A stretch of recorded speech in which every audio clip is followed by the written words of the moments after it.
your shadow half remains the operation, complications, and the part of you that died, I'll carry all my life. Lovers slowly decomposing, so it goes. Could have been paradise, could have had diamond eyes that held so tight that I lost her. We could have been fireflies, but that fire died, dead and gone. I was wrong, love's a call. I'm a monster. Monsters.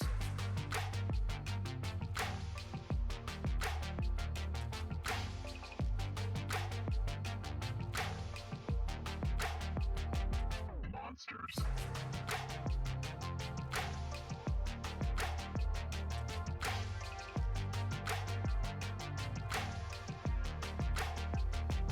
Monsters.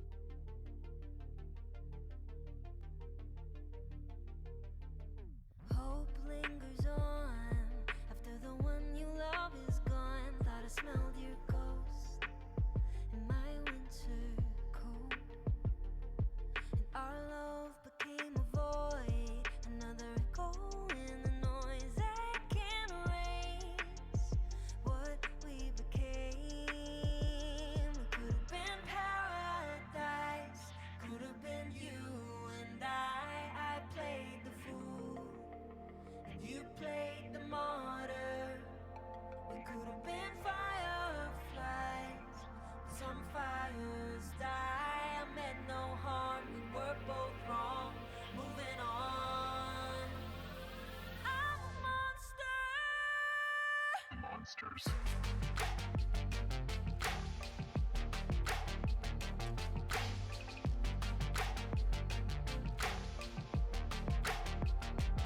Monsters.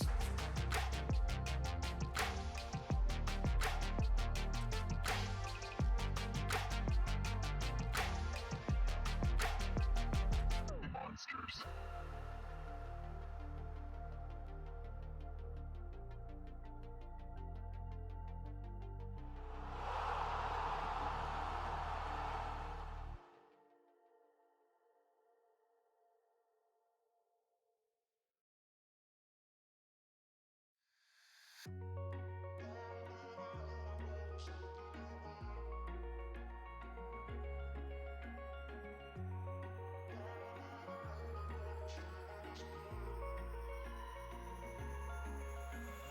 Wish I could say I was finally over you, but that's not the truth.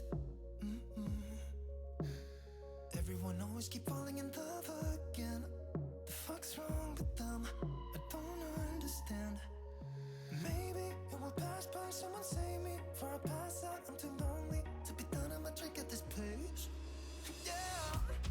Why am I the only one who's left in the rain with nobody to hold on to? Why am I the only one who's feeling this pain when there should be two of us? And yeah, I know we both wanted different things, but letting go just comes easy to you, don't it? Why am I the only one who's left in the rain? If I had an option to be someone else, I would, and let go of you. I know that I'm obvious, fuck it, I'm made this way. But why didn't I stay when I had the chance? Maybe it will pass by. Someone save me before I pass out. I'm too lonely to be done. I'ma drink at this pace. Yeah.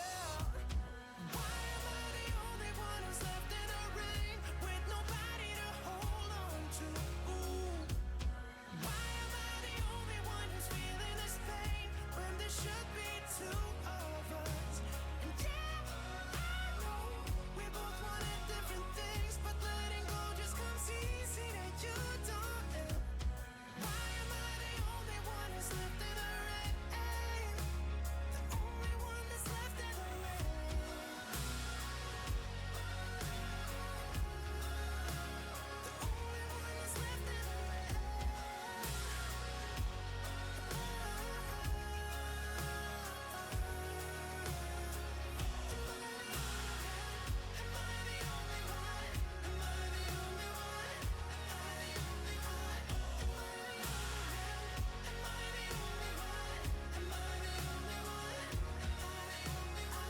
could say It's it was good fun you came in waiting summer. for you.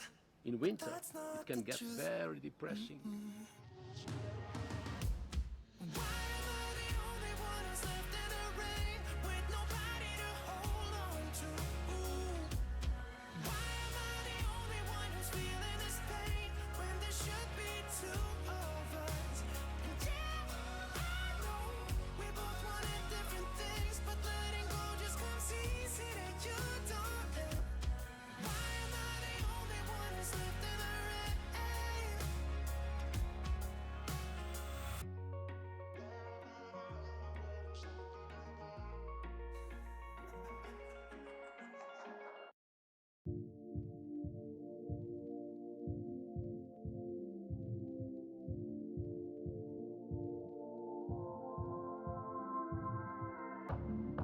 You tossed me like a stone.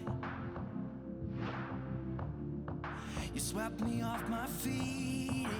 I can feel my bones. I still count the days.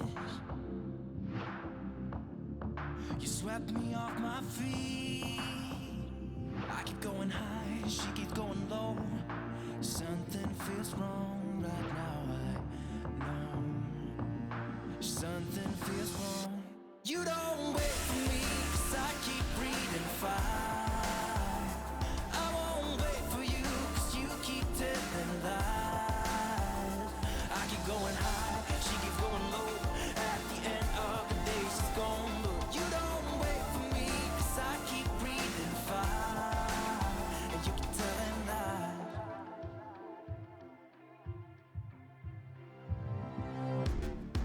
You played me like a game.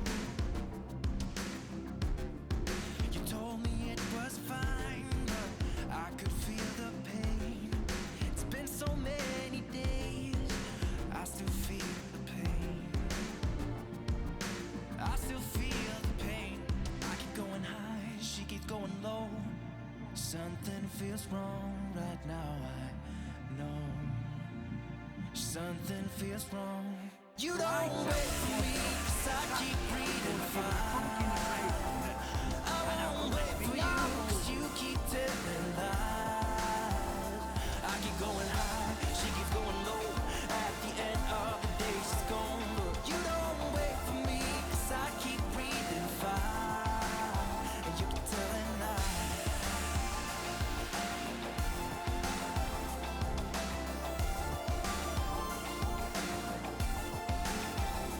I keep going high, she keeps going low. At the end of the day, she's gone. But you don't wait for me, 'cause I keep breathing fire. And you keep telling lies.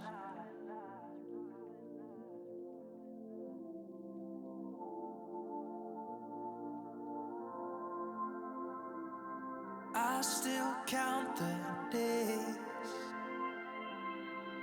I still feel the pain. You don't wait for me, 'cause I keep breathing fire. I won't wait for you, 'cause you keep telling lies. I keep going high, she keeps going low. At the end of the day, she's gone. But you don't wait for me, 'cause I keep breathing fire. And you keep telling lies.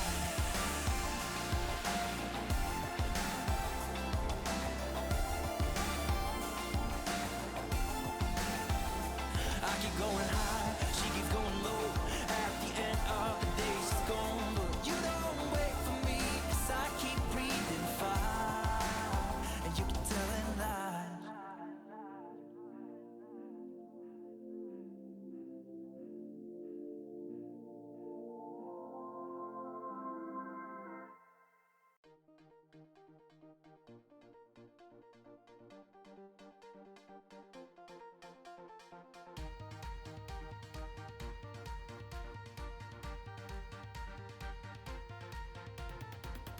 Take everything we got, give it an honest shot. Turning it on and off, we've been sliding. Riding the highest dream, keeping the fire real. I call for you. Hold your gun, cut the wire. Aim for fun, with a light to fire. I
Hello, chatto. It's Tuesday, and your boy's just spilt his drink everywhere. More on that in a minute. Coming up today on Building a Nation with Tromso, we finish off our Champions League group, hoping to do better than last year when we did pretty damn well. Other Norwegian teams are in action as well. All that and more coming up today on Building a Nation with Tromso. Oh my goodness me.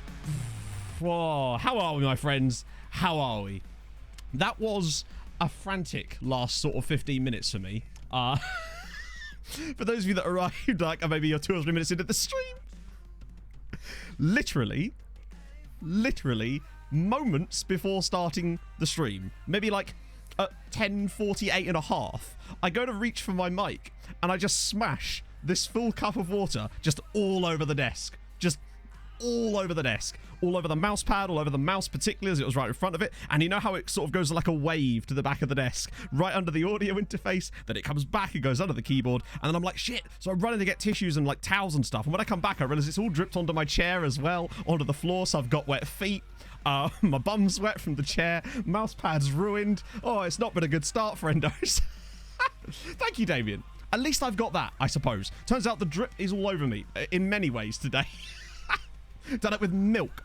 Oh, wow. Yeah, okay, if I'd done this with milk, I'd be worried about the stickiness more than anything else. So, right, I think we had a Tromso mode right there as well. So I'll crack that out as well. And we'll have a little look for the Hall of Fame. Well, wider Hall of Fame. Yeah, so Owen, I don't know if you were here. I think you might have been when we actually had a look at this before. And Millie is in my Hall of Fame. So that's kind of weird. Oh, God. So, what I really hope for you is that you've had a better morning, like, with less clumsy nonsense wise, really. That's all I can really hope for you today, chatto, and I hope that your day's gone better than mine so far. I'm actually in a really good mood in spite of that. So yeah, Millie, or he was anyway, there he is. Yeah, so we can't click him, but he is there, and he's the only one, which is super weird. It's also just occurred to me that I've forgotten to turn the ISO down on my camera. Classic. Professional streamer, you say? Oh God. You spilled coffee all over your work laptop. Oh, that sounds worse. At least I own the stuff I'm breaking. How big was the cup of water? It wasn't even that big, but you'd be amazed how much water can come out of one of these things. You know? That's nuts. Oh, Bugsy, Exafin, and Fran Coco. Thank you for the follows, guys. That's awesome. Oh, but like, yeah. So Millie's the only person I have in mind, as far as I could tell, which is odd, because I swear people on my friends list, like for example, I'd have thought I'd have seen you in there, you in here, Owen. Is it maybe to do with privacy settings, perhaps? It's the only thing I can think of. So a normal day. How dare you imply that I have normal days, man? What have we missed? So basically, over the last 3 streams, we had yet another disappointment in the Champions League knockouts against, I think it was Liverpool. It's always fucking Liverpool. Then we did some transfers in the summer for once and actually brought in some fairly solid players, trying to remold the squad a little bit so we can come work on the new tactical ideas. Because I'll show you now, actually, for those of you that might have missed a few streams or might be new entirely. We're going to a more sort of, it looks quite standard, but it's actually not when you actually look at some of the roles that we're using. We kind of just moved our other tactic into a more traditional shape whilst keeping a lot of the more, not obscure, but like slightly more varied roles. And it seems to have worked for us quite nicely so far. Now, it's very aggressive with the double Metsala, which is why we have an alternate version that brings the PWM back and sits in behind if we're in the lead in big games, or we can use it away against like really strong sides. But for the moment in the league and most of the Champions League games, given our group, it's worked for us quite well. We don't talk about the Sevilla game. That's a completely different thing that definitely didn't happen, and we'll never ever speak of it again. Oh my God. Oh, and now I can rest. Morning, Dan. How are you feeling after yesterday? Is all I can really say to that. Oh, Fulham. Why must you disappoint me so? I mean, I'm guessing the reason is because we're really, really bad. That's pretty much what it is, isn't it? At the end of the day. Right, let's get into this game because we've got Marseille up in a minute. Nicole Scherzinger, marry me. Thank you for the follow. I mean, I feel like I'm the wrong person to ask, really. You're going to want to talk to Nicole.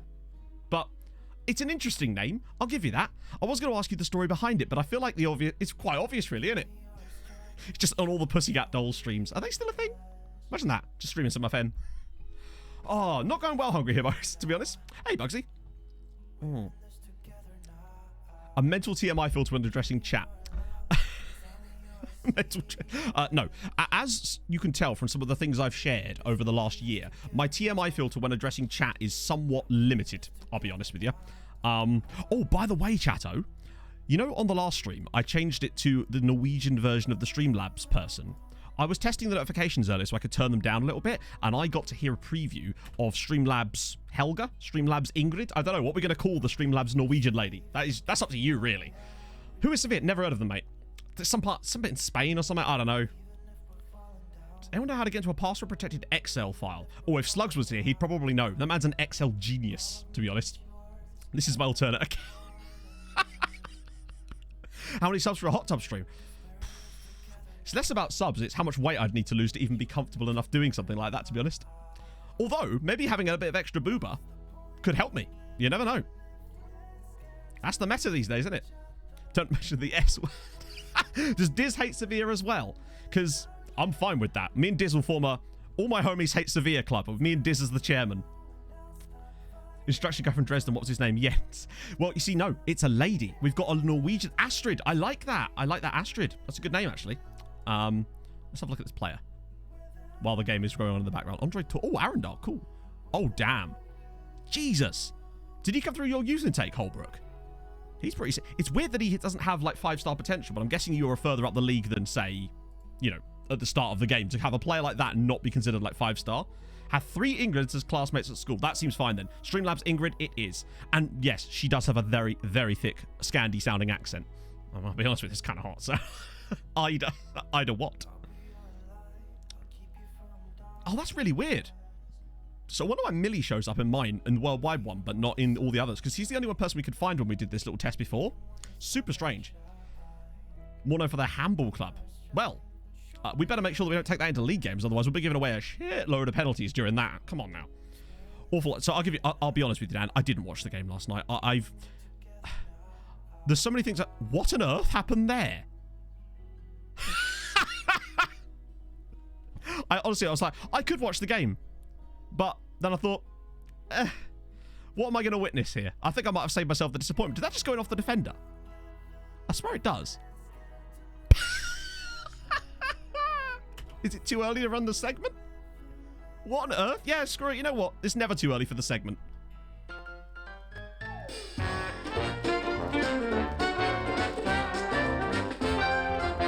What the f was that? Oh dear. That might be the quickest segment ever. We've only been going 20 minutes. Good lordy. Morning, Yugi. Oh dear. Go from the FA Cup. So the FA Cup is Chelsea versus Leicester, yeah? And the Champions League is Chelsea v Man City. Like, obviously, of the two in the FA Cup final, I'd rather see Leicester win it just because, you know, but in the Champions League, then again, it's not really a case of who I want to win, it's who I think will win, and I think Chelsea will win the FA Cup and Man City will probably win the Champions League. However, City did lose to Chelsea at home recently, so maybe there's a chance as Jonathan slots us 2-0 up here. Good stuff. Oh, what am I summoning? Let's see. My Scott Jeans. Oh, I think you really overestimate my Scott Jeans. I told this lassie sat next to me on the bus. Her guide dog was Braw, and she went, "Oh, I couldn't, he Ken," and choked. I went, what the fucking hell? That is a level of Scottishness I have yet to master. I'm going to need to get my Duolingo back out again to get that one out. I'm usually pretty good with Scottish people Twitter, but that one's a new one for me. Scott's in the chat. Help me out. Oh. It's less about wanting to play other games, Yugi. It's more about, with, you know, streaming, well, say streaming, content creation, TM, being my job. It's sort of like, you know, I like, the thing is, I actually really like playing FM. That's a great goal from Tim Breach as well. But I don't know. I'm not really, not that I'm good at FM, but I'm not really good enough at any other games either to want to stream them to the point, if you see what I mean. Like, I love Rocket League, but you can bet your ass that if I was streaming that, oh my god. Like, what's this Platt doing streaming Rocket League, you know? Slavia Prague, man. They'll get there. And who's the, because it's Villarreal versus Man United in the Europa League final, isn't it? I love that we're 3 goals up with 2 shots on target. That's the true pro play. You might actually have to do mod work. Exactly. And the last thing we need to do is actually have the mods need to do something. Hey, to be fair, Viking got through a bit of mod work on the last stream. Just comes flying in with his banhammer. Bam. Oh, dear. Bank holiday in Denmark. Nice. A Thursday bank holiday. So what exactly is the bank holiday for, Basil? Hey, Black Forest. Like, obviously in the UK, most bank holidays are usually Mondays, aren't they? And I think there's occasional bank holiday Fridays around Easter, if I recall correctly.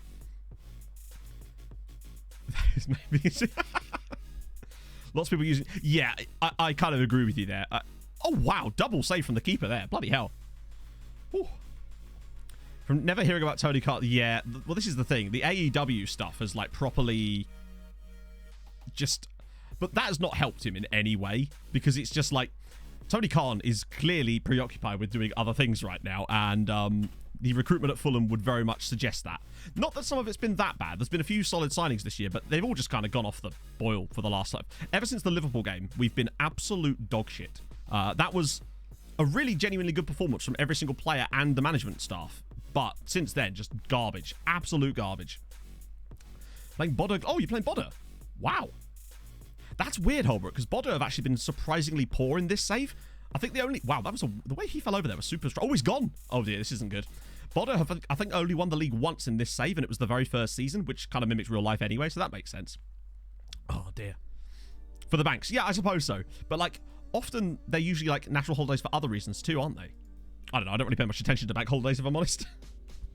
Good morning, Viking. We were just talking about you, sir. All nice things, obviously. Oh, wait, hang on. I've got to be careful here. We'll do Steen, and then I think that's it, because we've got Marseille in a minute. Oh.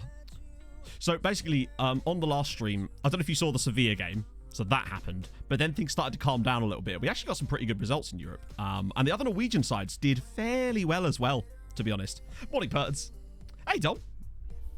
See, this is the great thing about this bottle. It has a lid on it, which prevents me from spilling all over my desk. Like, that mouse mat is legit ruined now. They were all lovely things. We were talking about you coming in the other day with your ban hammer. Or with your timeout hammer. Like, you were in the stream 30 seconds and just managed to snipe it. Oh. One night going through Twitch. Oh, are you from down under, Nick? I always get confused with that. I always realise that streaming at this time of day, I kind of, like... I get to cross all the time zones with people, because you get the late night Aussies, and then you sometimes get the very early morning Americans towards the end of the stream, and then, like, the EU peeps all the way through. Where are my Africa peeps at? That's what I want to know. Oh, it's not too bad then. Why did I always assume it was later? That's just me having no concept of time. Mulder win, good. Braun win, good. Okay, good. So, they're not guaranteed it, but they're in a good spot. I haven't actually keepered. So what actually happened in the Norwegian League this weekend? I had a bit of a rushed weekend where Em and I went to see our parents, so we were kind of out a lot of the time. I had a bloody great time, honestly. On Sunday up and down to Birmingham, driving up the M4. M6 and the A14. They have these big signs that say minimize travel, but that's all they say. There's nothing else. They've no variation on it. So every single time we'd come up to near a sign, I would just wait till Em wasn't looking and then just yell, minimize travel. It was a good fun. That's how I spent my Sunday. I don't know about you. Oh, Jump King. I've never heard of that actually as it goes. Have a baby-proof water bottle. Trust me, Dom, it's not even baby-proof. It's mat-proof, given what I did before stream today. My trousers are legitimately still wet from that. The problem with jogging bottoms is they absorb. Yeah, what are you chatting? Africa famous for their good internet. I reckon that we might actually pick up some African audience when we do our Outcast to Icons Africa save, which is going to be sick. There you go, Matt. Sorted. You count. They're all waiting for OTI AFCON. That's what it is. Daylight save. That's a good point. Because I remember when I was streaming last year, a lot of the Aussies would talk about how it was really late. But that might have been just because of the confluence of like daylight savings and all that sort of shit, you know? There's a nice segment of daylight savings between the UK and the Americas where the NASCAR's on really early for me and I love it. And then it goes back to being late again. I'm like, oh, Youth Intake preview. Come on. Show me Summit. Premier League games are later. Yeah, I imagine with Americans having to get up super early to watch some Premier League sometimes, particularly the early kickoffs as well. Did M spend yes. The best one was where, like, sometimes I would just engage her in conversation when I could see the sign out of the corner of my eye. So I'd be like, Em, could you text your dad? Because we might be a bit late here. And I need to get him a message to him. She'd be like, sure, what do you want me to say? And I'd just be like, well, if you could just say, hi, Paul, I need you to minimize travel. I was having a great time, I tell you. Right, Youth Intake. Watch race one of the... It's a shame we didn't see race 2 because Andy Neat did a goof. He's like the Mazepin of the BTCC, to be honest. The UK, I'm from like Cambridgeshire, Yugi. That's usually what I say. I normally just say Cambridge, but it's Cambridgeshire. Did M kidnap the dog? You know what, Paul? She bastard tried. We saw so many doggos, I tell you. Right, another thing. We got to like about 30 miles out. Not out, but like, we'd been driving for about 30 miles, and then Em turns to me, she goes, Oh, crap. I left Oscar's toy. And she'd left the toy that she'd bought the dog at home. She was so upset. I don't know why I'm laughing at this, but it was quite funny, you know? Yeah, I guess Wafkin's gonna be cool. Right, okay, you come on, please.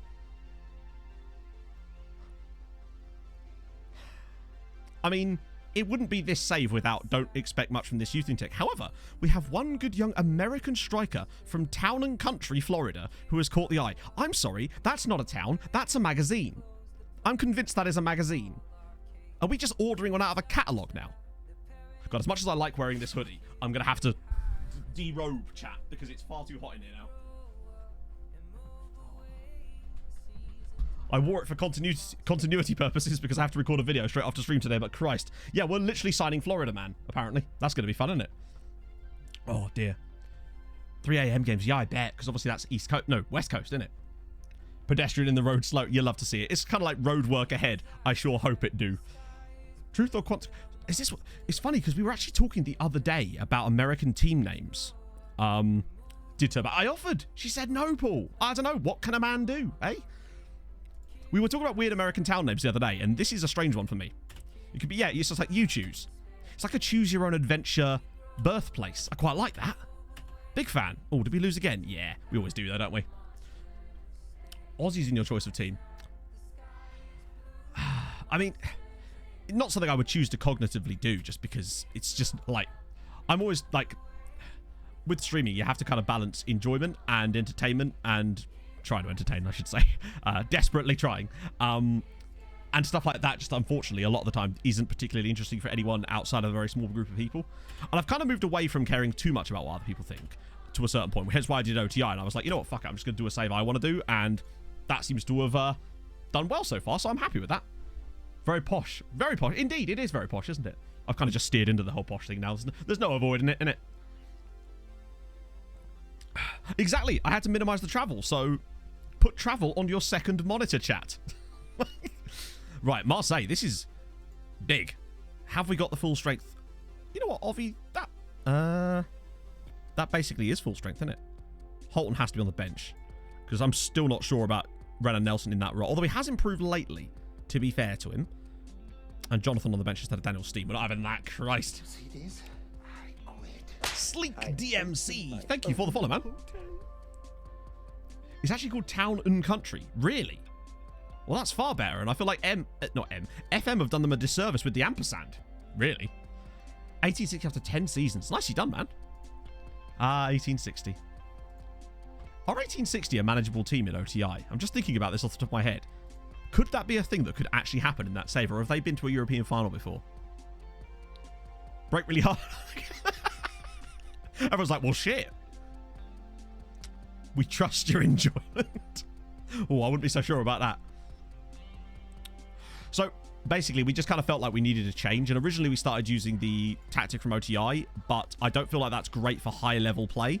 So we decided to try to come up with two tactics that we could use. One with a more aggressive approach, which is what we're showing tonight in this game, and one that's slightly better for games against bigger sides, that uses more pass into space, has a DM sitting in behind the Met Salas, that way they don't get so caught out. So this is big. No snow, of course, but I actually can't remember how... Oh, that's a very narrow system. So there's something there for us there. Boda, or maybe even Bodda. Thank you for the follow, man. Oh, look at all those dubs. Only won the league. So that means that they are manageable. Oh, God, can you imagine? Them or HJK will be bloody hilarious. So qualification looks pretty much set if we were to win here. That Sevilla game just annoyed the shit out of me, though, because we were so good in that game and just bottled it, you know? Cup Winners' Cup. Oh, actually, I don't know. I'd have to ask Slugs or check the spreadsheet myself as to whether that counts, because I think we did actually count the Cup Winners' Cup as it goes. The only one we didn't count was the Intertoto, because it's an absolute mess of a tournament that should probably never have existed. But that's just me, innit? To be fair, I suppose we are in France. James. Marseille, not famous for its Arctic winters, I guess. Okay, that's good. Good start. Really good start from us, actually. That's true. To truly minimize travel, you would travel as fast as possible, right? The bit of philosophy for your chat. Come on. We should be able to win this fairly comfortably, but I mean, what was the score in the first game against them? Was it like 3? No, I'll tell you what it was. It was 3-2 because we absolutely hammered them through the entire game, and then they scored 2 really annoying late goals, if I remember. Vålerenga are probably playing like Liverpool or something again, aren't they? Oh no, they're at home to Juve. Nice and easy today then. 3 Ferraris for everyone. Exactly.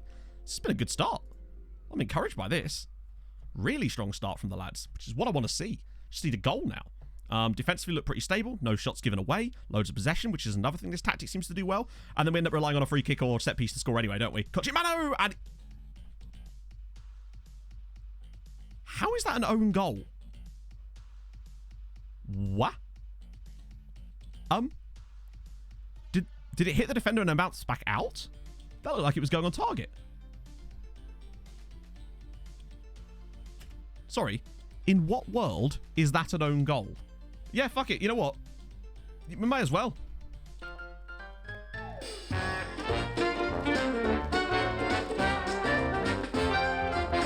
What the f was that?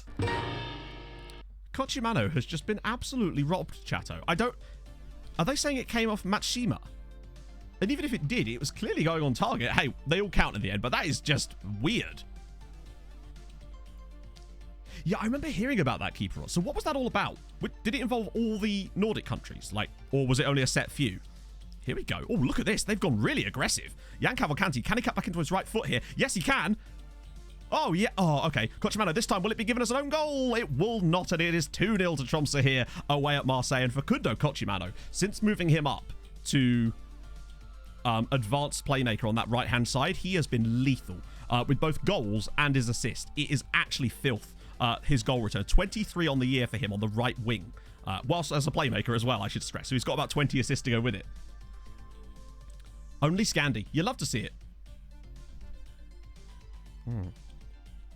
The segment stream. So far, it has become the segment stream, yeah. Well, I'll show you now, actually, Bengal. That's currently the situation. So a win here would actually qualify us as it goes. And then we just have to try and do something against Sevilla, who we are definitely better than. And we're just very, very unfortunate in the first game. So I feel like we have the quality to go to Spain and win and overturn it, essentially. 12 teams. That's still pretty cool, though. I mean, oh, hello. Oh, it's 3-0 now. Carlos Eduardo. And this is what I'm talking about. We've really got some, like, quality in this team now, where we could just steamroll these types of teams that before we'd have sort of struggled away from home against, I feel like. So it's definitely a step in the right direction. Now we just need to go to Spain and win. Although maybe this year is the year that getting second is actually better for us, as we've shown in previous years that winning the group is absolutely fucking meaningless. Oh, dear. There's databases with the Royal League. That's kind of cool. I mean, the question I suppose you have to ask is, would a combined Scandi League in some way be better for those leagues overall? But as far as their competitiveness of the league. But then I suppose it would also be the detriment to a lot of the smaller clubs and travel times and whatnot as well, particularly with teams like Tromso being involved, I suppose. It's the travel, I feel like, more than anything else. Because aren't they looking at the Benelux League, or is it not Benelux anymore? Because, like, who are you going to take from Luxembourg? Dude Lounge just sat there like, we getting relegated, boys. Just draw Barca again. We'll find a way. We're drawn to them. They're like a magnet. Yeah, Finland and Iceland as well would be cool. But then I suppose, other than HJK, who... I've just clicked an ad board again. I really need to turn that off. Jet scheme to make space in the squad. Yeah, I mean, that summer with Seged is going to be like an exodus from the team, because I'm just going to have to try and get rid of all the dead wood. What if they'll get 2 more late ones like they did last time and end up with 3-2 again? Oh, Kochimano, how have you missed that? Yeah, I know that there's talks about the whole Netherlands and Belgium working on it, because originally it was the Benelux thing, but I guess, like, it's mostly just Benna, isn't it, really? I don't think Luxembourg... Well, Luxembourg would have a lot to gain from it, but I don't suppose they'd be having much to contribute to it, supposedly, as it's up another ball in, and it's cleared away again. Wow, good form. It does seem like playmakers seem to be useless when actually being told how to do any playmaking from deep, but as creative... as a more of an aggressive player... Oh, my lord. It's happening again, chat. It's actually happening again. It's actually happening again.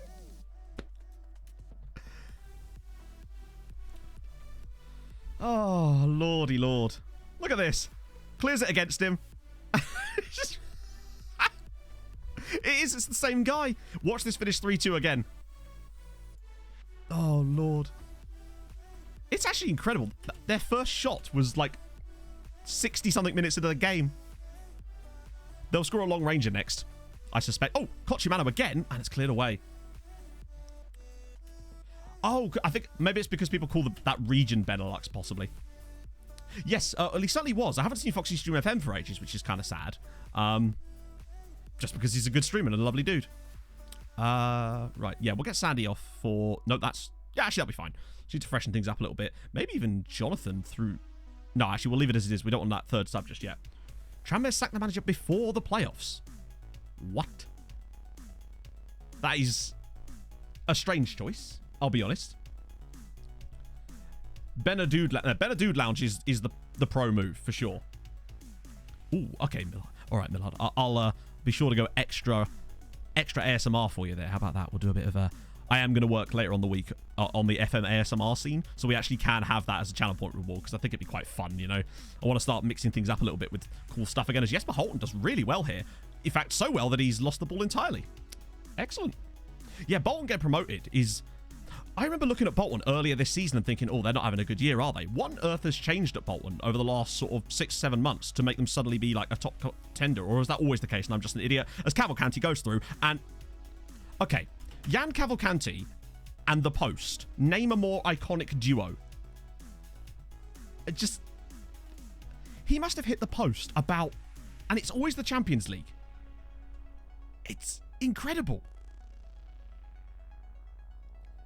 You remember, he hit the post. He usually gets about 2 or 3 post knocks in every single match now in the Champions League. It's actually ridiculous. 17th at the end of January, so it's only been like 3 or 4 months. That's incredible. Yeah, they had the Korean owners. That's what it is. That's incredible. Ooh, I will crack on with the Hulk Yoga the moment this game finishes. So someone do please remind me. They watched a bit of rebuilding Bolton. They got some ideas. Signed a little lad called Regan Booty. Oh, those would be the... Yes, as Kochimano makes it 4. Okay, good. Oh, and another goal for him. Park my car. Christopher, thank you for the follow, man. How are you? Hey, Ryan. Tromso going out of the chat. Shush, shush. There's no speaking of this. No. We do not speak of this here. This is the year chat. I don't think we were particularly unlucky to go out last year as it goes. Liverpool were just better than us. It's just... I suspect that part of the reason is... which we discovered last year, is down to the lack of match fitness due to the winter break, and we need to get on that the moment we get the opportunity to start arranging those friendlies to get that match fitness up, because I think that's why we all of a sudden look so bad after Christmas when we would have beaten those teams in the Champions League groups, as you saw when we regularly beat Barcelona in the group and then lose to much worse teams than them in the knockouts. I think that's what's affecting us. Has to be. Good win, though. How do you feel about Fulham going down? Would you believe, Caleb? I feel sad. But at the same time, I'm also kind of just like, I don't really feel anything. Like, hilariously, Celtic beating Real Madrid 3-0 with 2 goals in stoppage time. Yeah, we'll do 2 friendlies a week, exactly. Right, let's just relax after that match with a little spot of Hulk Yoga. Matt and P-Rex, hey, I'll have you know, Scott, I don't know if you were here last week. I think it was Tuesday. I had a whole stream without a pee break.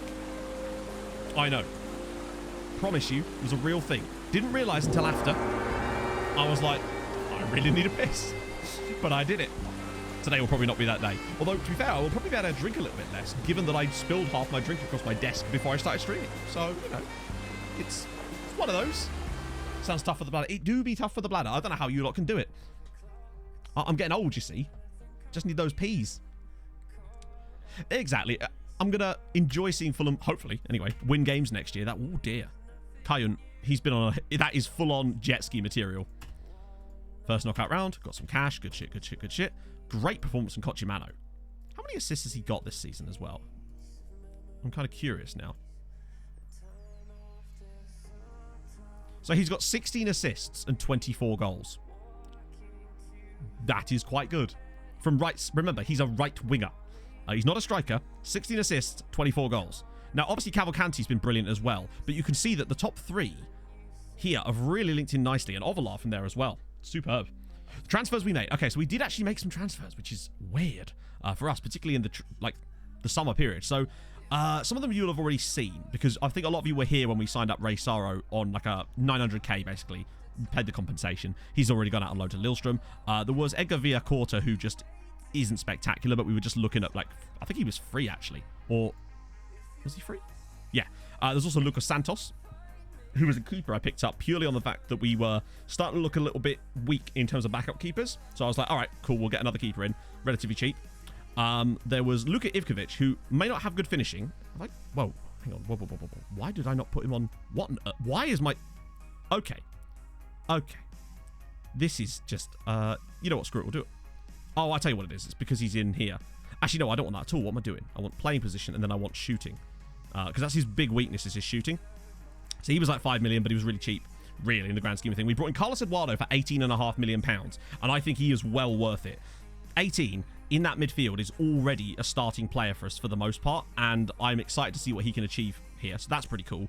Who else was there? Davide Marcianetti, who is a sort of...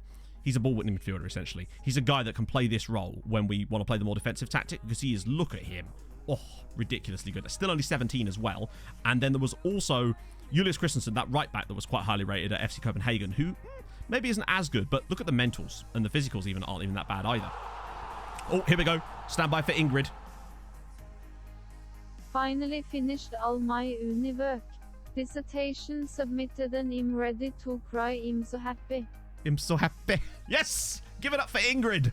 Streamlabs Ingrid, it's in the house. CMC, thank you for the 2-month prime, man. That's amazing. Hope you're well this morning, buddy. And that is Streamlabs Ingrid, chatto. The wait is over. We finally heard her. Not really sure, Caleb. But I've used them a few times and they've been okay, in fairness. Cold water with them, and that sounds sick, Damien. Let's have a look. Oh, you got a picture too? You'd love to see it. Okay, honestly, I think the mug is definitely better than the drink surrounding it, but for sure... What is that mug? Why has the bird got a knife, Damien? I'm going to need explanation, sir. Oh, she's a little... There's a teensy bit of Welsh in there, but I'm a big fan of Streamlabs Ingrid, frankly. And she will be staying for now. I've put her on all of them as well. How many goals for Ovalar? He's right up there now. He's very, very close. How many this year? 19 goals this year. And last year... Sorry, up to this point... 468, so he needs 15 more. He has 485 goals for Tromsø. 15 more goals for Fernando Ovalar, and he will have hit 500 goals in competitive matches. That might be the most I've ever had. No, not even close. That is the most goals I've ever had a player score for me on any save since I've ever been playing FM at any point on stream or off. That is filthy. Morning, Dave. Oh, good lord, Obbo. I can't wait for someone to resub in, like, Norwegian or something. Pele in the mud. Exactly! I thought he was overrated. To be honest. A cute Kiwi with a knife. How can you say no to that? I mean, to be fair, you've won me over there, Damien. You have won me over, sir.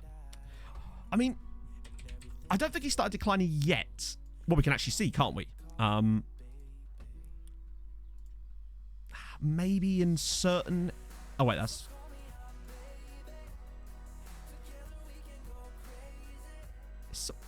56? What the fuck is this? 56? 56 what? Sorry? FM? Hi? Is this like fortune telling or something? There are a few definite like drop-offs in certain physicals, I'd say. So yeah, there is actually a slight decline there, I would say. What was that when he got injured? Look at that. Injuries are weird on FM, the way they handle them. Oh. But yeah, no, I think he has just about started to see some decline, particularly in... Well, he just has, hasn't he? There's just been a few little declines in there from where he was before. But he's still an outrageously good player. He's 31 still has more years left on his contract. He is going to get to 500 goals. My words. The fact is he's still good enough to actually score 10? Yeah, Radabik's had a bad season, hasn't he? Hello, Sion. You finally got to the farm. Nice one, Polybius. How did you do it in the end? Did you remember to check the online... Oh, fuck. Do you know what the thing is, Pablo? I was going to do that, and then Drinkgate happened. And then, yeah. I then had to spend the next 10 minutes wiping my desk and chair and floor and legs down. Yeah, he'll get 499, and then he'll get like a hip injury and have to retire from a jet ski accident. Contract. I don't know what a contract is. It's probably about 10 grand a week in it. 25 grand a week. Hot damn. Wow, we're actually on a lot more than like most of our players now. Which I guess does make sense. We've been here a while. Yeah, Haaland went for Leeds in the end. Oh yeah, this is the thing. He has nearly 500 goals for the club, and yet Marcio Pinedo, who was only here for 4 years, is a club legend. And Jan Cavalcanti, who has yet to even hit... He's not even played 100 league games for us He's also a club legend. But not Fernando Ovalar. Oh, no. Absolute joke. I honestly don't know what he has to do. Did that say on? Did that really say that?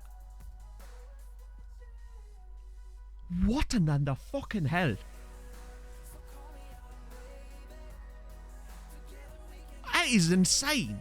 What is that tax rate? Is that like 70-something% tax rate? The fuck? Yeah, I was gonna say, who needs oil when you've got Jacob Vestergaard's wages, apparently? Christ on a bike. That is nuts. Yeah, I'm glad I've only ever been to Norway as a tourist. I suppose if you live there, I think probably it's a bit different, but I can imagine moving there would be quite a change, you know? Jimmy Carr's accountant on the phone. Yeah, we almost got Haaland. Well, no, we could have signed Haaland. The thing was that he's 35 and would not have been able to play for us, really, because there's so many better players in the team. And he wanted, at the time, close to £100,000 a week. Eventually, Leeds put him on way less because Leeds. But, yeah, he just wanted way too much money at the time, sadly. I wasn't going to put him on 100 grand a week when none of our players are even on that. And he wasn't going to start for us. You know, even though we do have the money, it wasn't really about the money. It was more about the fact that if we start putting players on 100 grand a week, other players are going to want 100 grand a week, because that seems to be how the game calculates that sort of stuff. Right. Other games in Europe. Preemptive right-hand side switcheroo. And, I mean, we know that Vålerenga lost again. Wait, what? Hang on.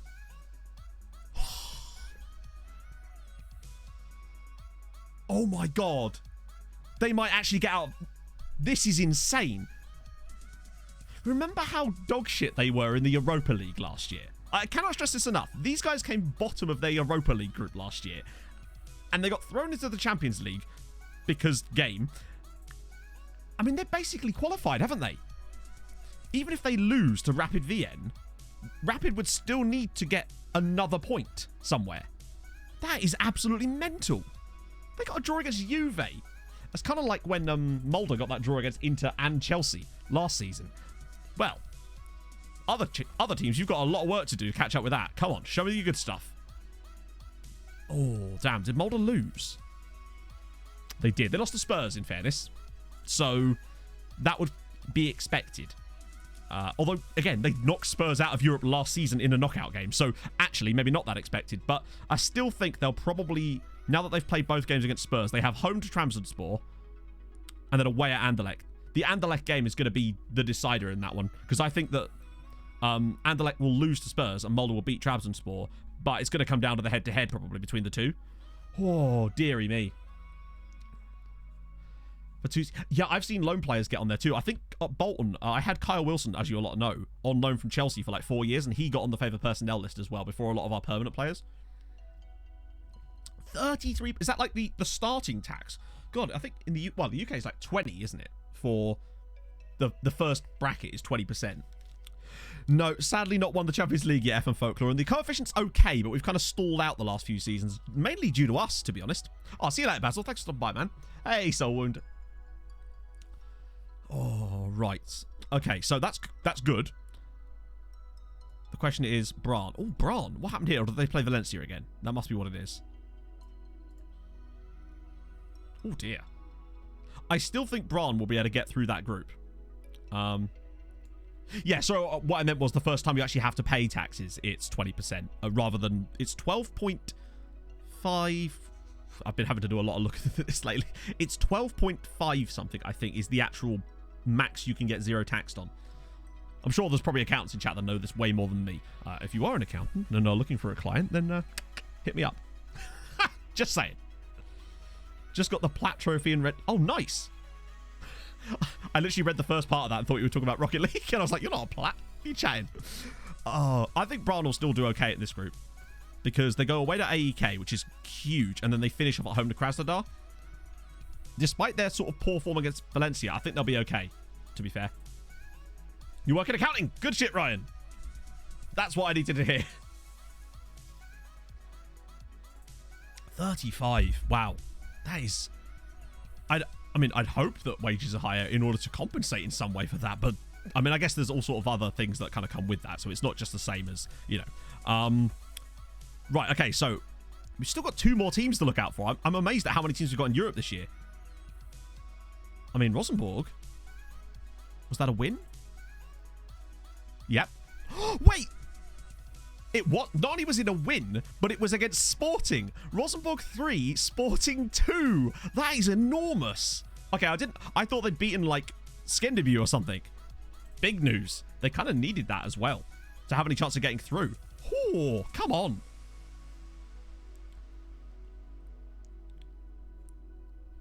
Yeah, honestly, I'm so confused by how well the other Norwegian sides have done in this save. Sorry, don't worry, FM Falkland, we'll get into it. We're just going through the other teams first. Otherwise, there's no point in us looking at it until we know what the other teams actually did so we can work out stuff. Looney Hoon with the pitch invasion and the party of 51. Welcome in, chaps. How was stream, man? Did I see that you're in level 10 now with Roxham? Now, correct me if I'm wrong, but I swear it said level 9 last week. Did something go wrong? Did something go a little bit wrong there? Or is this just me misreading things? I must know. Firstly, thank you so much, man, for the pitch invasion and the raid. That's awesome. Troy T Gaming and Scapes Off the Room. Hang on, wait. Scapes of the Room. That's better. Thank you for the follow, man. Oh, okay. Right, okay. I was beginning to think you'd got them relegated. I'll be honest with you. I sat there and I was like, he hasn't actually got them relegated, has he? Right, okay, good. That's put me at ease there. Whew. How's it going then? FM Alex, thank you for the follow, man. Right, okay. Let's actually find out. Who was the other team? Is it Fredrikstad? Oh, this isn't where I parked my car. It is Fredrikstad. Come on, show me something magical. It's a draw away at Zenit. Oh, I don't know if that's going to be enough. No. Oh, wow. Look at this group, man. Lewis as well. Thank you for the follow, man. Or Lou7ish. I'm guessing it's short for Lewis. Probably. I'm guessing. Correct me if I'm wrong. But thank you for the follow, mate. Oh, dear. Well, that's why I was confused, mate, to be honest. Like, yeah. So you've got it, so it's like a level 10 database, but you start at level 9. Yeah, I did that as well, actually, because you always want that buffer league underneath, just in case. End up paying us like £2.40. Yeah. You're just there on the street like, this manhole cover has got a rip in it. Where did my £2.40 go, eh? Where did my £2.40 go? Sporting is, I mean, it is a name, isn't it? That's quite a lot, Droops. Maybe if I move to Norway as a streamer, all of a sudden it just goes to the roof. I don't think that's how that works, is it? Right, okay, coefficient, let's do it. It's still a pretty good round of matches for us, in fairness. So, 7.5 already. So we've already overtaken that shitty year, but we've got a really good year coming out here. So as long as we keep the gap to the Netherlands, we're fine. We came so close to getting 4th that one season. So basically, we were on the cusp of getting 4th place, and we were about to overtake the French. And we actually did, technically, I think. But the Germans had, where is it? This year, they had an 18-point season because they had a double Champions League final of 2 German sides. And I think one of them got to like the Europa Conference League final as well. And they jumped over both of us, annoyingly. So that was how close we came. And obviously we've fallen away a little bit. But next year we're going to be losing this year. So I'm hoping that if we can just have a few more solid years ourselves, because we've been kind of letting the side down lately, hopefully we can pull it back around again. We've got no real hopes of actually ever getting to number 1, but I want to get top 4, and I want to win the goddamn Champions League. Italy, we could hope... Yeah, we just need someone else to drop off. Hey, Valinsky. Or, sorry, Rad. Hi, Dad. Hi, Rad. Yeah, last year wasn't spectacular either. We got some absolutely woeful draws across all competitions for all the Norwegian sides. They were constantly being put up against teams that were, like, dropouts from the higher... competitions. So Mulder ended up playing against Spurs. They did actually beat them, to be fair. So there's that, I guess. 3rd tier. Wait. Holy shit. Oh, wait, I've just expanded it there. Oh, wow, you've got a lot of information here. So how's Scotland done so far, then? Why, thank you, Troy. Yeah, incredible is definitely a word I would use to describe it. I'm not sure if it's the word. Incredibly long and annoying is probably what I'd say. But worry not, chat. Only 4 more sleeps till haircut. It's going to be great. I can't wait. Oh, Saturday, I'm coming for you. Yeah, exactly. We have to hope that a couple of, like, one big nation will maybe have a couple of dodgy years, and it will just be enough for us to sneak in there. That's really all we can hope for. Wow. Oh, there we go. I hate when the mouse sticks and you think your bench is smaller than it is. Yeah, we could probably do the slight resty roo after that last game. Plus, it's the league anyway. It's the derby, to be fair. Currently, the only league I have loaded is Norway. And the second and third tier in Norway. However, I've set the database up so that every single player from every single top flight club in Europe, in every league, is loaded as well. So that way you still get the, you still get the players coming through from all the regens and stuff. Although it has definitely shrunk due to that weird regen glitch. No, so we've changed our scouting method entirely now, and we use these filters that, I say filters, these views/filters that I made to do basically do manual scouting, essentially. If you're about on Thursday, then we'll be doing that, because Thursday's going to be a transfer stream. Till no hair. Well, you say that, but my family's actually pretty hirsute. Incredible as in not credible. Indeed, Dan. It's actually not even like real hair. I've just been wearing a wig for months. Joke's on you, boys. Legit, though. I notice how cold my head is going to be. Even putting headphones on is going to be weird, because, they never touch my skin. There's always hair underneath them. And then you get the horrendous, hair indents with wearing headphones, which is the worst, by the way. Plus, it's just, I wouldn't even mind having long hair if my hair wasn't as thick as it is, but it's just far too thick to have this long. When I was younger, either my hair wasn't as thick, although it was pretty thick, but straightening it and stuff like that kind of not only ruined it a little bit, but also kind of made it easier to, oh god. Good save.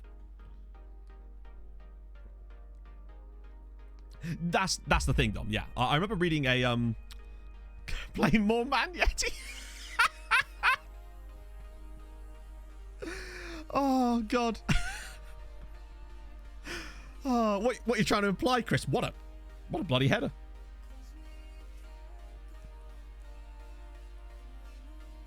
Yeah, so what we do is I'll give you a quick preview in a second once we're out of this game, because we just started doing it because I felt that it was going to be an easier way for us to actually identify targets potentially, and I honestly think that it has been good. It reaches the crack. Wow, that is impressive, man. Lack of hair is frightening. Yeah, so my granddad, when he passed away a few years ago, I think he was 96 and still had completely full head of hair. I don't know what it is, particularly on my mum's side. They just be hairy people. So that's one thing I won't have to worry about. But the glaucoma might not be quite so good, you know? Second yellow bald. How dare you? I don't know why I'd even look like bald. It's one of those things where it's hard to imagine it, because I can't even sweep my hair out of the way enough to make it look kind of bald. Not that there'd be anything wrong if I was bald, to be honest. You're just a person. Get on that Photoshop. 33, completely bald. Wow. Friend of mine I went to school with, man had a full-on beard at 14. Maybe even younger, actually. He was extremely hirsute. I just love the word hirsute as well. Can you tell? Okay, Kundo. Well, play better then, bud. You know, this seems like it's on you. Come on. Cheer up. There we go, Buttercup. Lovely. Hey, Jumpman. Swings and cube. Yeah, swings and cue ball. Make a what bold bat. Oh, great. Planning permission. If anything, it's the opposite, right? I'd need planning permission to add this amount of hair to a body. You'd need an extension for that. If anything, this is me knocking down my garage. I'm just not building anything else. The garage of hair, so to speak. Yeah, I used to, when I was younger, I would be clean shaven and I could still get the under 15 ticket on the bus in Birmingham when I was 21. But then you also have the downside of constantly being ID'd when you try to buy a beer. That's less good, you know? Oh, shit, Facundo, yeah. Christ. Bueno's knackered. And we'll get Jesper on as well, just to freshen that midfield up. Can't believe I'm not winning the derby. What is this? Yeah, the pitch looks very snowy, which is kind of what we could have done with against Sevilla earlier this season. An Indian hair thinning flame thing. Okay, Chris, you can't say that and not tell me more. What is that? That sounds fascinating. Fake ID. To be fair, back in the day, we did actually... You used to be able to get these weird, not EU identification cards. There were these random identification cards. But the bar where my college used to hold these events used to actually accept them. So, yeah, we actually... we had fake IDs. It was a thing. We were only 17 at the time, so we didn't use them for very long. But nevertheless, it was a thing that happened. I think they just didn't really care that much. And they were kind of well, this is an ID. So it kind of made it a bit easier for them to be well, he showed an ID in it. It wasn't a driver's license or anything. It was just a random ID. Oh, how the times have changed. I think Strom's cassette are definitely on for it. For sure. Yeah. Play with different color balls. Well, we got the yellow ball. So basically, I did change the color of the ball because of the snow. However, because I do 2 saves with YouTube and that, it was one of those things that people would constantly complain on the other side because there was never any snow on my other save. It's got a right bang average. We beat Marseille in the Champions League, and Mulder beat Sporting. No, Rosenborg beat Sporting, and Mulder took a draw against Juventus. Great goal, by the way, there from Morales. Not seeing the guys who lather their hair out with some solution set fire to it. And no. I tell you what, right? I woke up this morning, and that is not something I expected to learn about today, and I'm really glad I have, because my day has just been enriched that little bit more. So thank you, Chris. I am very, very... I'm in your debt, sir. Amazon guy delivered... Yep, the exact same thing happened to my mum last year. She was ordering a bottle of whiskey or something, and yeah, the exact same thing. They asked her for ID, and she's just like, I am 60 years old. Like, it's funny. The snowy pitch stuff is pretty cool, and I still don't know if it actually has any effect as far as like in the European games, but we do seem to play better in Europe at home when there's snow. Oh, oh no, it's not Cavalcanti, it's just Beholden. Colorblind people, we just decided to go. It's like looking up the Harlem Shake. We actually, I don't know if you were here for that, Wassau. We actually did that the other day. I told people if they were ever feeling down, go to YouTube, search for the Harlem Shake, and then sort by newest, and you'll find people still uploading them to this day. That was a man's comment. I'll check him out. I'll check that out in a second, Holbrook. I'm not sure who it would be. It might be Volland, the guy from that was at Bodder and then Chelsea. Oh my god, we miss a lot of back post headers, don't we? Hang on, let's just quickly check how Tromsø are doing. Have they actually... Yep, they're on 7 points. The least points of this save was 8. But more importantly, Tromsø haven't won a game all season. That's insane. Oh, well, 2-0 in the end. We'll take that. Cutting hair with fire in New Delhi and other big cities. Yes, I will... Oh, I've got to record a video after this. Well, I know what I'm doing later. It's not about you. I'll be watching those videos. Go on, Jonathan. Oh, dear. That's not a good effort, is it? The Playboy Harlem Shake. Actually, don't, Cheetah. You got a link for research purposes solely. Stan Marsh's Harlem Shake. Honestly, what I find is when you're building up through the English leagues is to focus very early on youth players. Not English, if you can... Like, English actually isn't mad, but not from English clubs. So I always turn on Scotland, Wales, Northern Ireland, Ireland as well. That way you can find some really, really cheap talents in there. That way, when you start to move up, you've got players that are developing with you, so it doesn't always... It's not quite so important then that you go and sign every single summer, because you've got players developing. That's the way I tend to... You have to think a few years into the future, to be honest. Hey, KJ. Fulham keep yo-yoing. I guess the one good thing about a yo-yo club, right, is that when there's a yo down, there's also a yo up. So you get a bit of both. Fulham are basically like my mood a lot of the time. Wow, 8 saves in that game. Fair one. Barca want Martin. No, Morales. Okay. I mean, it's not happening, obviously, but still. They beat them 3-0. Oh, that sucks. How do you reckon Tromso are going to do in real life this season? Joe Willock in real life for Newcastle. He has been phenomenal for them. It's almost like it's weird seeing as a Fulham fan and being like, so that's what recruitment looks like. Interesting. There's loads of them. Oh, in that case, oh no, it shouldn't autoplay. No, it won't autoplay. I'll say, thankfully, because I'm on an incognito browser in Firefox for streams, nothing will autoplay on YouTube because it makes you go through 7 layers of bloody cookies first. Just by Benfica's whole... They charge a lot. We bought a guy off of Benfica. Ooh. Was it Benfica? I think it was. Yeah, Andre Silva. 35 million he cost. He's not even playing for us. That's the level we're at now. For streams. Yeah, exactly. No, this is the thing, though. When people... Because I always see, like fail clips of streamers, like, accidentally showing stupid stuff on stream, and I'm just like, just use a different browser for stream, for crying out loud. It's not difficult. Growing a bit for charities. Oh, wow. Oh, I bet you look proper like someone from like a 70s funk band. Do you know what I mean? Like a BG, but less like a BG. You know? Wow, that's a lot of loan reports. Oh, dear. That's the thing. Fulham's season was kind of defined by the first 8 games and the last sort of 7 or 8 games as well. Our first 8 games were utter trash, but once we got the players we wanted in, we did actually start to improve. But that doesn't excuse how bad we've been over the last 8 games. Throwing away points against Villa when we were winning, against Wolves when we were drawing, against Arsenal when we were winning, all in like the latter stages of games. That is just not how you... That's not how you win games. It's not how you stay up. That kind of fragility is not what... That's what's let us down, really. That and our inability to score a goal to save our lives. It's actually infuriating watching Fulham trying to actually create an attack. You know, your mum's a PG.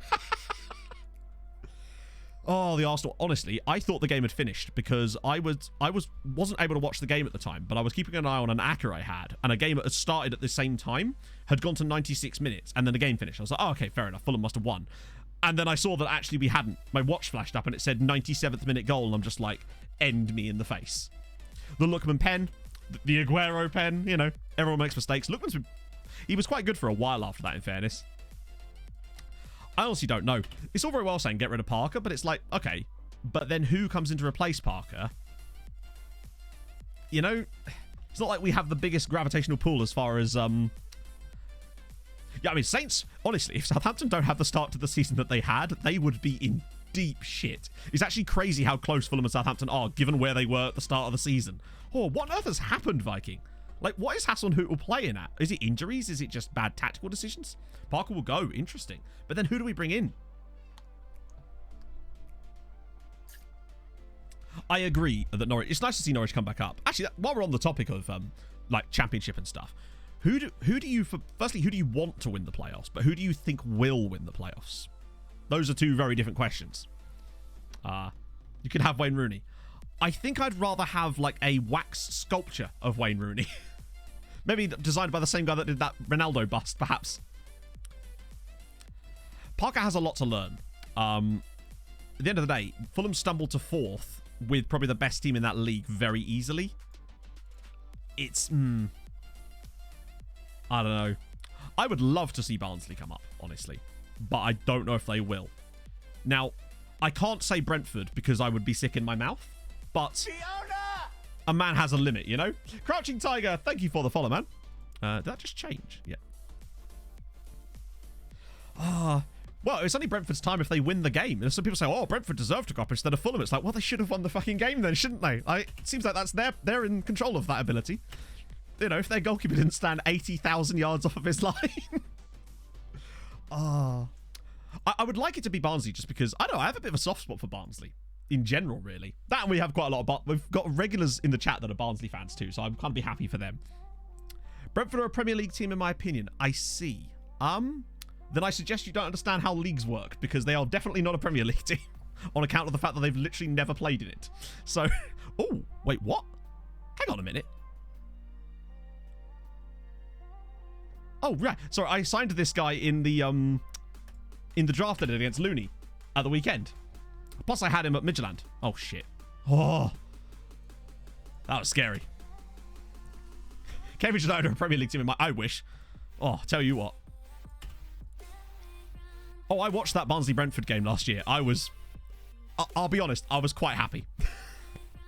They have the players that are Premier League quality. If that were true, though, wouldn't they have won the league they're in? No? I mean, I know that obviously Norwich and Watford also have a lot of Premier League quality players too, but I don't know. To me, in order to be Premier League quality, you have to be in the Premier League. But what I would say is Ivan Toney is unbelievable. Such a good player. Like, outrageously good player. There's an annoying story going around about why Fulham didn't go in for him or something. Dan might have more information about that than I do, but I do remember hearing something about Tony Khan and that. Brentford do have extremely good recruitment, to be fair. That's one of the things they do extremely well. For a club that don't even have a youth academy, I suppose they kind of forced themselves into a position to have to be good at recruitment, you know? Oh, that reminds me. I have player lookups to do. My apologies, chat. So we did Tromso mode, we did Worldwide Hall of Fame, we did Hulk Yoga. Right, best Norwegian. Just reminded me about that. Brentford just play FM. Hey, that's the way to go. Norway. Top players, I guess by value is probably what we should use. Okay. So, other than the one that literally plays for us, Eric Longface Sandberg, I didn't realize he was the highest valued. I guess it's because the others don't play for the biggest sides anymore. My God, look at his mentals. He still needs 2 more caps, though. 2 more caps. But yeah, very good player. There's also Özcan Vollen, who plays for RB Leipzig as well, who is also a bloody good player, in fairness. Stay up because of their recruitment? There's no evidence to suggest that. This is the thing. It's like, it's a very different market to be operating in the Championship compared to the Premier League. Quite simply. We have no clue how they would be in the Premier League, just like, you know, no one really knows how any team would do in the Premier League. Sandy Pro... Oh, you want to see Sandy... All right, I tell you what, chat. Oh, you want to see some porn? I sounded like I was about to open a big leather jacket then, didn't I? Right. You want to see some development porn? Here we go. Come on. Oh. Right. Why the long face? Indeed. Basically, before we gave him a face, he had like the longest face I've ever seen on a regen, essentially. Hey, Henry. A little despondent. You know how it be, but, you know, as always, streaming cheers me up with these things. Oh, yeah. Ollie Watkins, I mean, very good piece of business, to be fair. Have another season of the Championship. Interesting. What? I guess. So you just don't think you're ready for it? I honestly don't think Fulham are ready to go back up again. We had the shortest ever gap between the end of one season and the start of a new one. Crazy. This is, I mean, +9. Has that gone up more? There are certain attributes that he's like tripled. So, for example, his marking was 4, and it's gone from 4 to 12.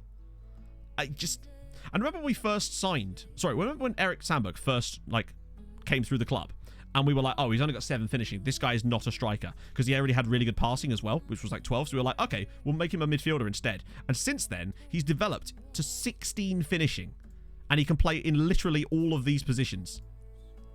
He can cover 4 different roles in our team. Striker, he could play advanced playmaker easy on this right-hand side. Attacking midfielder through the middle, you bet your ass he can do it. In here as a mez, yes please, other than his tackling. That's the one downside. He's absolutely God. He's absolutely God. You know what, that was a Freudian slip, but I'll take it. Oh, God. Well, to be fair, we could, at some point, I might have to go back and have a little look. Not that I have like old versions of the save, but we do have the VOD still. When's our next game? Is it Dinamo Zagreb? Okay, so it's Rotatoroo time, friendos. Youthy prospects. That's fine, I think. Although, oh no, Jonathan starts, doesn't he? So, yeah, these guys definitely need to not be in the team at all. Have I got this filtered on? Oh, right. That's why Mateus Henrique was appearing. When do you consider replacing him? When there's a reason to, honestly. Every time I feel like he's slipping, he just keeps getting better. Obviously, at some point, there's going to be like the plateau and like the peak of his quality, but not yet. Incredibly. Good to have Derby another year in the Championship with this. Yeah, isn't there like stuff going around about how there might be an investigation into financial stuff with Derby? Switch breach. Oh yeah, shit. Good shout. What about they? I think it's probably because of his foot, his feetedness that they put him in like that. But still, yeah, we don't want him playing as the aggressive guy. So who's like Swansea's standout like young talents at the moment then, Morgan? Because I haven't really, as most of, you know, often what fans do I find is that once the team drops out of the Premier League for a few seasons, most fans of other neutral sides tend to just like forget about them. I'm sure everyone was the same with Fulham when they were out of it for all those years too. Hey, Marius. It's hard to say. More Champions League disappointment, I guess. It is mostly what you've missed. Some changes to the tactics as we try to sort of force our way back into things a little bit, as Jesper Holten gives us a very early lead. We're looking better in Europe this season, which is good. We look far more confident. We're scoring a lot more goals, except for that random game against Sevilla. We've looked spectacularly good, and I want to see that with the right pre-season for next year, in terms of like the winter break, we should definitely be going into that firing, but we'll have to see. Relegated from the Premier League next year. I mean, the bookies are always going to be like, oh, Norwich, because it's just easy to say that. But I honestly don't know if Norwich are going to be anywhere near the pushover that they were last year. They'll have learned their lessons, you'd hope, anyway. And they kept a lot of their good players, too. The fact that Buendia stayed at Norwich, and didn't he not just stay, but signed a new contract as well? That's some great business from Norwich to actually keep a player like Buendia. He's such a good player. Scared of Swansea away. They lost their appeal. So what does that mean? Because I heard that they were going to somehow impose, like, deductions on them next year. But to me, that just feels like a proper cop-out. It's like, hey, you've broken the rules and benefited from it, but don't worry. It's fine. You could just take a penalty next year. Newcastle always seem to survive lately. I mean, I guess it depends on if Steve Bruce is still there, but I see no reason why he won't be, right? Palace... honestly, I feel like as much as Roy Hodgson has, they've kind of, I mean, I say underperformed. They always seem to be consistent and will survive. And I worry if Palace get rid of Hodgson and don't get the right manager in instead, they could just drop. Hodgson is unbelievably good at just keeping a team in the Premier League and being simple, no-nonsense mid-table. Nothing good going forward, of course, and nothing really going to happen, but you'll be in the Premier League. And occasionally you do get something special, like, you know, with Fulham. Oh, go on, Jesper. Have another one, son. Weird choice of foot there. Youth intake is February, yes. So I want to find out about this guy from Town and Country that we're supposedly getting through, which is fascinating. Tromso set drawing against Brann. Watch them win on the final day of the season to get their first win of the year. Well, that's what I worry about with Palace, because I have quite a soft spot for Palace. My mum's a Palace fan. That's probably the reason. You found OG Sandberg. Oh, sick. We can do a comparison after this game. Really? They're going to have to get their recruitment spot on. Would it be Wickham that would stay up at Derby's expense if that was to happen? That'd be incredible. Imagine Wickham staying up, considering where they were. That's insane. I've always had a soft spot for Palace, to be fair. We'll have to bring him in just because of fitness levels there. And also maybe Steen as well, since we're winning anyway. Surprised every year we stay up. Yeah. That was me with Fulham for a good 2 or 3 seasons where we were just... You know when you can feel like you're just starting to circle the drain a little bit? Fulham had a couple of years where I was just like, uh-oh. And then that season, it just went wrong. And we've never really recovered properly from that, in all honesty. But sometimes it needs to happen. We start on negative points next season. I mean, that's all well and good, but, like, I just don't know how... But obviously, there's because of the rules of the league and stuff. But I just find it weird when they're like, oh, you've broken the rules this year and massively benefited from it. So therefore, we're going to punish you next year and not harm you in the year that you've actually made those breaches. To me, that just feels strange. Not yet, Simsil, no. Unfortunately. I need a command for that just says no. What a finish, by the way, from Jonathan. He's just kept on going. There's 3 defenders and none of them decide to come and press him. That's a really nice finish under the goalkeeper from a tight angle. Probably could have done better there as a keeper, though.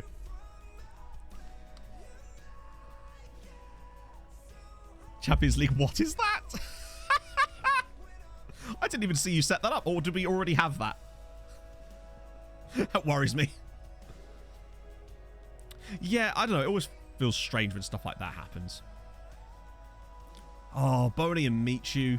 Gylfi Sigurdsson at Swansea. Those are the days. Wayne Routledge. These are just Swansea players I remember from back in the day now. Oh, I'm trying to remember more. And bloody, was it Leon Britton as well? In the midfield. Used to love watching him. Kept asking about the use. I see. Leroy Fur. Wow. Lloyd Dyer. Gomes, yeah. Because didn't Gomes have that really weird celebration where he'd be on the floor doing like this? I say weird in the way that I really like it. I like celebrations that are just that little bit different, you know? Angel Rangel. What a name. Oh, yeah. Jay Shelves as well. Okay, turned into a good result in the end. Just took a little while to get going. Bonnie was great. Bonnie is... There's a whole crop of players like that are really good for a team. And they always go that one step further and push it and end up being on the bench and not playing for a massive team. It's so many players like that. Think Bonnie. Think...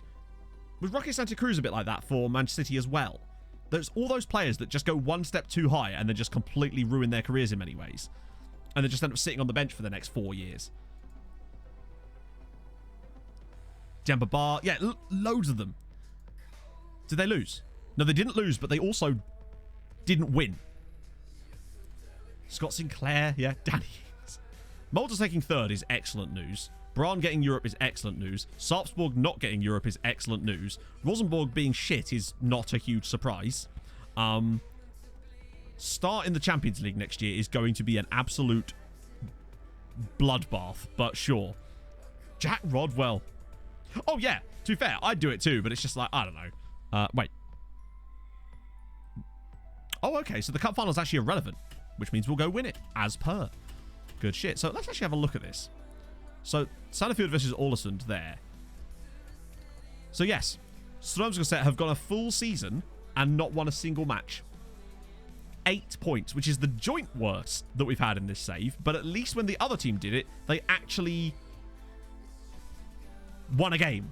Patrick Roberts. Patrick Roberts is different in a way because I feel like Patrick Roberts never really established himself at Fulham before he got the move. Jan's progress. Jan's progress, from what I remember, is... Oh, yeah, we're going to look at the other one as well, won't we? Oh, no.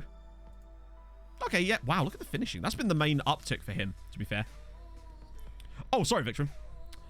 I was doing database lookups, and I don't know how we got distracted. I think it was because we started looking at the Sandberg thing. I'll get on that in a sec. Right, what we got? Right, so I did best Norwegian player. Let's crack on. So, yeah, Cavalcanti has actually improved dramatically as well. I can sort of understand now why he... And remember how much we paid for him?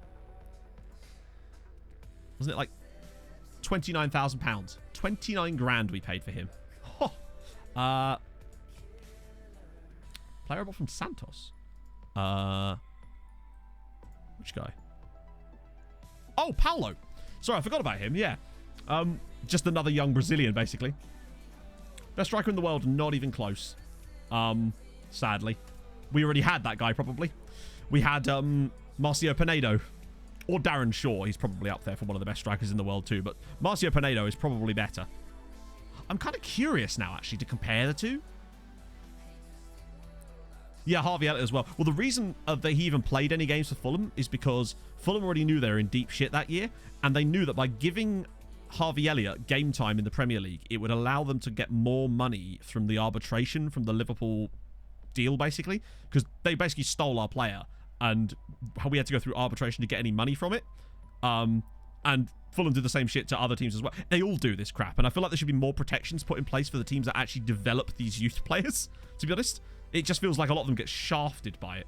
You could develop the next world-class talent and a big Premier League club can come in and poach him for £1,000. And it's just like... But, yeah. It seems like, I think they did bring in some kind of protections in the past. I can't remember what it was, though. So Pinedo was the guy we did have. I want to compare him to Cavalcanti to see where the real... So you could see that... let's just... So...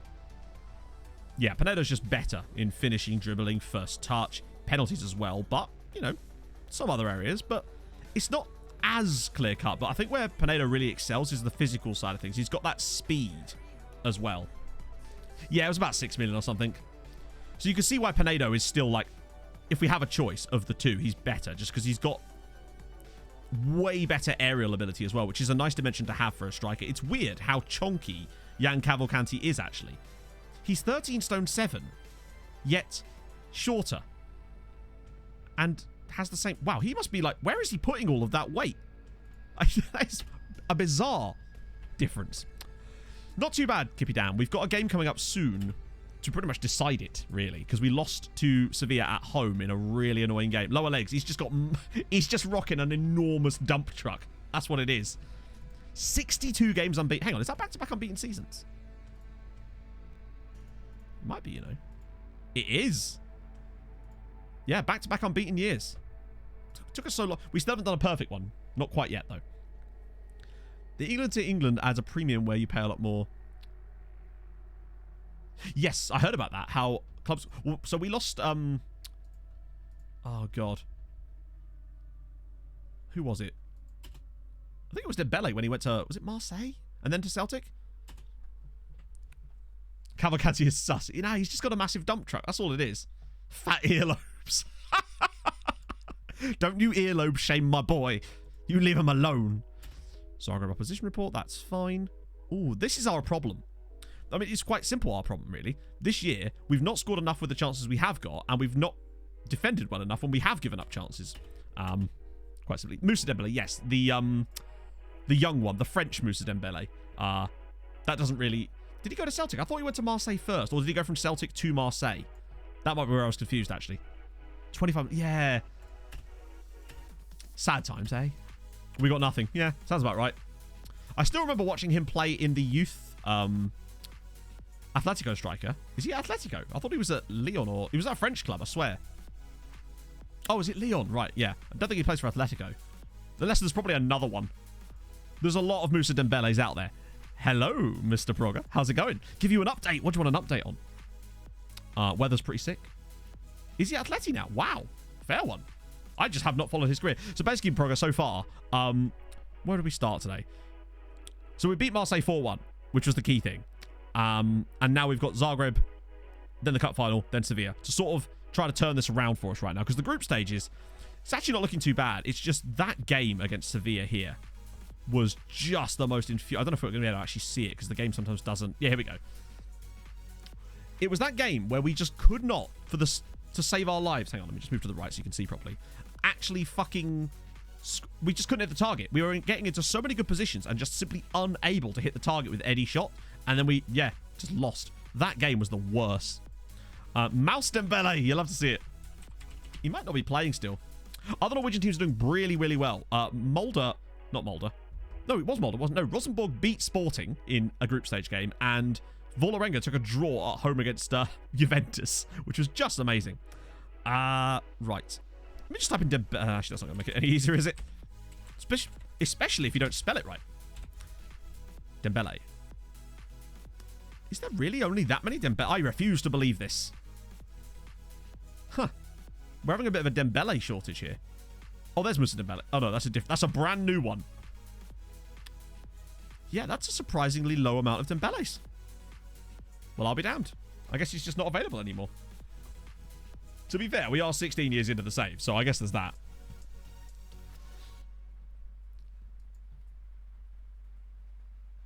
Exactly. It's like 10 million for Fulham style. It's like, well, if that's how, if you want him, that's how much you have to pay. Except they didn't, of course. The Dembele emergency. Oh, God. Secret base all over that. Where do you reckon Sancho will go? I don't know. Like, I mean, it's hard to say. I have no kind of, I mean, firstly, when it comes down to it, I actually don't care where he goes, really. I hope that for, like, his own sake, that he chooses a place that will allow him to fulfill his potential, you know? And that's kind of what I want for every player, really. I just want him to make, like, I feel like Haaland is, like, a great blueprint for good career moves, not jumping straight from, like, the Norwegian league or whatever to, like, a massive, big European side as far as, like, a Real Madrid or whatever. Slowly taking the steps to work your way through seems to have given him a lot of nice time to development and to play games and just develop as a player very young, you know? Sancho started the trend. The trend of what? I mean, I know the trend of, like, players leaving, but, like, yeah. Isn't a small club. Okay, but he didn't start at Borussia Dortmund. He started at, where was it, Brynn? And then he went to somewhere else in Norway, I think, and then maybe it was then Salzburg and then Dortmund. But he knows he'd get game time at Dortmund is the key thing. And for any young player... Yeah, it was Mulder, wasn't it? Of course, yeah. He was at Salzburg. Yeah. He was at Salzburg before BVB. That's why I think it works so well for him. Let me just quickly look up Kostov here. Oh. Wow, he's still playing. Holy damn. He's just, like, had a lovely arc upwards, and I think some players jump too quickly.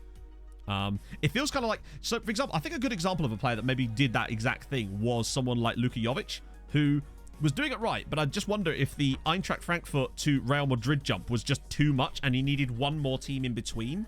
Not sure who exactly, but... Oh, Bubble with the gifted sub to Pitawee. Thank you very much, Bubble. That's extremely nice. Where have I lost my button? Sub hype for Bubble and Pitawee. You'll love to see it. Didn't move him to Leipzig. That is a good question, actually, Screeves. I don't know. Was this... When did he move? Because Leipzig was still, like, a decent team at that point, weren't they? Yeah, exactly. But the thing about that as well is that with Odegaard doing that, he then wasn't able to get game time at Real, so then went straight out on loan anyway. So it's just like, well, maybe you could have stepped along. I don't know. Sevilla or Villarreal or, I mean, someone like, you know, Leipzig. Did he turn down Leipzig? If he did, then fair play to the man, you know? What's first team at 17? Oh, dear.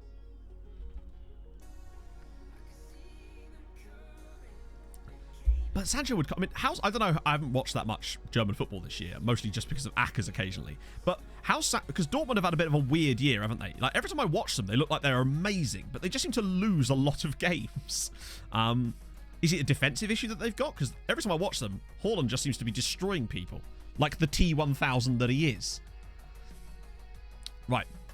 This should be straightforward, but you just don't know. Oh, so it is defensive issues. Right, okay. Who even is in the Dortmund defense these days?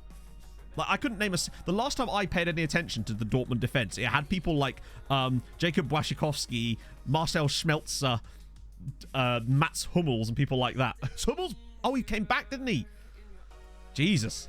Hummels must be over the hill a little bit now. Is Piszczek still there? Oh, they've got they've got Agadoo at least. Yeah, fair one. You could probably get in the team. I've never heard of Akanji. Well, I must have heard of him, but like not super familiar with him. Honestly, most of my knowledge about Dortmund goes back from when I used to build a Bundesliga team on FIFA every year, and yeah, Dortmund had some top quality. You know, your Royces, and even Schmelzer wasn't bad. This is like FIFA 15 I'm talking about. Maury. Isn't Maury the American, or am I completely off base with that? A Piszczek is a Polish urine sample? You'd love to see it. Plays at the back these days. Wow. Maury's Spanish. I don't know why I thought he was American. Oh, wait, hang on. Isn't there like an American basketball coach that's called Daryl Morey? Or am I just imagining things? Why did I think he was American? It is a strange name, actually, for Spanish. It doesn't sound that Spanish. Oh, go on. Early goal. Oh. Was I right about that? How the fuck did I know that? I don't know what team he's. He's a GM. Why did I know that? That's such a weird one. Okay. Do you never just have that where you just get random information lodged in your head? Oh, here we go. Ingrid's time to shine, boys. I'm back with a hankering for sysesausagerroll.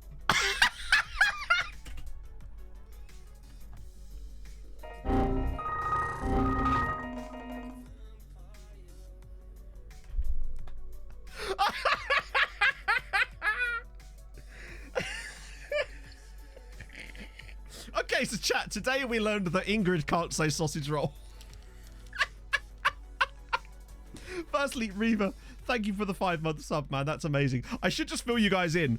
On Saturday's stream, chat decided to make me change my Streamlabs notification to the Norwegian one. But no one had a resub that they could use to test it. So today, meet Streamlabs Ingrid. Is all I can say. I just want to hear her say sausage roll again. I wonder what other words she can't say. I also changed it. I think I changed it on every notification except dodos. I need to switch it over to all of them because this is fun. Oh, Lord. A susagarol. That's incredible. You were all for it. Hey, I'm blaming chat, Dan. Let me have this, all right? I'm shifting the blame, sir. How does she... I dread to think. Honestly, the best thing about it is that anyone who's not familiar would just be doing the normal stuff in the resub messages. So I love how she's handling it. That was so good. Oh, come on. Early goal. Get ourselves confident. And he's never going to shoot from there. What are you doing, Carlos? Come on. You're better than that, bud. Hey, it's in and it's Eric Longface. There we go. Early goal. Pressure's on you, Severe. The bit of it for bits. I moved it down to 50. And I think I did change it for bits.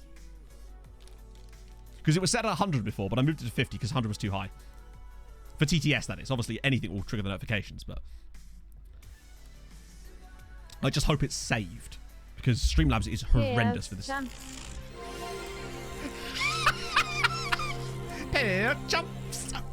Oh, mate. I am never getting rid of Ingrid.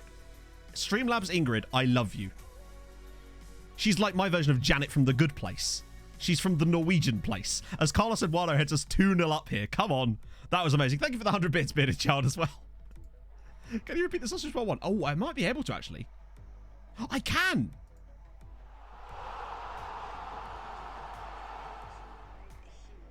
I'm back with a hankering for sysesausagerroll.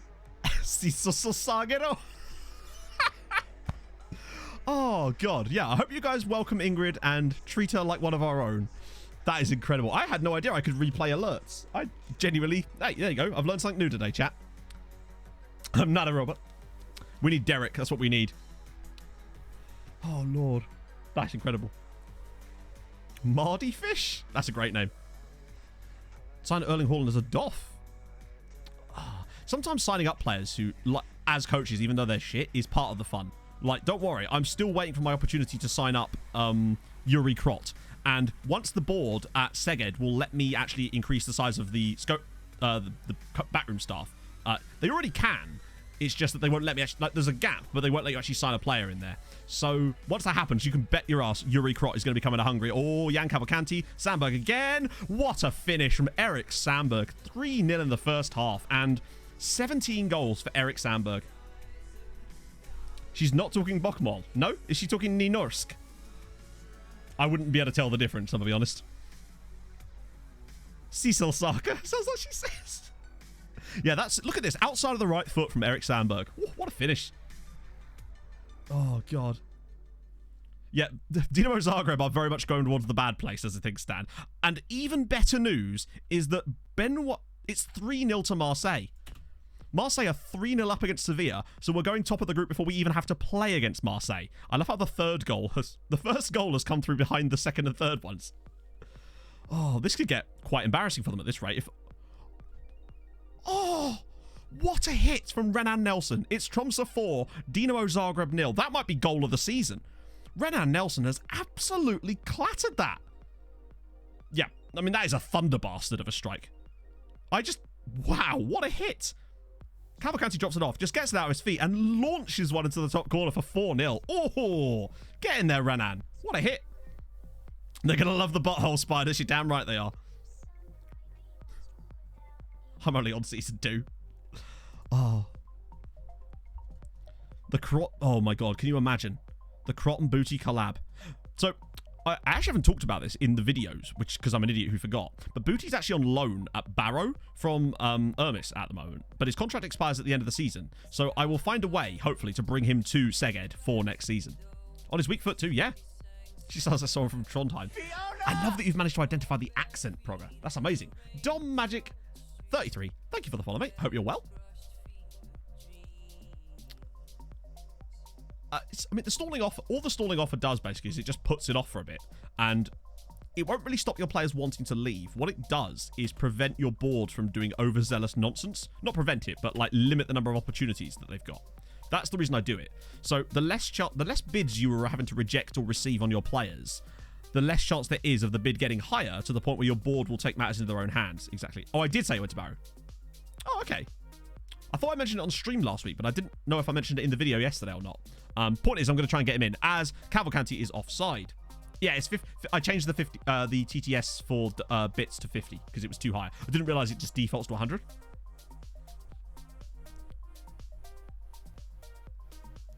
Head-to-head, we won't be top. Oh, really? Oh, good point, Maris. Yeah, true.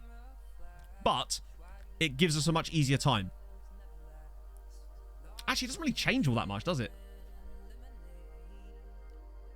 Yeah, I forgot to mention, I think, that he was on loan at Barrow. Which is a strange oversight, because I'm going to be recording a video straight after today's stream. So basically, here's what happened yesterday, chat. When we moved club, obviously, I have to do a new version of the intro with all the new colours and the updated graphics and stuff. That video, the intro, takes 2.5 hours to render.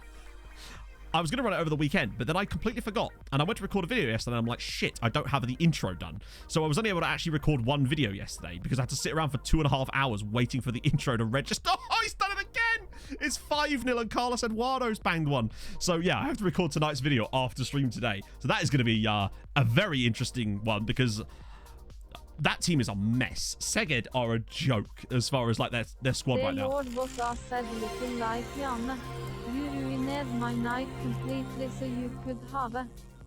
The money but the hope now you spend it on getting some lessons in grace and decorum because you have all the grace of a reversing dump truck without any tears on.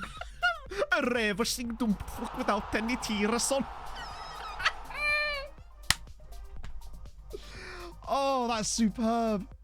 Dan, thank you for the 50 bits and that wonderful message. I see you're a man of culture and come dine with me.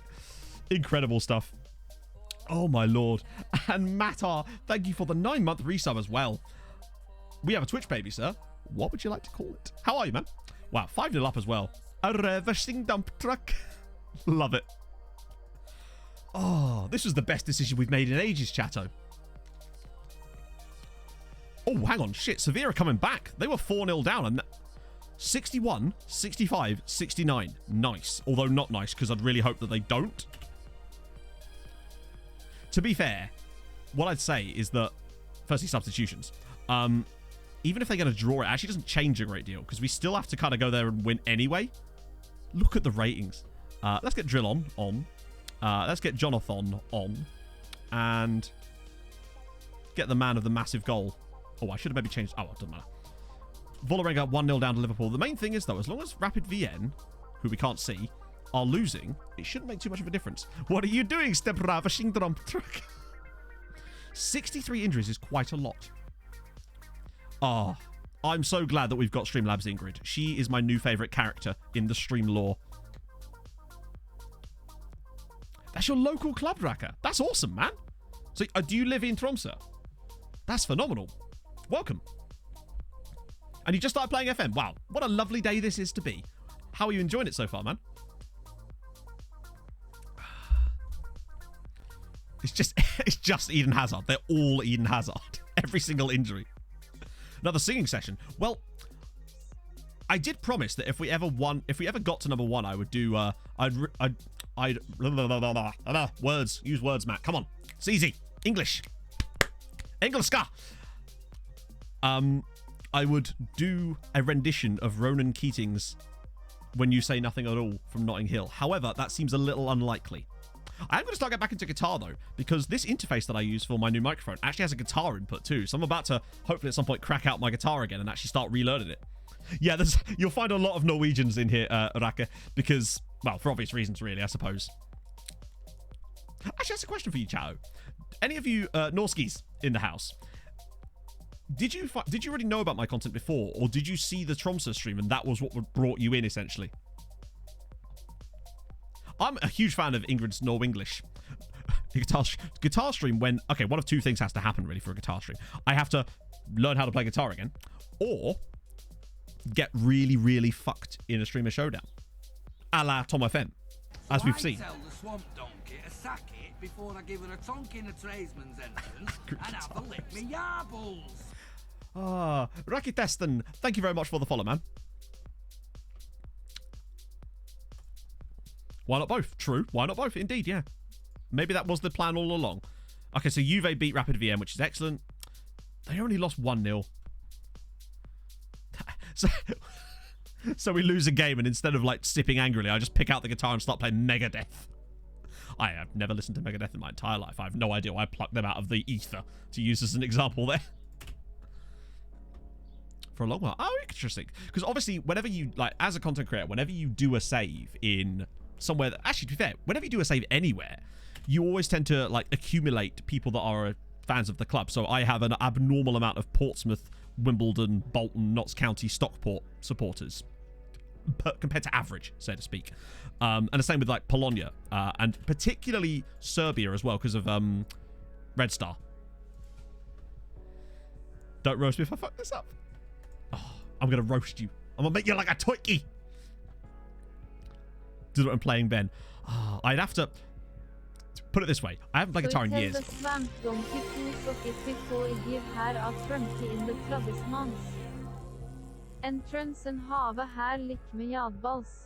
Tradesmans. I'm a huge fan of Tradesmans. Thank you for the 50 bits, Rad. Tradesmans in Trons. Oh, God. Norwegian test of speech was my best decision this week. Easy. Second only to spilling my entire drink all over my desk. You love to see it.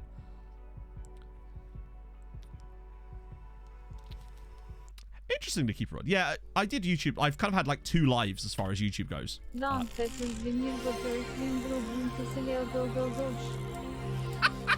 I love how she actually didn't sound... She sounded better... Well, I shit you not. She sounded more fluent saying that than she did what Valinsky just donated. She did all right with that, to be fair. Round of applause for Ingrid. Well done, lad. Well done, lad. Jasperinho, thank you for the follow, man. And also, thank you for the 100 bits. What's it? Oh, I'm impressed with her. She seems to really struggle on certain words, particularly sausage rolls, apparently. Police machine. Oh, I'd love to manage police machine. I would love it. Or wanky colliery. Yingrid.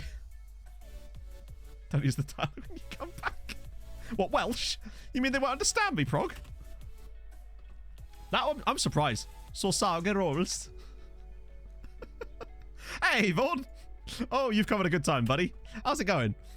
Oh, Lord. Whole team me. Oh, it's just, yeah, silly nonsense in it. Reversing dumptruck. Reversing dumptruck.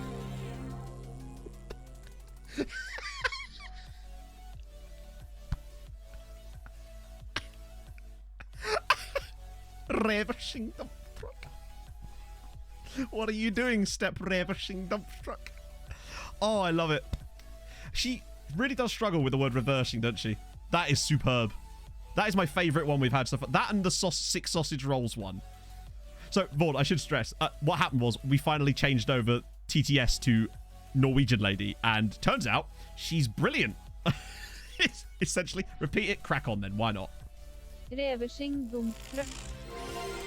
Reversing dump truck. Oh, goddamn. Botswana Meat Commission as well. Good shout. True. Oh, God. Oh, your local club just... Wow, lots of Tromsø people today. That's like the 3rd person today that's come in and is a... I don't know. What would you call a person from Tromsø? Would it just be a Tromsøite? I don't know. Her reading an instruction... Oh, mate. I tell you what. There's something... Like, you know... Something about that Norwegian accent. Just, and obviously this is that, but like, it just does something to you, you know? I don't know what it is. Tromsønian. Oh, yeah, true. Tromsønite. I quite like Tromsønite. A Trommy up the Trommies. Wow, okay. Norwegian Player of the Month for Jesper Holten. 2 goals and 2 assists. That's what I like to see. Very nice. And, oh, wow. Via Quarter was in there too. A hestcook. What does that mean? If you just told me to say something naughty in Norwegian. Tromsø. Really? National... A trombone? I like that the most. Your new job, Holbrook. That's amazing, man. What's the job? Obviously, you don't have to tell us. A horsecock. Oh, brilliant. I should have known that as well.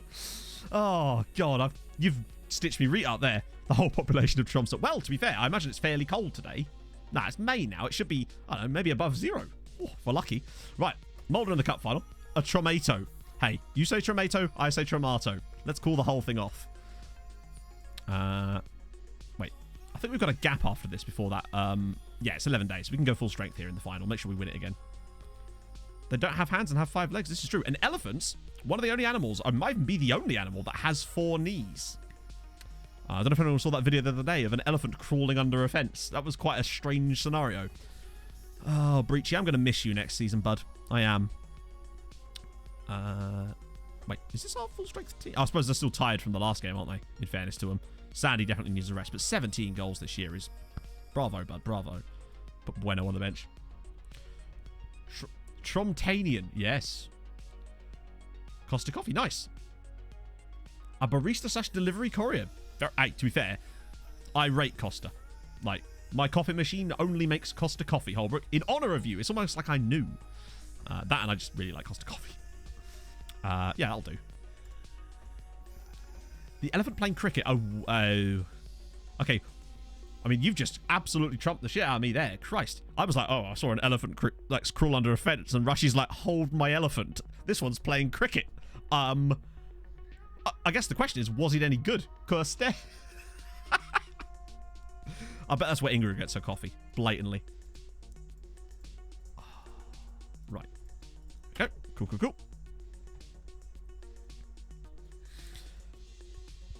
I've just never seen this. Hey, Bargod. How's your day going, man? If you could hold his elephant. Hey, you are severely underestimating my strength, Vaughn. Come on, look at these guns. Look at these guns. Oh, God. I need a permit for these guns. I mean, they're like water guns, but like, nevertheless. Nerf guns? No, water guns. Yeah, bam, exactly. It's probably against TOS. Whew. I don't know. I go to the gym so little that I'm pretty certain I thought a tricep was a dinosaur. So, you know, it's just not exactly, it's not really my thing. Corking guns, exactly. We'll just not lose the cup final to Mulder. Well, there's the beginning. There's the beginning of the losing the cup final to Orlando Castro. Brilliant. Brilliant, lad. Well done. What a start we're up to here. I suppose it's only an own goal, but like, can we not lose the cup? A Finland save. Nice. Which team did you pick, Pargod? I was fascinated when people start building a nation save just because of the teams alone. Thursday hot tub stream. Personally, I don't own a hot tub. Would you believe I don't own a hot tub? I'm not sure. Wait, do you think I live in a penthouse or something? Don't say HJK. Please don't say HJK. So Nelly, close one. VPS, nice. No, I'm not FM Folklore, and I'm glad you mentioned that because I am going to start the moment I get my hair cut. Because that way it'll be way less trouble having to wash the fucking thing all the time. I did start running back in like February, January kind of time. Got through a full month of it, and then I did my neck in for like a full month, and it was enough to lose the habit and the motivation, and then just went horrible. Would recommend getting back into it though, and I hope to. I miss it. I want to be able to actually do park run when it's back. More than anything else. Oh, Kochimano, lovely first. Actually, it was a terrible first touch. What am I saying? Yeah, true. But, like, I've got to wait for the rubber duckies to come along. Mulder, by the way, winning a cup final despite having had 0 shots in this match so far. This would be the most Tromsø thing ever if we lost a game without the opponents having a shot. With your loft horse? Oh, Poland. Lovely stuff. Stockholm Internazionale. Ooh. That's kind of cool. Afternoon, Hodgson. Right, yeah, so maybe don't lose to a team that have not had a shot yet. That's my encouragement for them for the second half. Be better. To be fair, yes, they played similarly to this in the Europa Conference League final, but they also dug it out. Greet Team Code Pythagoras. Seriously, that's awesome. What a strike. Drill on Zanelli. Smashes this level.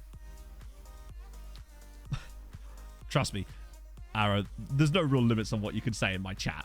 As long as people aren't being aggressive or a dick to each other, you can pretty much say whatever you like. That's the kind of rules I like to go by. Not that we have to... No, they had a shot, you mugs. Drill on... Oh, hello. Another one? Yes. Carsten Sepp. And within a matter of seconds, we've gone from a goal down to a goal up. And it's Carsten once again. Good stuff. If a thesaurus was a dinosaur, it's trying to sneak it by you. Calling the ladies of the night. Oh, don't worry. There's that clip of me basically accidentally calling Emma whore. So one of my favourites. That will definitely go in the next compilation. Bung to the red. Oh, what a ball. We're not done yet. Accidentally. No, I promise you it actually was accidental. You'll understand if you've seen the clip. Oh, good save. Moneyball challenge or something similar. Not really, because you can't really... It's not easy to do a Moneyball save on FM because of the limits that it places on what you can see about people. Like, I don't think the analysis of players is deep enough to allow you to do what you'd actually want to. That's the reason. Because I love the idea. It's just I don't think FM makes it that easy for you to actually do that. Just on Genoa. Joe and Linson as a striker. Oh, dear. That's not what you want to see. Ever. Oh, lost 3 stone. Congrats, man. That's phenomenal. I could do with losing about 3 stone. I've probably put on about 3 stone since the start of the pandemic, to be honest. Sucks. Everyone else was like, oh, pandemic, I'm going to take up running. I'm going to like, oh, pandemic, I'm going to take up sitting. I'm going to stop running because I'm a mug. Oh, God. I still kick myself for like giving that up at the time. Super annoying.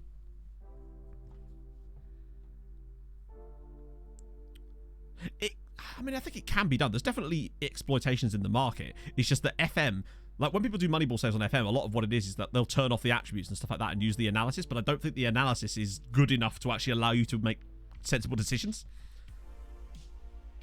Good stuff, Gulliver. I love that there's practice. It's kind of like, is there qualifying too?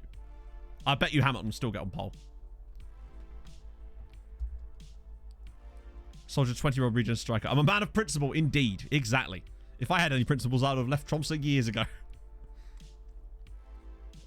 Oh, Eurovision's not that far away now. Exciting times, friends.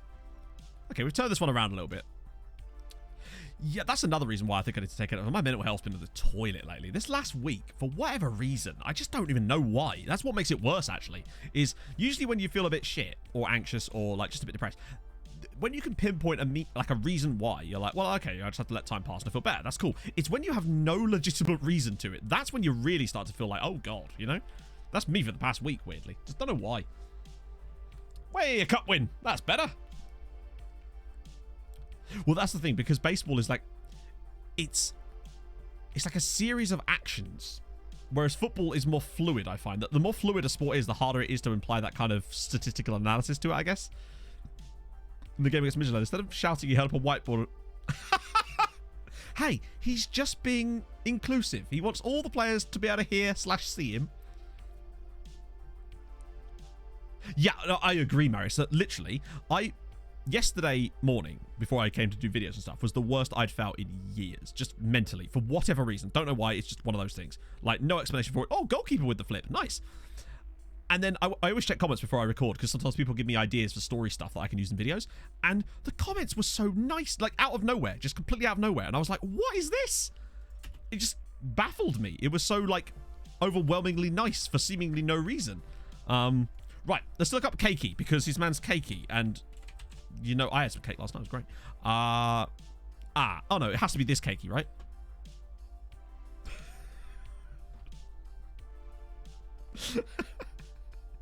What is that face pack picture? Sorry. What is he doing? It looks like my pog face.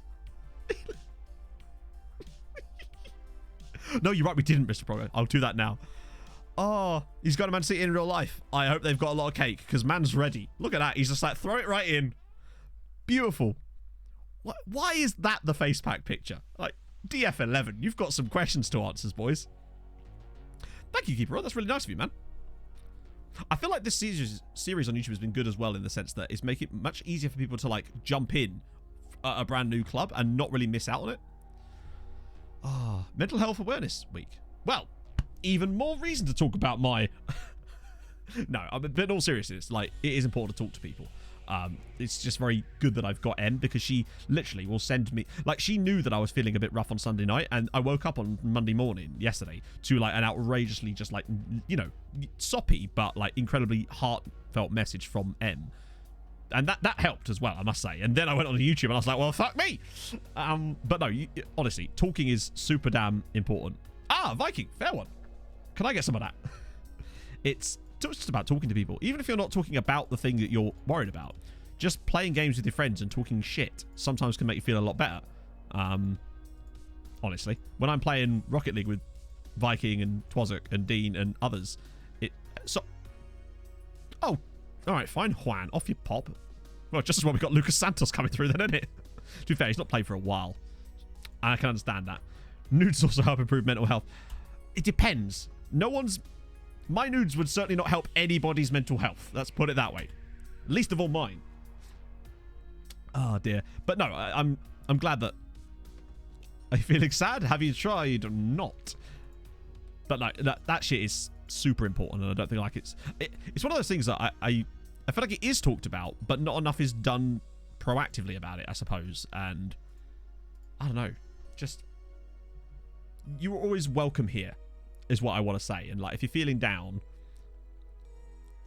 I'm not going to be able to promise that we'll be able to cheer you up, but we can at least take your mind off it a little bit, maybe. And I sometimes find that sometimes all I need. I find that sometimes it's about breaking the cycle of feeling shit.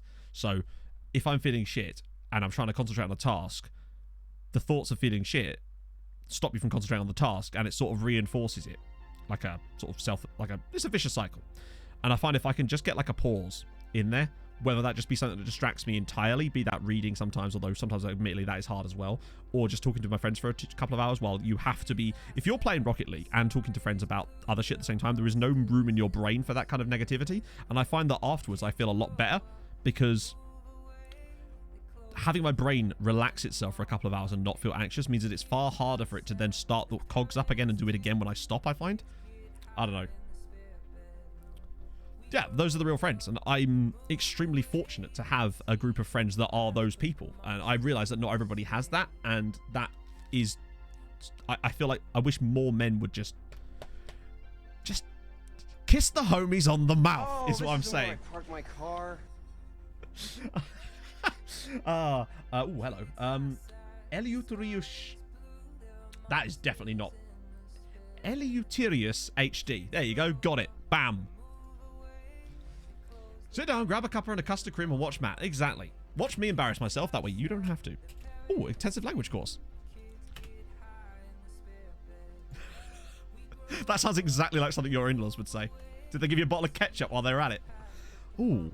Oh, is that Elias Solberg? It is. Nice. Yeah, this is true. I'm not allowed in his house unless I give him a big old smooch. Oh. Oh, other teams Europe. Sorry, Mr. Progger. We were getting a bit distracted with our lads, and so on. Every other day. And I used to do that too. And I would feel so good about it. Like before all the streaming, before the pandemic started, I was running like 50k a week and feeling fucking amazing because of it. Like I could go out on a Wednesday and do like my 8 miles and feel great. Because you're just out there in the sun. It was great. I've just said great too many times. Right, we don't want to do that. We want to look at the other teams. Happiness bucket. I agree. That's an interesting thought. Yeah, honestly. They legitimately are, Pulse, doing legitimately brilliantly at the moment. So I can't wait till July because Viking's birthday and actually going to be able to see people and... Yeah. Nuts. Right, okay. So Champions League, obviously, we want to just check. But I think we kind of already know that... So they are through. They are through in 3rd place. They're going into the Europa Conference League. Europa League next. Into the... You know what I mean. You know what I'm saying. Everybody loves a bucket. I prefer a bucket when it has chicken in it. Speaking of, actually, Em and I deliberately stopped at our motorway services on the way back on Sunday, specifically to get KFC. And I do not regret that decision for a second. Yeah, I suppose it's just a question of finding things to fill your bucket with, isn't it, really? That sometimes could be the problem. Right, so that's that. Now we've got to check it out. Yes! Get in there! That's huge news. That's less good, though. So Mulder winning is good. Very comfortable, in fact. The fact that Tottenham took a fucking point against... Or rather, Anderlecht took a point against Tottenham. That could be troublesome. That said, if Mulder were to go to the knockouts of the Europa Conference League, I wouldn't put it past them going all the way again. The point is they're guaranteed at least 3rd place. So I'll take that. What about Bran? This is the one that matters more in a way. Oh, that's not good at all. What are you doing, lads? I think they're very likely to... Oh, that's not good. What is Bran up to this year? They've struggled in the league a little bit as well, and it has kind of reflected itself in Europe somewhat. They've not quite been at their fiery best this season. But, once again, were they to go into the Europa Conference League, I don't know if that's the worst thing at all. Happiness is finding someone you can share your bucket with. Yeah. Finding... It's like when the relationship and the love you have for someone becomes like breathing, where it's sort of just like involuntary and feels completely not ethereal, but like it's just there. That's when you kind of really... I was thinking about this the other day. I don't share my buckets. Good man. And literally, Em just messaged me as I said that. See? I'm telepathic, mate. Didn't nip my chips. That's... Oh, KFC chips, mate, because they've got the skin on them. So good. Anyway, so that's... Yeah, not great. But again, imagine if we had 4 teams in the knockouts of the Europa Conference League. Oh, we would absolutely clean up. Hey, HC. Right, okay. So Fredrikstad and Rosenborg. Come on, show me the good shit. Oh, you beautiful bastards. They could have done better there, admittedly. But them drawing... And I think their last game is against Skenderby, no? Yeah. So basically, Rosenborg are essentially as good as through. That's amazing. Oh, ready? Stream housekeeping my going latterly. Remember if you're down, you're also keeping others up. Top man Matt. Okay. Do not let the comedy accent of Streamlabs Ingrid detract from T. Hodgson's message here.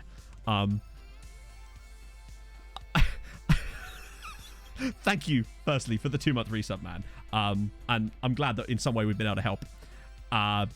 Apologies for the fact that the sentiment of the message was somewhat ruined by the comedy accent. Oh, dear. Works at KFC? Oh, no way, Holbrook. That's amazing.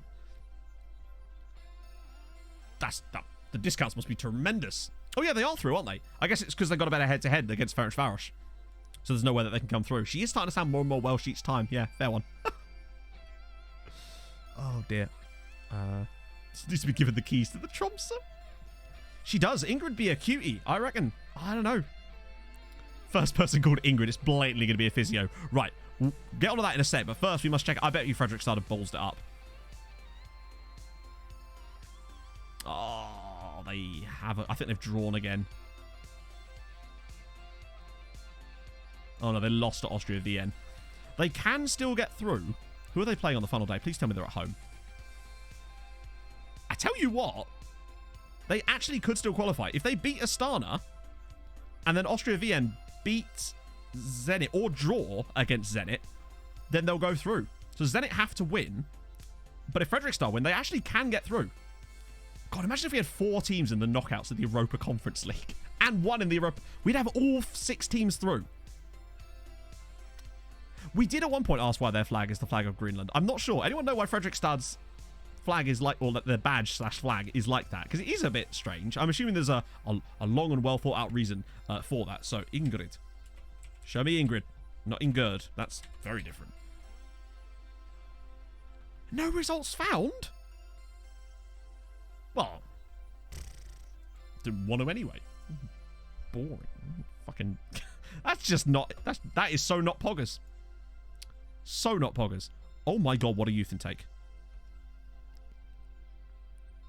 Francis Regala, you got a Filipino player. That's cool. Robert Relling. Tony Quist. Jakobsen. Those are some damn good. Tawanda Mo. These are bloody hell. That's a sick youth intake. Why doesn't mine look like that? That is disgusting. Ooh. There is a very attractive Norwegian mom at my son's school. Thanks to you, things just got really awkward when I see it. Hey, just think of her as Streamlabs Ingrid. Then you'll have to sit down. Streamlab Portland. No, probably not. Kit was introduced after a match between Norway and Poland at Fredrikstad Stadion. Oh, wow. Once it used the colours of the Polish national team, a letter was sent. So it's the Polish national team. Wow. Oh, Harv, I am jealous of your food, basically. There's no two ways about this. I'm jealous. The most capped Norwegian player? Probably not ever, surely. Right? I think Haaland. I'm pretty certain Haaland has got more than that. Yeah, 107. And Sandberg currently has 109. Is there a way you can actually see the most capped players? Or not? Is it in records, maybe? Players?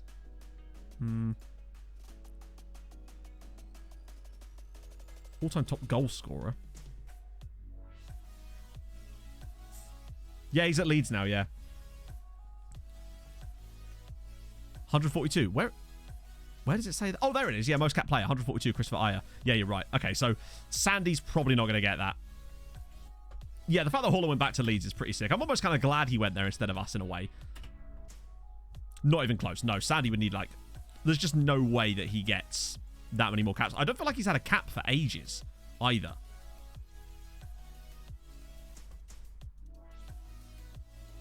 Okay, I'm completely wrong about that. He literally played last month. I have no idea where I got that from. He's only 2 caps away from 100 caps for his country, which is pretty phenomenal. Josko... we've looked at this. I swear this name rings a bell. Yes. We've definitely looked at him before. Wow, he's decent, isn't he? 124 caps for Croatia, and I can see why. He's fucking great. Still on 140k a week. Are you drunk? I mean, not today. I've been drunk for a while. To be honest, the last time I was drunk actually was during the last Streamer Showdown. Promotion season. That's bold of you to assume. That is a proper, like, side smile. I rate that. As a connoisseur of the side smile myself, I actually very much rate a good old side smile like that. So, we'll take that. Yeah, he's extremely good. 400 games for Leipzig as well. Whew. They got their money's worth. Actually, we don't know how much they paid, to be fair. So, Matt's not as think as you drunk I am. Exactly. So, yeah, how's your day going, Huff? We're back up. Yeah, probably, but... This yo-yoing is just not spectacular. Drunk on energy. Exactly. I haven't even had coffee yet. So, you know, imagine what happens when I go make myself a coffee in a minute. I'll use it as an excuse to have a pee break before the Sevilla game. Coffee and pee break. Perfect. Oh, hello. Recruitment meeting. Oh, good. I definitely can't wait to ignore that. He's 5-star, 5-star. Wait. That's fine. He'll not complain. Absolutely no interest in signing a new contract. Why have you got absolutely no interest in signing a new contract? This is weird. I paid undisclosed. God damn it. We'll sort that out, though. Best rookie. Where am I looking? Norwegian. Wow. 17 assists. Sorry, 17 goals and 11 assists is actually filth, to be fair. It's going okay. It's not going spectacularly, I'll be honest with you. We're doing okay in the Champions League this year. Oh, yesterday's emails. Okay, I'll have a look in a sec. Oh, yeah. Artem Shishenko. Ukrainian. Wow. Oh, my God. Look at those physicals. He's on loan from Benfica. So he's a Ukrainian that came through in Portugal. Norwegian clubs have definitely been making some stranger transfers lately. But in a good way. In the sense that... Look at some of the values. Look, Alan Kvam, £13 million he's worth now. And this guy, Dennis B., who's only 19 years old, is already worth 10 million quid. Norwegian sides have got some clout now. It's exciting to see how well they've actually done. Right, Sevilla. Oh, we didn't check coefficient. We only looked at the teams. We didn't actually see... We must be 8 now. 8.33. Not bad, not bad. Most importantly... way better than anyone below us except Portugal, who, wow, they're 10th in the coefficients now. Look at Portugal recently. They have shat the bed. I mean, they were at risk of being overtaken by teams like Austria and Denmark. The Denmark people, come on. We are still fairly comfortably clear of the Netherlands, which is quite important, and they're going to be losing better years than us in the next couple, so it's not too bad. Odin Thiago Holm, he was pretty good for us for a while. He's gone out to, I think, Saudi Arabia now. Oh, well, thank you, big boy. Every time I say your name, I feel strange. Seaman's fault. Just digging him out. What's that time of day? It's Dig Zealand out day. Oh. Afternoon, FM veteran. Oh, my lord. Yes, get Ovalar at any cost. The man is a monster. Obviously, you might get a slightly different one to me, potentially. Because I don't know if the version you... Maybe he might not have an attribute range, in fairness. For all I know, he might have like a set. Oh, nice one, FM veteran. The word clout always reminds me of... Oh, what? With extra clout. Yeah. I used to use a lot of... When I had glandular fever, like 10 years ago, Corvonia was my savior. Corvonia, ice cream, and codeine. That's all that it was like having razor blades on the back of my throat. It was horrible. Would not recommend.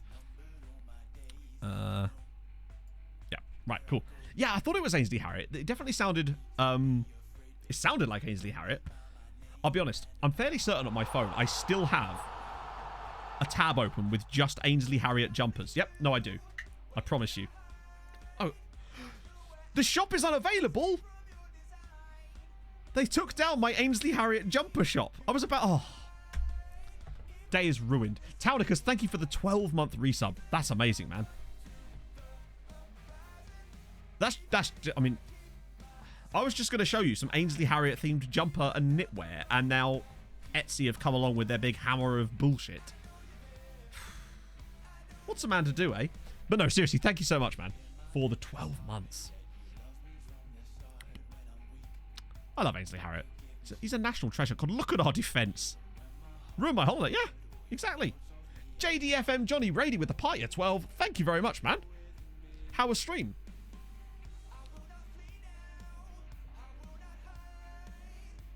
Yeah, it literally does now just look like I full screened myself simply to complain about losing Ainsley Harriott. There's a British professional wrestler who has a finisher called Ainsley Lariat. That is good. That is poggers. Oh. Ooh, what sort of odd jobs you doing, Taunicus? Right, I'm going to use this as a moment to take my first pee break of the stream and grab myself a coffee. So I will be back momentarily, chatto. Tell me your favourite meal that Ainsley Harriott has ever cooked. Yeah, that's a tough one for you. Challenge for once. Fire away.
Okay, there we go.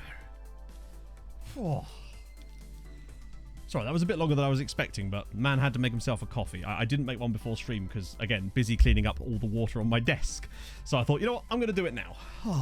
A Chef 2 starring Ainsley Harriott would be probably my favourite thing possible, if I'm honest. Oh, imagine that. John Leguizamo, Jon Favreau, and Ainsley Harriott. The ultimate trio. Right, okay, good. Let's play a game of... This is actually quite an important game as well.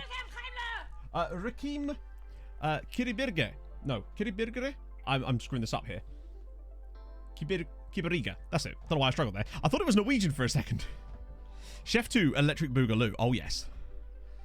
But no, seriously, thank you for the follow, man. I'm a little bit out of breath, honestly. This is why I need to run more. Right, what on earth?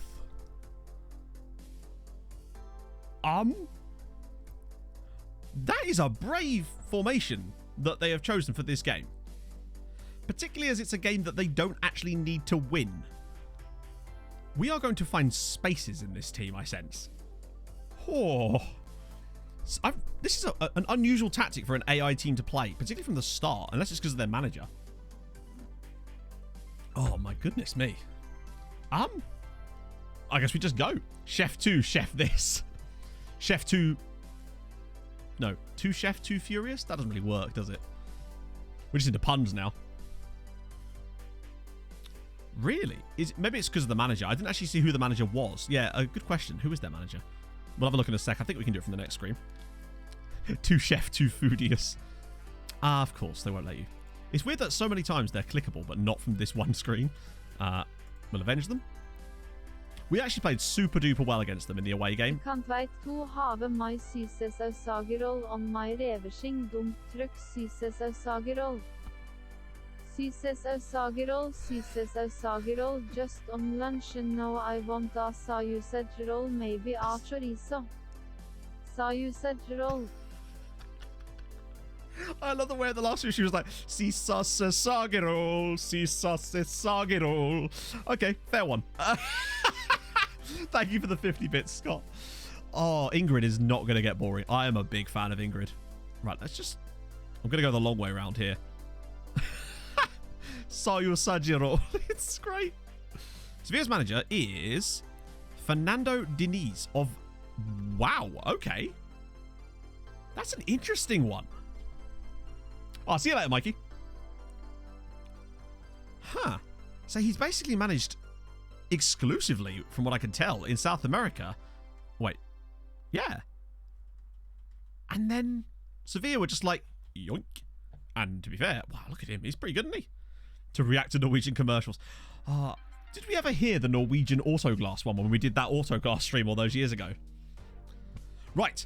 Let's go. Big stuff now. This is going to be a bloodbath for someone. We did. Right. Excellent. It feels like years ago, though. Right? That was probably like last April, the Autoglass stream. We had a bloody great time. I'm glad I managed to find that one to put it in that compilation. Right. Okay. This is actually quite important. Winning this.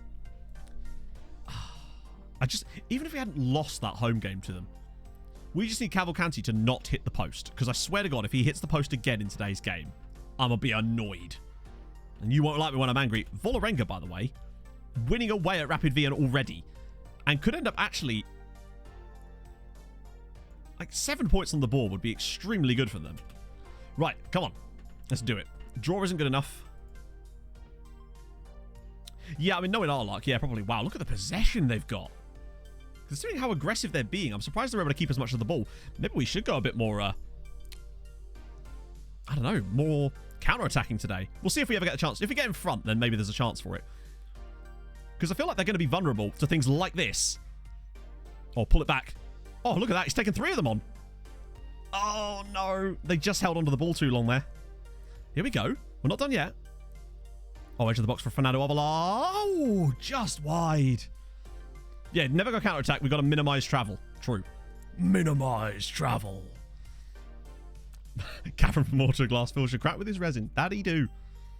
So currently second place sides. Ajax, Porto, Real Madrid, lol, Liverpool, lol, Dortmund, Benfica, PSG. I mean, it still looks like second place would be much worse. Oh, before we go any back to this. Vi lose every week, vi lose every week. You're nothing special, vi lose every week. And now we've got Ingrid doing football chants. Okay, I'm a fan of this. Arrow, thank you for the 2 months, man. That's amazing.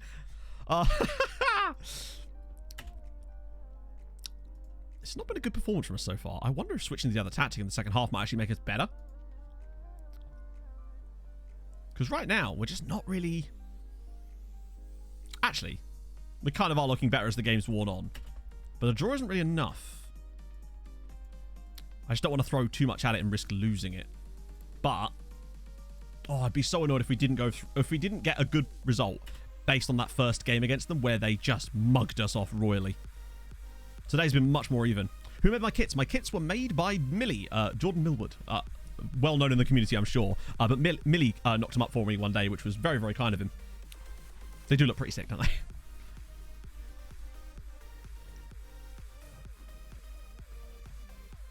Oh, dear. Right. Millie Vanilli. He did indeed, yes. He took his time, and he made them good. And they were very, very good. Yeah, Celtic have sort of bottled it a little bit there, but they have had some good results in Europe so far. In this save in general, actually. That's pretty sick. Are you winning, son? No, not at the moment, and I'm concerned we're about to concede right off this plate. Right, go on. There we go. Breakaway chance. Come on, Jan. Do your... Oh, he's taken 2 of them on. He's going to hit the post off of this. I almost can guarantee it. Well, he did, but it doesn't matter because it's Sevilla 0, Tromso 1, and Jan Cavalcanti with the goal. Basically by himself as well. He damn nearly missed that as well. This man, he's so accurate that he always aims for the post, I'm guessing, but he's hit the post so... Look at this. Look at the pure pace to get away from...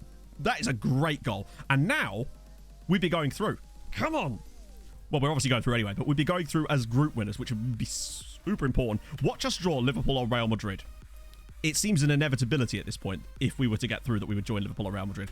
I kind of wonder if turning on pass into space might work, actually, because they have a lot of space. Oh, hang on. They've changed the formation now. Never mind. They've gone back to mimic us, essentially. And now you'll see that we're starting to grind our way into this game a bit more now. Right, subbies. Come on. Oh. Apprehensive Renan. All right, well, off you pop.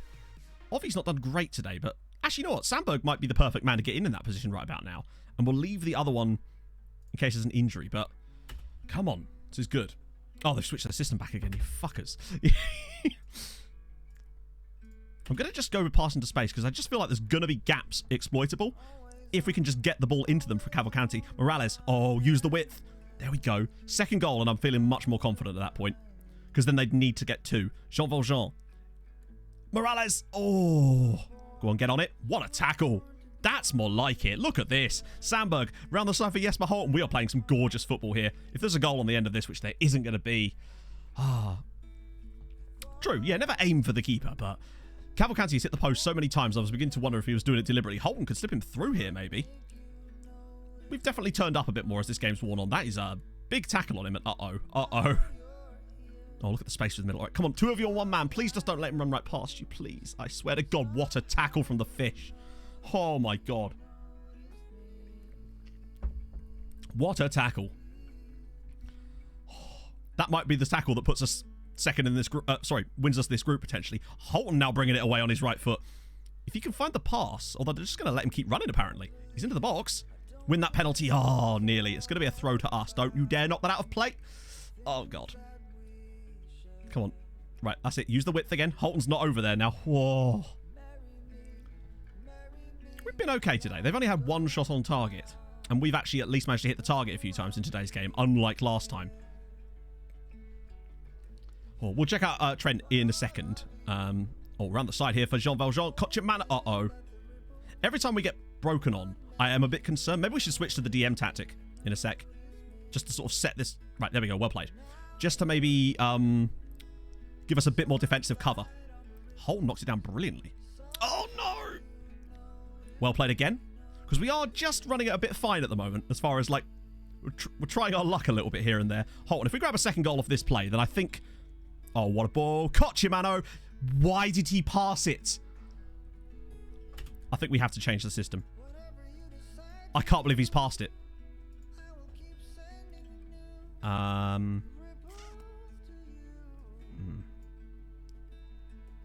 trying to think who's the best man for the job. Probably is Morales. Just so we've got a bit of cover in front of our back four to have one more player in there sitting and not... oh, no. That must be offside, right? Yeah, it's miles offside. Oh, Jesus.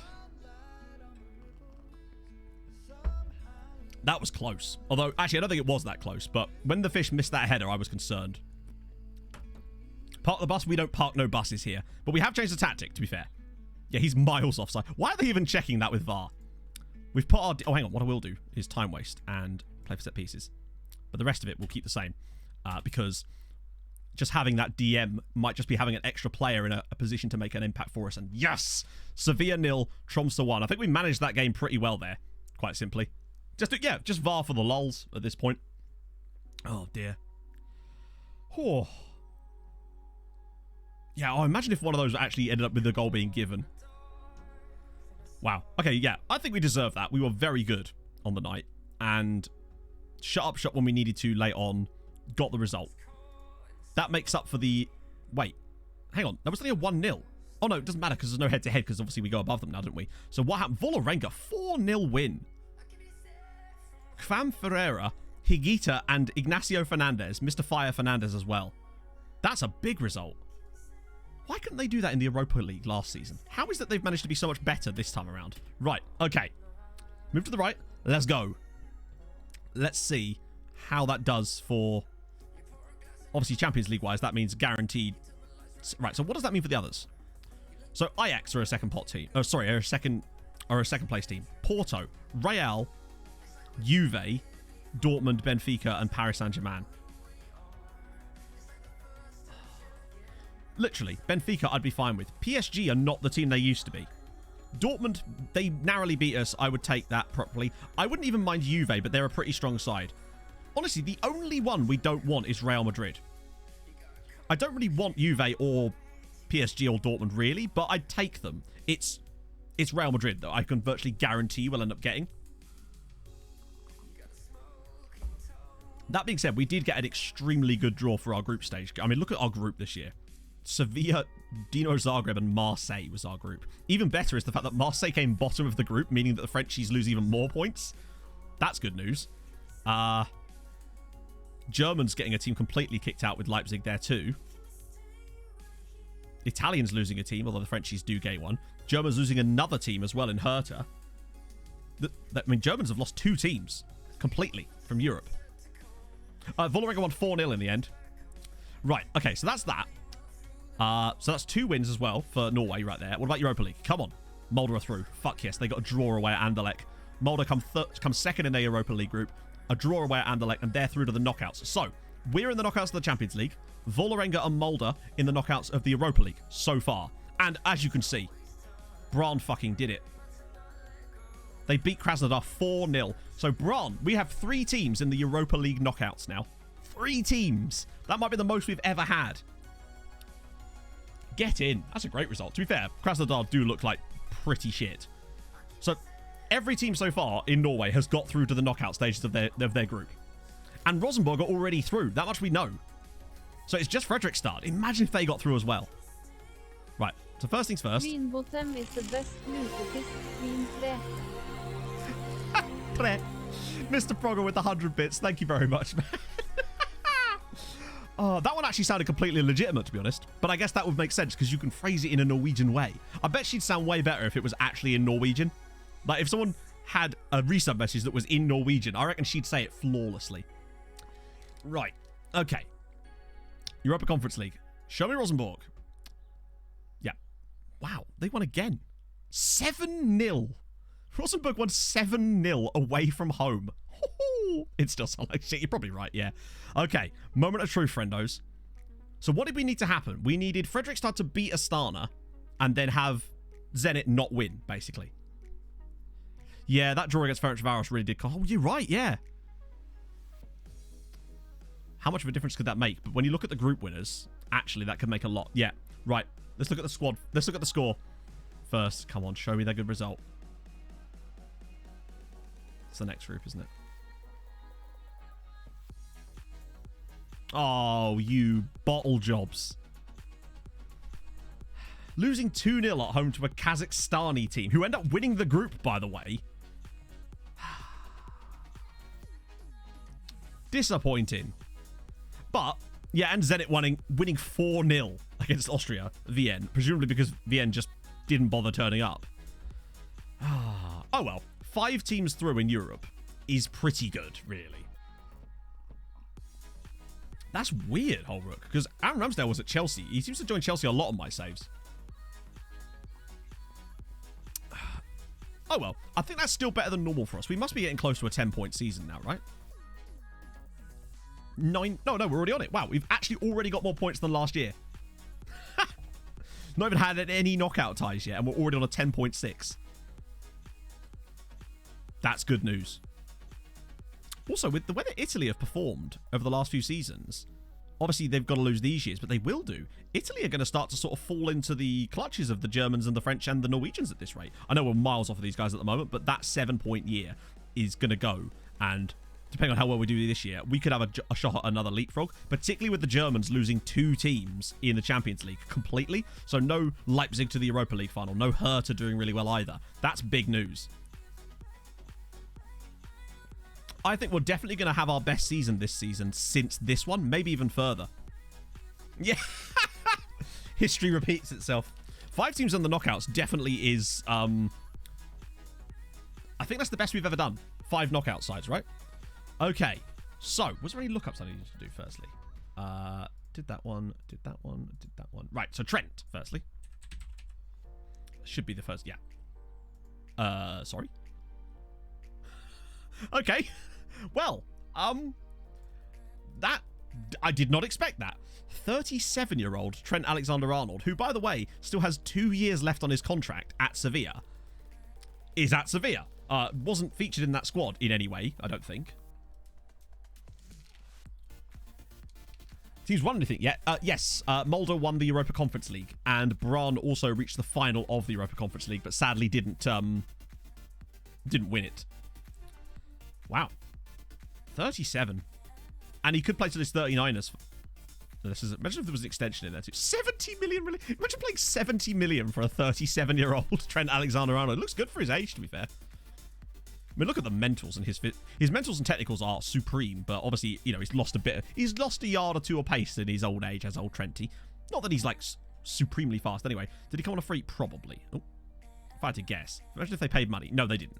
And he's actually played quite a lot last year, but wow, look, his last few seasons for Liverpool, I mean, he's not really had a bad year at Liverpool. In fact, some of his more senior years at Liverpool, if you like, were some of his best. Where's the testimonial? Yeah, I hope he got a testimonial, but then knowing FM, probably not. Yeah, I guess because he's got such high natural fitness. Ooh, that poll is, yeah. He did indeed. Very much so. Right. Let's go to Slaviša Jukanovic. How is old Big Slav doing? Oh, my disappointment is immeasurable, and my day is mildly worse. I was hoping Big Slav would have found himself a job or something. Yeah, it's the first time I think I've seen Trent leave Liverpool on any save, for that matter. Oh yeah, McTominay was also really old as well, wasn't he? Why spelling McTominay? 39-year-old Scott McTominay at Celtic. 39-year-old Scott McTominay. That is outrageous. I kind of wonder, Chatto, who the oldest players left in the game are, and if there's any names we recognise in there. I kind of want to have a look now. Is he retiring? I mean, he's still... he must be, surely. Can we see? Approach the sign? Though the fact that it says approach the sign suggests no. Short-term position... He's not retired. He's... Yeah, no, I'm going to do a search in a minute. I legit think that he's not retiring. He's 39 years old and will most likely be... No, he's only just turned 39. In fact, he turned 39 like days ago. Oh, he might be true. Let's just see. I mean, he's clearly not retiring, is he? Imagine that. I kind of want to see how long... Hang on, let me just see how much money... If he wants, like, tiny money, And, oh, I'm interested. Right, okay, so obviously that's, like, you're not going to be that. You're going to be that. All right, we'll give you that at least. Fine. Under 19s coach play. All right.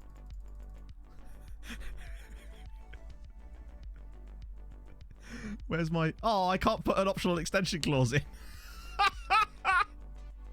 Imagine a 4-year contract.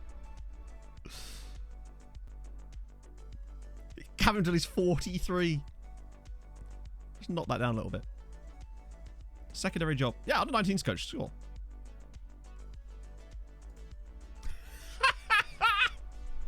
Oh, McSauce. In you come, fella.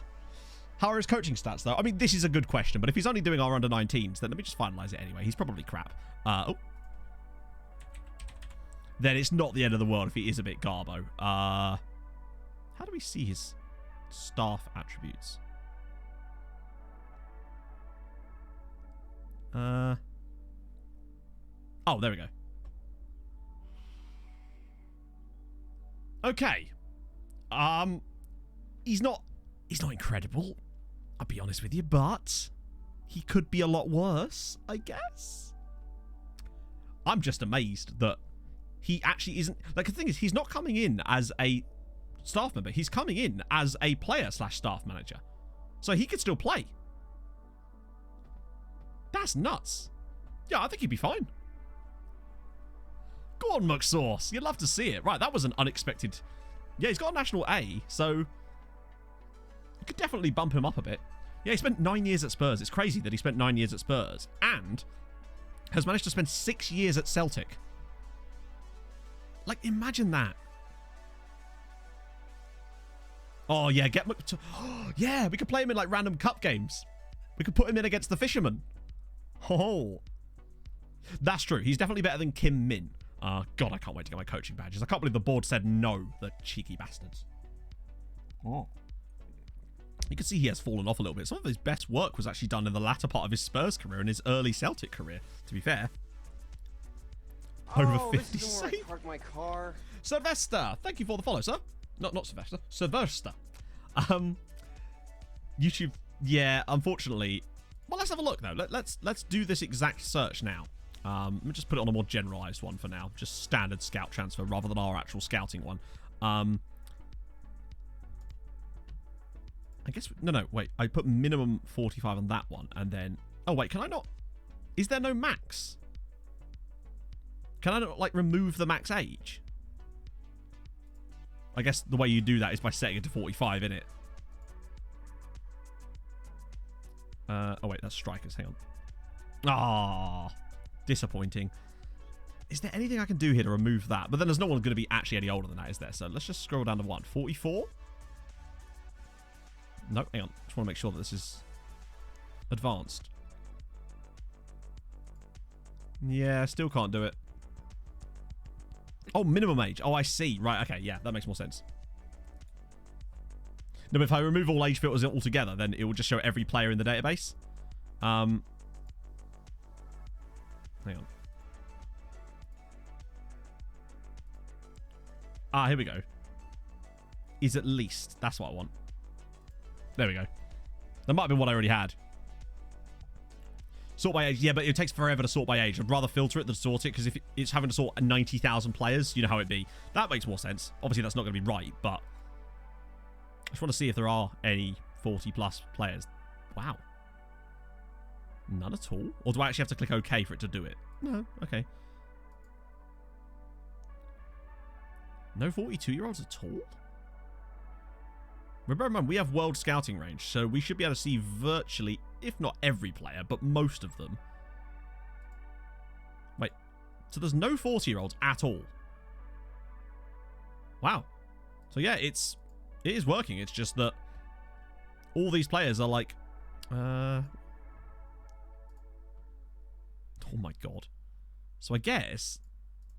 trying to find some... Scott McTominay is the biggest sort of standout of the bunch. I think Scott McTominay might end up being the first 40-year-old in this save at this point. I'm trying to see if there's any names I recognise in here. Ryan Fulton is the name I sort of recognise, right? Maybe? Wow. Yeah, starts off at Hamilton. World rep, that's a good shout, actually, yeah. Let me just add that into this so that we can just see it. There we go. So there's Dragan Rosic, who, I mean, you can see the world rep. Is this the ex-Liverpool guy? No, this is another guy. Okay. 39 years old. Goalkeeper makes sense.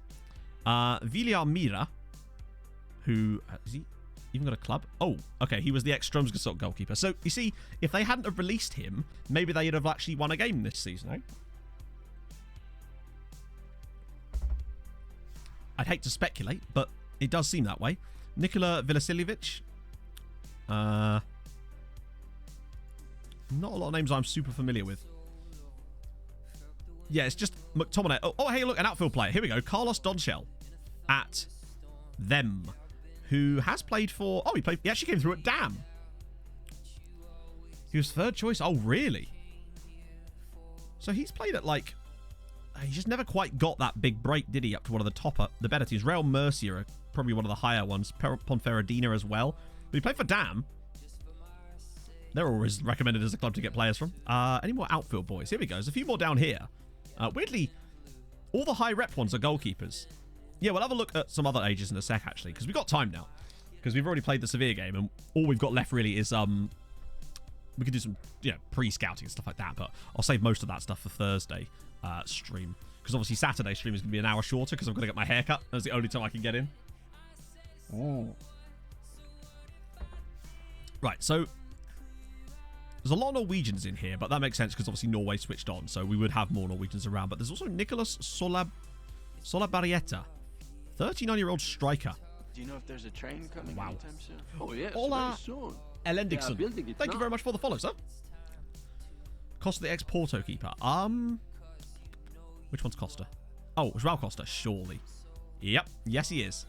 He is indeed the ex-Porto goalkeeper. Starts off, I think, at Granada.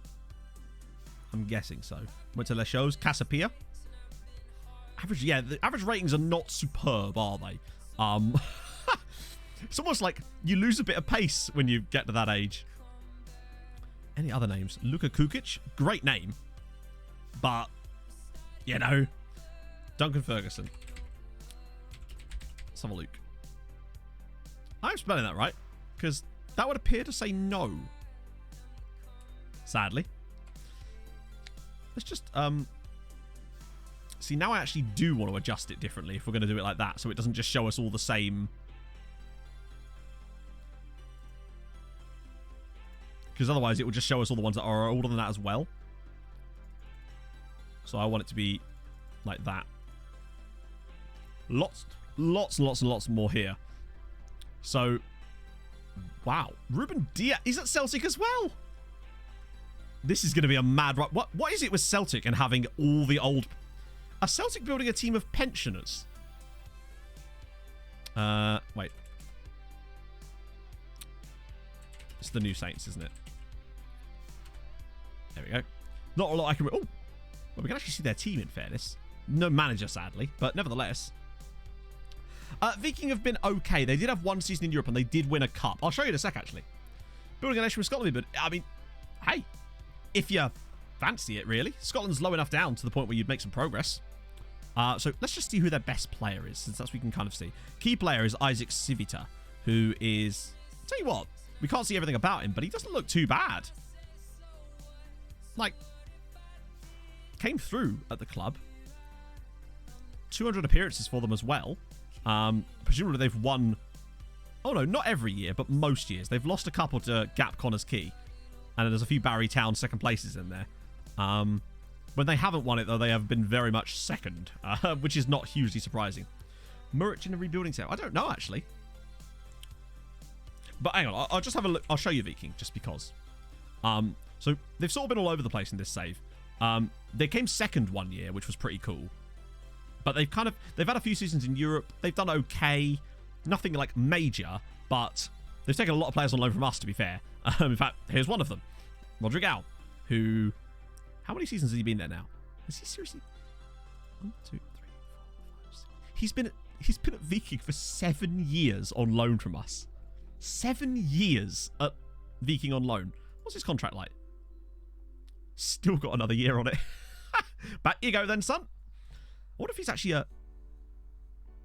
Oh, not yet, but I bet he's in the icons, right? No? Wow. Oh, there he is. He's in favoured person now. You'll love to see it. So, yeah, Tune Coop Miners is probably the highest rated, but there's also Ruben Diaz as well. Oh my god, look at those mentals. He managed 131 caps for Portugal, but never scored a goal. That's some Paul Dummett shit right there. Huh. I mean, he's still... Look at this. Other than his physicals, he's still actually legitimately quite good. It's crazy how many older players Celtic have just, like, hoovered up during this period. Trent in there too. Yeah, Militao at Rayo Vallecano. By virtue of... Wow, he's got another... So, 39 million to Juve, then to Sao Paulo, then did a random year in Mexico before coming back to Spain. At the age of 37. Hang on, how is he 37 if I'm... Ah. Wait, what? Oh, can I not set them at the same... Oh, I see. So we might have missed a few there. Who's the manager at Celtic? I actually don't know if they've got one.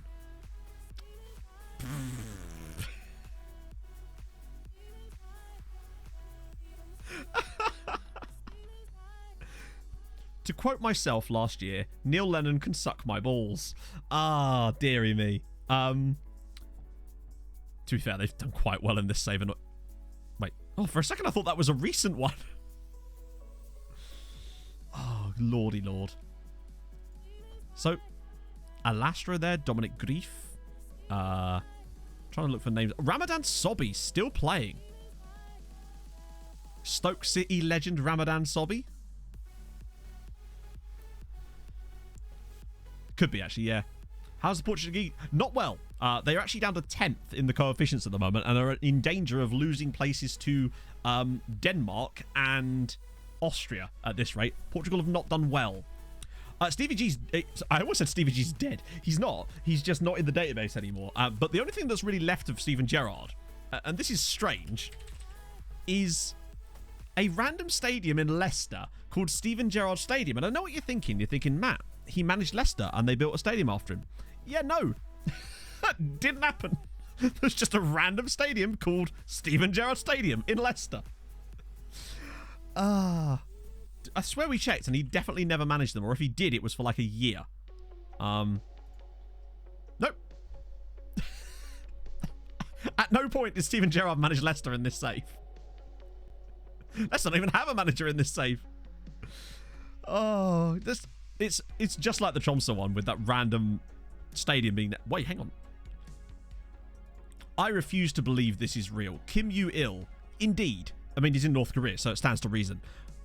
You don't get to be 38 in North Korea. There's no way this is legit. I'm sorry. How? He's the oldest man in North Korea. Down as England. Yeah, that's almost certainly what it is, yeah. Kim Yu fine. No, Kim Yu in Trubs. It's a real place. What, 41,000 seater stadium in Leicester? Oh, we haven't done the draft yet, Half. We got a bit distracted looking at old boys. North Korea with Logan's Run. Are you sure you're thinking there's a difference?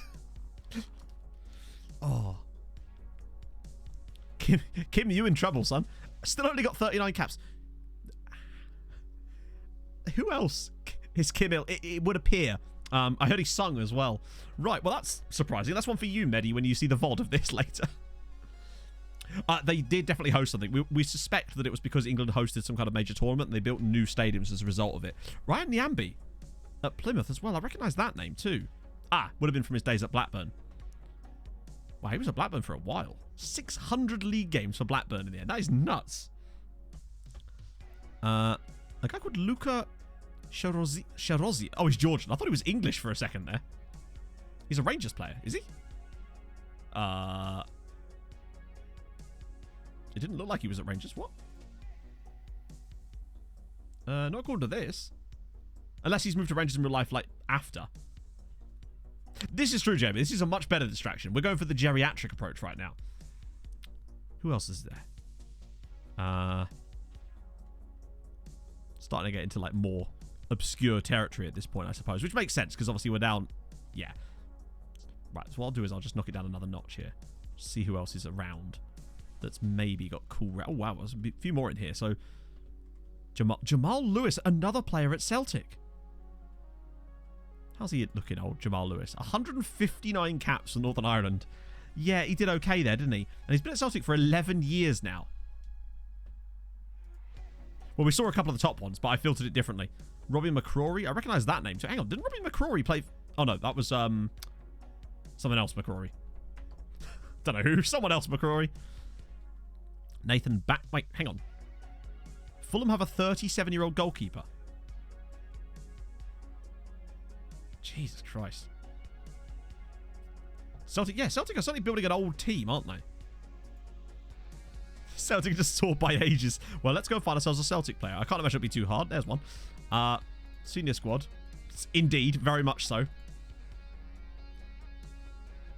Look at this! Well over half of Celtic's team is 30 or older. Their youngest player in their first team is 23. They've got McTominay, Ruben Diaz, Jamal Lewis, Faustino Angerin as well at 34, Jack Jenkins at 33, Tatum Mengi as well, Esposito, of course, Kieran Bowie at 33, Benicio Baker... Hang on, sorry. Benicio Baker Botti. That is a superb name, the old Triple B. This might be the oldest team I've ever seen. Yeah, he's retired. Some of you lads could take a leaf out of his book. Christ. They really do have a very old team. I love how, like, none of the older players... Okay, they've got McSauce, to be fair. But that is a very old-looking Celtic team. Huh. Is this guy real? I don't think so. Oh, yeah, no, he's real. He's real. You can see he's real because he's got, like, you can see shoulder pads. New youth. Celtic youth intake starts at like 25. It's like, congratulations, Mrs. McGregor. It's a man. And yeah. Well. Yeah, true. They won't have McSauce very soon because he's coming in to be a coach. But fair one, Celtic. All right. Was I supposed to look up anyone else? I feel like I might have missed a player request there. So we did Big Dunk, we did TNS, and we did that. Okay, cool. Right, lovely stuff. Oh. Any more in here? Right, actually, we did a lot of this one already. So let's just look a tiny bit lower. There's bound to be some surprises in here. Yeah, he probably got caught up in the Z-Gens. Wow. So Mateo de Ligt, actually, at 36, is up there. Movie Extra. I haven't, no. A full-grown man. Oh, wow. Alison Becker came with a mustache. I bet he did. That would not surprise me. Martin Ødegaard as well, at 36, still playing for Real Madrid. And legitimately is actually still playing for Real Madrid. Like, not every game, but hot damn. That's impressive. It literally has 500 dead on. Well, not caps, but like appearances for Real Madrid in the league. Yeah, he's off to Celtic. Coop Miners again. Ødegaard. Reece James, though. That's cool. Gianluigi Donnarumma. It would make sense that he would... Oh! Shit in hell. It would make sense for me. Imagine that, right? You play 436 times for Milan. You then move to Chelsea and manage to get another 250 Premier League appearances in there. 210 caps for Gianluigi Donnarumma. When did he make his debut? It does tell you, doesn't it? His international debut was nearly 20 years ago. And he only just retired from international football, literally this last transfer window. He has played some football, yeah. He's made nearly 700 league appearances in his career. That is filth. A care package of muffins, coffee. Oh, that's sick. That's awesome. Enjoy your muffins. Experience. You're right. Yes, he's wizened. I thought it was Diego Costa for a second. They've got this guy, Titas Krapikas. Sorry. Oh, he looks 36 now. How does he... Because he's like 20 in real life, right? He is... Did he have like a paper round in Baghdad? What? He looks very old for what I assume is a 20-year-old. Valtteri Bottas. Tromso mode, let's crack it. My face cam's going to move back to the right, unfortunately, chat. So do remind me when we come back off of Tromso to switch it back to the right-hand side again. Oh, hey, big man. Is Declan Rice in there? Let me just scroll a bit further to the top so you guys can see a bit better at the moment. Yep, Declan Rice. He is retiring, which is making sense. 121 England caps. I just get fascinated by this shit. Wow, they actually paid money for him. It's very Southampton of them, isn't it? Just paying money for him. Good old crap tits. Kai Havertz, yeah, at Lille. And now I'll put it to the right. Any others in it? Tyler Adams as well. Formerly of, I think he was at Leipzig, was he not? 200 caps for the United States. Yeah, Rice went to Real for big money a little while ago. 200 caps for the US. Like, I feel like he should have more games played in the league than that, but still. Any other names I recognize? Ezekiel Barco.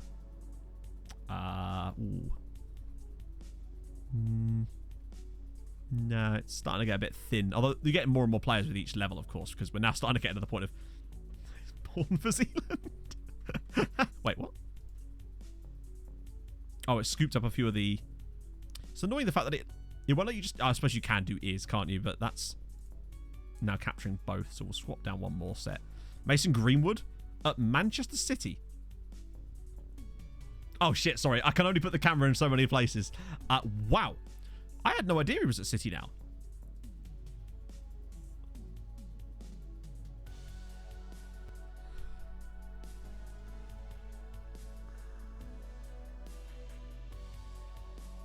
There is so much wrong with this screen. There is so much wrong with this screen. So, let's just paint you a picture. Firstly, we all know that Ed Woodward done goofed when he sold Mason Greenwood to Atletico for £3 million. We already knew about that. But look at his performances for Atletico. It's the fact that City then thought, I know, let's drop £48 million on a 32-year-old striker who used to play for Manchester United.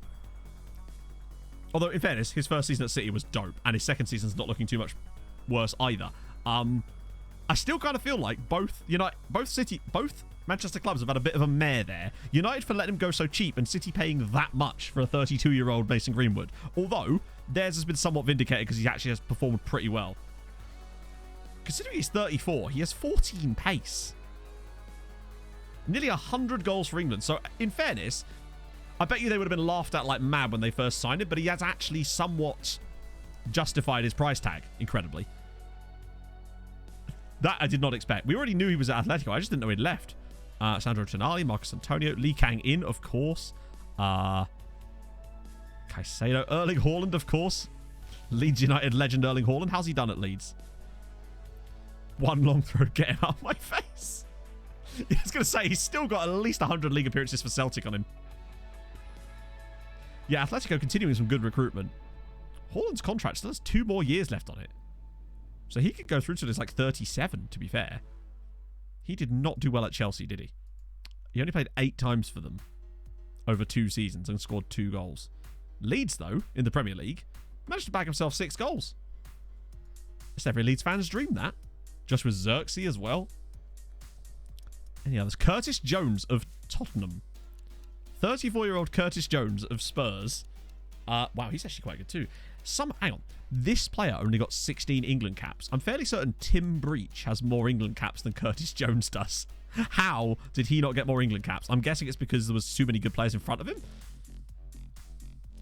But he got 5 goals too. He moved for free. Spurs got... Okay, this is a bit... Some good business here from Spurs. To pick him up on a free after loaning him twice. And then when he joined them permanently, I mean, it was just... Look at that. 10 assists, 13 goals. He's had some extremely good seasons for Spurs.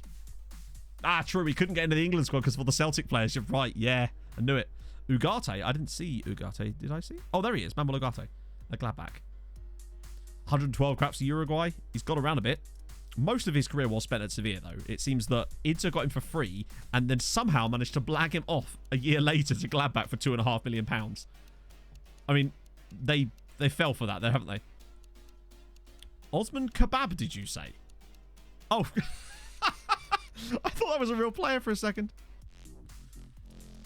William Saliba as well. Careful.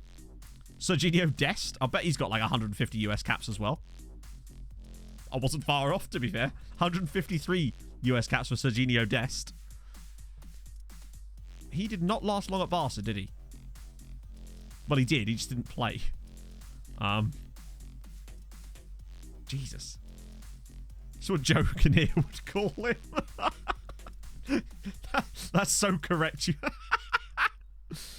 Yeah, he never really got a chance at Barca. Porto gave him a chance, and he seemed to do okay there. But then moved to Besiktas. He can't have been that old when he went to Besiktas, to be fair. Who else we got in here? Anyone interesting? Some of them have quite high. Vinicius Junior. Oh, okay. Sorry. Vinicius Junior got 2 caps for Brazil in this save. 2 caps.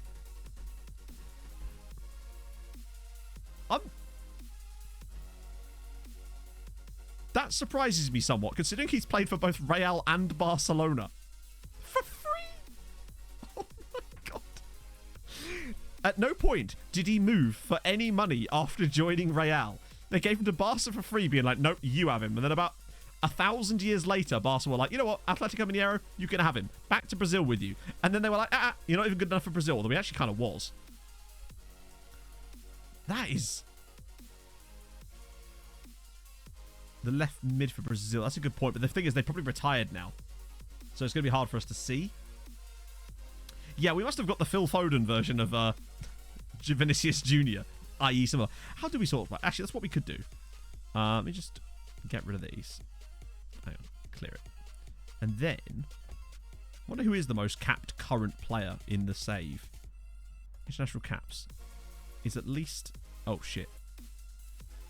Wait, I can only do that? Is there a column I can put in, please? There better be. Okay, cool. Whew. Who do you reckon has the most international caps? I'll show you Kebab in a minute. Yeah, I would suggest a Middle Eastern nation. It could be Africa too. Go. All right, yeah, go on then. International goals. There we go. Ooh, spicy. Watched a man get hard over old men. Damn right. We had our own little lemon party half. That's all it was. Yeah, go on. Guess the number. Closest to the pin. I reckon... We've already seen 200. I reckon 243. That's my guess. Imagine if it just is Donnarumma. Neil Mellor. I'm saying 243. Maybe that's too high. Oh, I don't know. And who do you reckon it is? Because it's going to be a real life player. There's no way that a regen would have been able to accumulate that many caps in that period of time. North Korean player. To be fair, that 38-year-old goalkeeper only had 30... No, he was 39, wasn't he? And he only had 38 caps, incredibly. I suspect it's likely to be either a Middle Eastern player or potentially an African player. But maybe... Imagine if it's like a guy from Malta or something.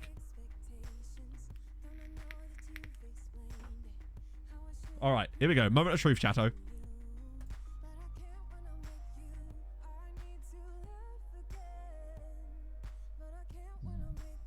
No way.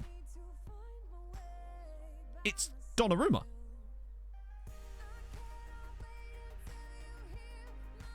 Yeah, no, it literally is Donnarumma. Bear in mind, that's of currently playing players. So obviously someone might have had more and retired.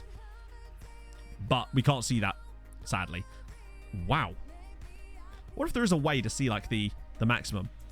186 Germany caps for Kai Havertz as well is pretty dead. That's pretty dope. Jonathan David as well. Wow, he's a Ferenc Varos? This guy absolutely tore my Bolton side apart for Chelsea. Yeah, I know, pathetic. International. Oh, yeah. Oh, that's a good question. All right, international goals. Someone has to have got over 100, right? Yeah, country records would be hard to sort through, though. That's the problem. Small nation players. There's a few. So, there's a Thai dude here. Yeah, Holland has 103. I reckon 115 might be the most we're going to see. That'll be my guess anyway. Then again, there could be someone who's got like 160 something caps down here that we can't see that might have nearly as many goals. Right, here we go. Moment of truth. Yeah, Saudi guy's got 97 so far. Oh, wow. So, Haaland's up there. Enjoy Puhet. Thank you, Em. Are you having a good day, hon? Wow. So there we go. Darren Shaw with 99 goals. And it's bloody Liverpool legend and Morocco god, Abdelawed Zahouni. Is he still playing? No. So he's done. That's it. He's declared. Whereas the most American man in the world is second most with 105. Has he retired as well? No. So our American friend here might actually he retired 3 days ago. A lot of these players have retired like really recently. So I think there's a good chance that Hikaru Nagai could actually overtake him, potentially. I think the issue with this, of course, is once they retire, they don't appear in these records. So it's really hard to see. God. And then obviously there's Darren Shaw as well. Nagai the American, exactly. For those of you that are unaware, for some reason I thought he was American when we first came up against Chelsea many, many years ago. So it's just been a thing since then. There you go, literally. Of course there's a quote for that. Yeah, it's good news then. I washed the table by spilling my purple drink all over it. I don't know if that... We can have a look at that in a sec, but I don't know if that's actually going to show it. But Mason Greenwood as well. He's right up there. To be fair... Hang on. Sorry. These guys are definitely going to get it because... Oh. Have I, like, jinxed something here? And there's this guy as well. 165 caps for Thailand. Oh, good idea. We could do that, actually. Sitara. No, he's not retired. This guy could go for it, I think. I think he's going to potentially beat the record. He's only 30 years old, although that guy there... Stuart Palacio at Chelsea is only 29 and he's already got 81 caps. Are there any like ridiculously young players in here? Oh, what on earth? Here we go. This guy surely. Willie Cheraldini, a Guadalupean, has 74 goals already and he's only 26 years old. There's no way that he doesn't get it, right? When he said made a mistake. Yes, that's what I was on about him. I literally spilt my vitamin drink all over my desk, keyboard, mouse, lap, floor, chair. Everything you can imagine. About a minute and a half before I had to hit go live. So the entire intro was just me frantically running around, wiping things down. I'm not even using a mouse mat. My mouse mat is absolutely drenched and ruined. Like... Oh. Yeah, he's probably playing the Seychelles every week. You're right, yeah. But still, they all count. Yeah, they are doing relatively well. They actually beat El Salvador, to be fair to them.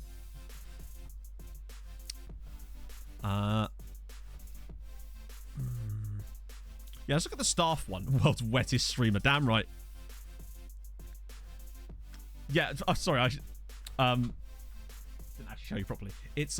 I bought this off. I stole this off my dad like about 10 years ago, maybe even more. It's Han Solo in Carbonite. The back you can see. It's oh dear.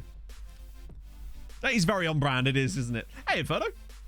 It was an excellent mat indeed. Sadly, I am not an excellent mat, and that's why I spilt shit on it. It's just how these things go, chat. Right. So we're going to do a staff search and see if we can see stuff like that. The issue, I suppose, is if... Oh, what am I doing here? So I guess I just want to be any and then get rid of this. Okay, so there's 13,000 people to choose from. Now, obviously, not all of them will have actually even gone into management, unfortunately. So that... Well, okay. Tyler, hang on. Didn't we just look at you? So he's retiring soon. So Kylian Mbappe is currently a director of football. Up the BAP. Yeah, 137 goals for the BAPster. There you go. That's more like it. Let's see about... Because obviously a lot of players wouldn't have actually gone into management either. So let's see if there's any major ones in there. Victor Osimhen. Clates, where you at? Your boy's done well here. 171. With 117 international goals as well for Victor Osimhen. Which, coincidentally, is what is all over the back of my mouse mat, apparently. Was Isak in there too? Where you at, Alexander? Oh, yes. Look at that. Alexander Isak, 167 caps and 114 goals for Sweden. He's like, Haaland, I see you and I raise you, me. Yeah, it kind of drops off fairly quick after that. I guess it's not all going to be about strikers, to be fair. So, you know. 15 years at Napoli. It's like, literally, it's like Clates actually took over Napoli and just, like, imprisoned Victor Osimhen there. Good old Victory Seaman. That is good stuff. Right. We can come back to this in a sec, because I'm still intrigued. I'm still enjoying this sort of stuff at the moment. But I think we should probably do some draws, right? Champions League draws coming up. We've got to take our medicine and get Real Madrid, eh? Oh. Yeah, no, Clates is, now that he's partnered up, he managed to get rid of the FM from his name, which is, yeah. I was listening to Clates' interview on Mr. Diz's podcast the other day, because it's great, and you know, I've listened to every single episode of Mr. Diz's Scouting Center. If you're not already listening to that, you should be. It's great. It's just really, really... Diz is just so good at interviewing people. The amount of depth and work he puts into those is just incredible. Man with 100 caps at Wickham. For who? Remind me once we've done the draws, because I want to go investigate that. It's your birthday, big man. Oh, dear. I would say you should not have said that, but actually, I'm glad you did, because... Particularly as we're well into a stream, so I presume there's decent, well, a reasonable number of people here at this point. Like I said, I don't have view numbers on. Could we get some happy birthdays to Big Man on Campus in the chat? As many of you as possible. And away! Fly, my pretties! Fly, my pretties! Is that Jack Vale? Was that the guy? Let me just check. He's Welsh! What the fuck? Yeah, you love to see it.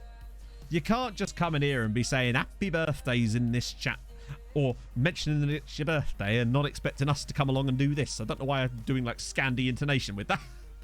We need to get... Ingrid, get on the case, love. Oh. The May is the best. My sister is a May baby. So, he's Welsh. And yet... has managed to achieve 120 caps nearly. All of which... Oh, he's only just joined Wickham. He's been playing for Blackburn in the Premier League. 4 Premier League goals there. 6 there. 4 there. I mean, in fairness. I am also somewhat curious about that too, Hungry Hippos. Yes. Hey, CJ. Yeah. It's just full of shit, innit? That's what it really comes down to in the end. Maybe, if you will, and we will. Wow, all this. Cavalcanti. Oh, it's been updated, chat. Fernando Ovalar has 485 goals now for the club, over 500 appearances. And look at this, Sandberg is not far behind him and is younger. I think Sandberg could definitely go for 600, maybe even 700 appearances for Tromsø at this rate. And it's finally happened that a goalkeeper has overtaken. To give you an idea of just how long Jakob Karlström was at the club, this is the first year that Pedro Cabanillas, I think, has actually moved into the starting 11. And Cochimano's in there as well. Fair one. Sabasiso Radaba's in there. Pinedo, for some inexplicable reason, is still in here. Cavalcanti not involved, although to be fair, Pinedo did have 165 goals for the club, so I got to give him that. Jordanov actually was pretty good, wasn't he? Tim Breach with his 300 games as well. Even Higgy. And the neck. How's the old Necky getting on? Still at Freiburg. What a man. Who is the highest rating in there? Yeah, I suppose it is Pinedo, which makes sense. I think if Pinedo stays, he probably has a good chance at going and beating the Ovalar record. Because remember, he's still only like, what, 26? Yeah, obviously because Ovalar's been playing as an attacking mid lately, it still reckons... I think it's because we've played more time with the 4-4-2, so it's dropped him back. I missed the neck. Those years he had here were utterly filthy. His time in Tromso on loan. 23 in the league. 51 in all competitions that year. 35, 34, 18. But that season he had when he scored 51 times for us, where he got the double hat-trick against that Israeli club, was just incredible. 51 goals he scored in a single season. Getting back for nostalgia. Well, maybe he'll get released soon. We can bring him in with McSauce. Oh, that is the best 11. Right, okay, so yeah. Mudara's... Oh, yeah, by the way, one Mudara... Oh, no, that was the one I sold, wasn't it? Hang on, where is he? Oh, you can't see him. Who was it? It was Para.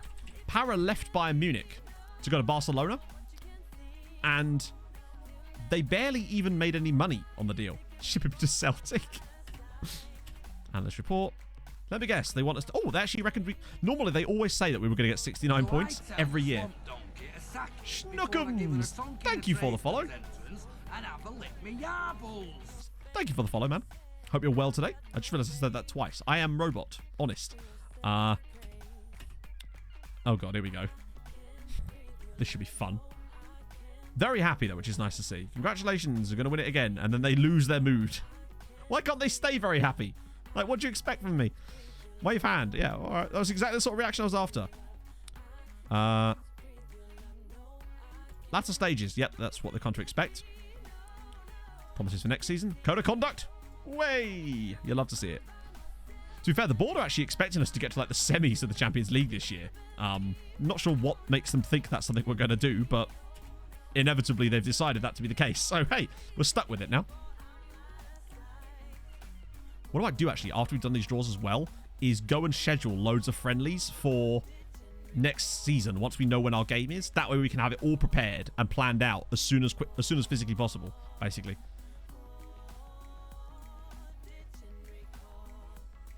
Holy shit.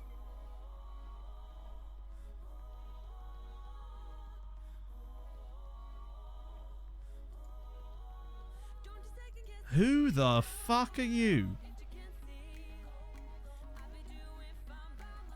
Hello, friendo. I'm gonna just shortlist you and do a bit of a scouty scout on you. Oh my god. Where did he come from? He was at Vitesse. Why did we never see him before is my question. I suppose it's because he's an attacking mid, isn't he? Well, I want to scout him first. Because I want to see how... Maybe there's a release clause. There sometimes is. Francisco Jesus Mut again. Actually, we'll leave this for now because there's actually not that many players in there. And we're going to be doing mad scouting on Thursday anyway. Like, I want to scout him first. Because I want to see if there's a release clause or something like that. If we could get him for a reasonable price. And bearing in mind, our finances are not extremely good at the moment. So we do need to be careful with that. We have to be a bit more reticent. Radovich. Oh, no, he'll be fine. I can just send Eric to talk to him and he should just chill out immediately. Yeah, good. Dreams cannot be buy. Oh, he would be so damn good. But we've only got 70 mil in the bank at the moment and we need to kind of... Although, we could always actually... I think there's an opportunity to make some player sales at some point too, potentially. Oh, dear. Oh, okay. New deal. Nice. Sponsorships down. Broadcast revenues is way down. Corporate's down. Competition prize money is still 60 mil though, so that's fine. To be fair, once we're out of the Champions League, we're still getting nearly 20 million in coefficient money as a result of our status in the Champions League, which is really bloody useful for us to have. So we get about 15 something million just for getting into it. We're getting loads of yes, we're signing McTominay on it. He's coming in as a player coach, and then he's going to be a coach after that. Because he's 39 years old and is actually going to continue playing. It's nuts. Right. Okay. Moment of truth, friendos. So. Seeded teams, obviously, is all of us. These are our options. Ajax, Dortmund, Benfica, Juve, Paris Saint-Germain, Porto, Real Madrid, not Sevilla, obviously. So, Ajax I would take. Benfica I would take. Dortmund I would take. PSG are not as good as they used to be, I would take. Porto I would take. It's going to be Real. I bet you it's Real or Juventus. To the poll. Which poll? I would love it to be a team that I feel like we're comfortably able to beat. Ajax, Benfica, Porto. Lol.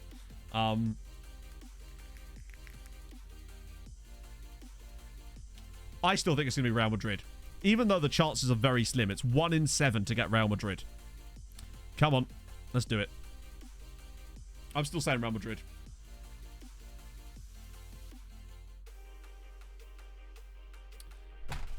Oh, fucking hell. It's not Real Madrid at least, but...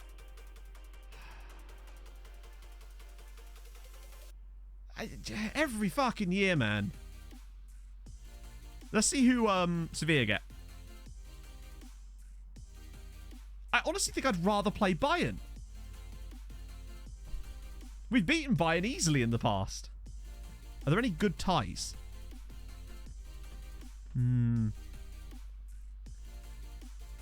annoyingly, there isn't even any that... There's not many good ties in the sense that... That's good that it knocks one of these two out. Sevilla versus Bayern is probably the best one to get if we were to get through. So how did Juve do?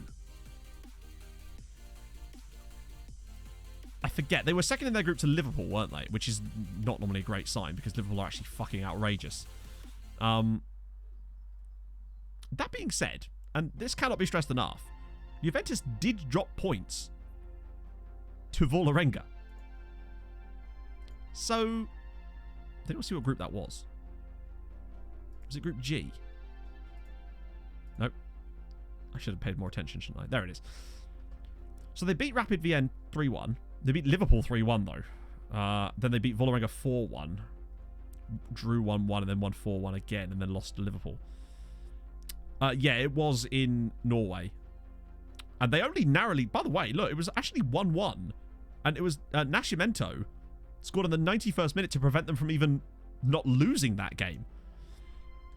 But let's see what the actual... if we can, look at the stats for the match. Oh... Like, I think we should be good enough to give them a crack, is what I would say. It's still annoying that yet again, us winning our group has been gifted with one of the best sides in the Champions League for, I think, the 3rd year in a row. We've been given, like, a legitimately ridiculously good team. But if you're going to win it, you have to beat the best. It's just nice sometimes if you can get one easy round. Maybe just one. But if we sort out our scheduling differently for next year, get those friendlies input as soon as we can. I don't know if we're allowed to just yet. That way our match fitness is like top notch going into those games against Juve. There's obviously the risk of injuries potentially in those friendlies, but it's a risk we have to take in order to get what we need, which is full match fitness. Can we get them now? Oh yeah, because it's... Right, yeah, so what we'll do is we'll do... And then the last one will be here. So that way we've got a full week before the game. So we'll just friendly it out the wazoo in this period just to get match fitness up as much as physically possible. Imagine if we had a testimonial option. We all know how that went.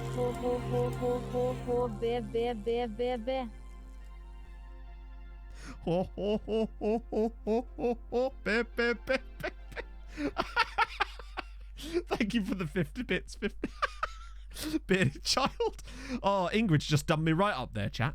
Ho ho ho ho ho. Be. That's even better than before. So Floyer will be getting their routine yearly sponking. Just dump some of these in here. I want to see if we can have a testimonial again, but I think it's unlikely they'll give us one, sadly.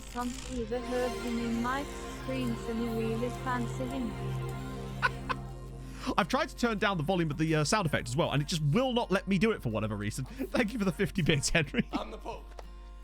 Diamond Ace, thank you for the follow, man. Okay, that's one set.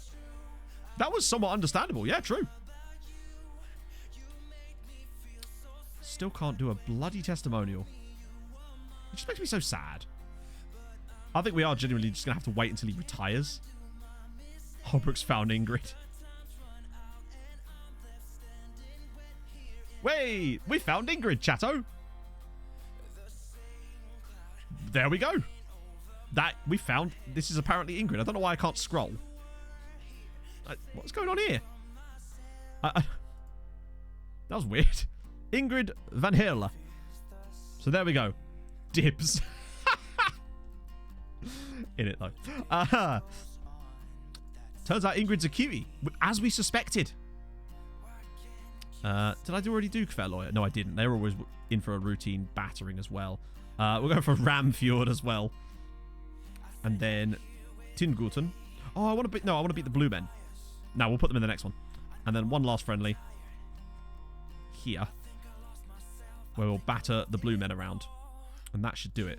That way, by playing the right team repeatedly over these matches or rotating around a little bit, we'll hopefully have full match fitness coming into the Juventus game. Because I think that's what's really cost us, is those first legs.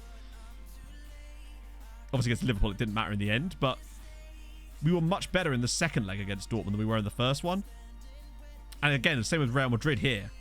We were just... Okay, the Chelsea one is a bit of an exception to that. Right, I don't think the other draws are on the same day, are they? So, actually, let's go look. I think they're a couple of days from now. Oh, no, it's on today. Okay, cool. It's a shame you can't watch the draws from other competitions. I still don't really understand why, to be honest, but that's what it is. So, we'll go to the 18th and then see... Oh, there's so many teams in it. We've got 3 in the Europa League and 1? Yeah, 1 in the Europa Conference League. Who's this? Oh, I think it was one of the guys we were looking at a little while ago that decided against slightly. Any surprise picks? No, I still want to know more about that Swedish guy. I'm intrigued. McTominay's move delayed to work permit. Of course. Way! Come on. I love it. It's a 4-year deal, Scott. He has no idea what he's getting into, does he, Scott McTominay? 39-year-old Scott McTominay. In you come, son. See you in the sun. I honestly thought that Carsten Sepp was about to come and complain that he thought that he was going to get replaced by Scott McTominay for a second there. Yeah, he absolutely will. He'll do a Yuri Krop. Carsten's usually pretty good about this, though. Yeah. God, not only have we got, like, good players, but they're good eggs. The hierarchy of the club is so good with these lads at the top. And the key players are all really, really good. Skirt McTominay. What's the 19th now? Right, we can look. Okay. We'll do Europa Conference League first, because there's only one team in that. Give him a beard. Yes! Very good shout. We need to get Scott McTominay a beard. And a Tromso shirt. We just used Phil's one. Fucking hair. It gets worse throughout the whole stream. Right, Europa Conference League. Let's do it. Who did they get? I mean, could it have been worse? Maybe. Basel, Fenerbahce would have been slightly better, perhaps. But Anderlecht gave Mulder a pretty good run for their money. Foden left a couple of seasons ago. He went on a free to Leicester in the end. Zenit's probably worse. But Zenit were in the Europa Conference League, if you recall. They were in the same group as Fredrikstad. Don't even bother making a new one. I think they could have got better teams. It's not an easy tie for Anderlecht. The league's pretty good. We're in 6th at the moment. I don't know if you get any more points just for going through. I think that would have already been allocated. We'll have a look in a sec anyway. So here's what really matters, though. Europa League. Show me something good. Oh, come on. So Atletico got... Braun got bloody Atletico as their reward. Hurricane Hanley! Thank you for the Twitch Prime, sir. That's very kind of you, man. Hope you're having a lovely day. Oh. Yeah, so Braun are dead. Mulder getting Club Brugge is maybe... They could do something there, maybe. Vålerenga hilariously got the decentest draw as a dropout team. Saint-Etienne, that's definitely winnable.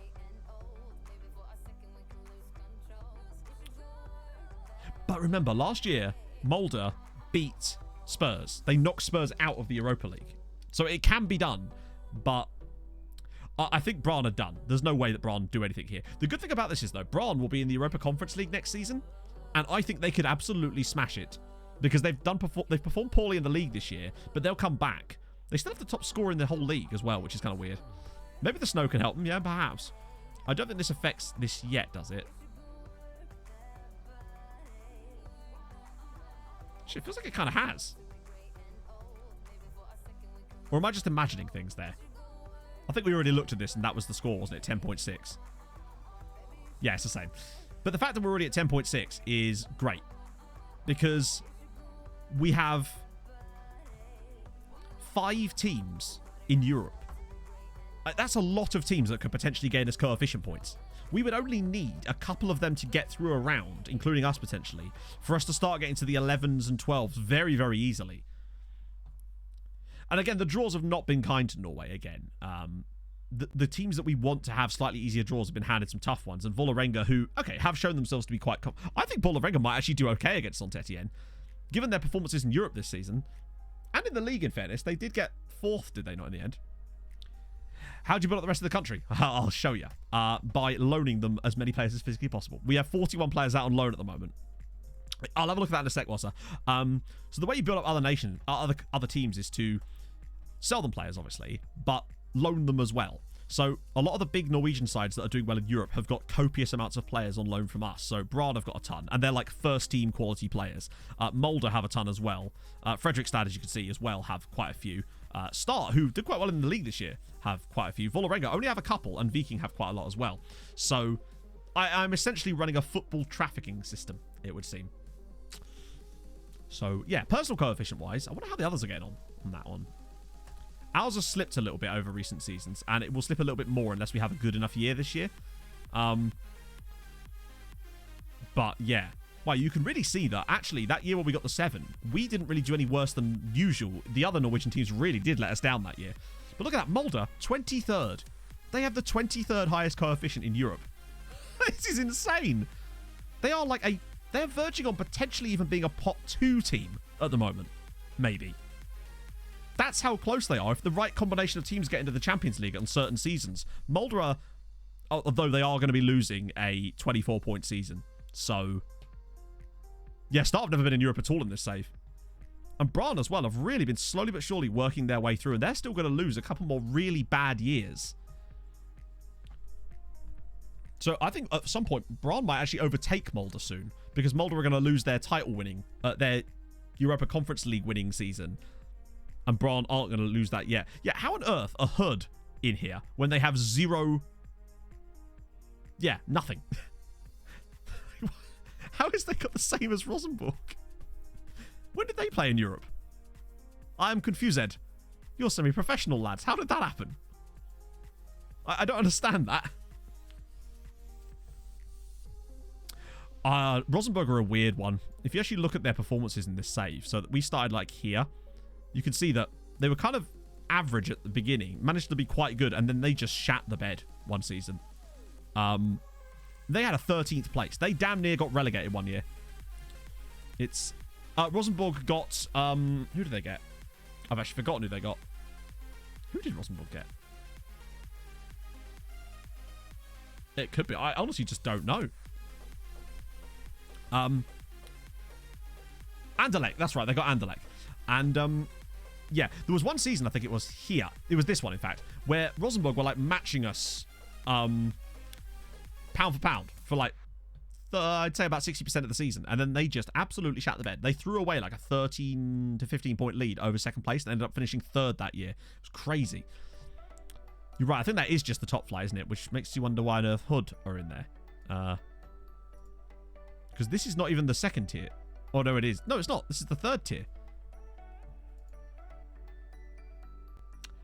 I see. So it's just kind of mimicking real life then, as you'd sort of expect. So I have no idea why HUD are in here at all. Weird. We have had ours go as high as 109 coefficient points before. And hopefully with a good year, for once, we might actually be able to achieve that similar sort of record. 2011.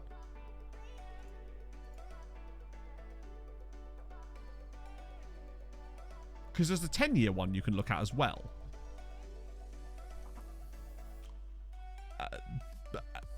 I don't understand how they're in here in any way. But it has to be because of that cup. Maybe because they once gained. It has to be simply because they were once in Europe. Ever. So weird seeing them in there in it. I just love that they have a higher coefficient than some of the others just because they've not played. But what I don't get is why they're still... Why they still have any coefficient points when they've not played a single European game. So where are they getting 10 coefficient points from when there are other teams in here that actually have played in Europe in this period and earned coefficient points that still have 10? Is that like the base amount that you're allowed to get? Like, so it doesn't actually start counting the coefficient points until they actually reach a certain number or something. Right, okay. So these points are actually kind of irrelevant until they go over a certain points.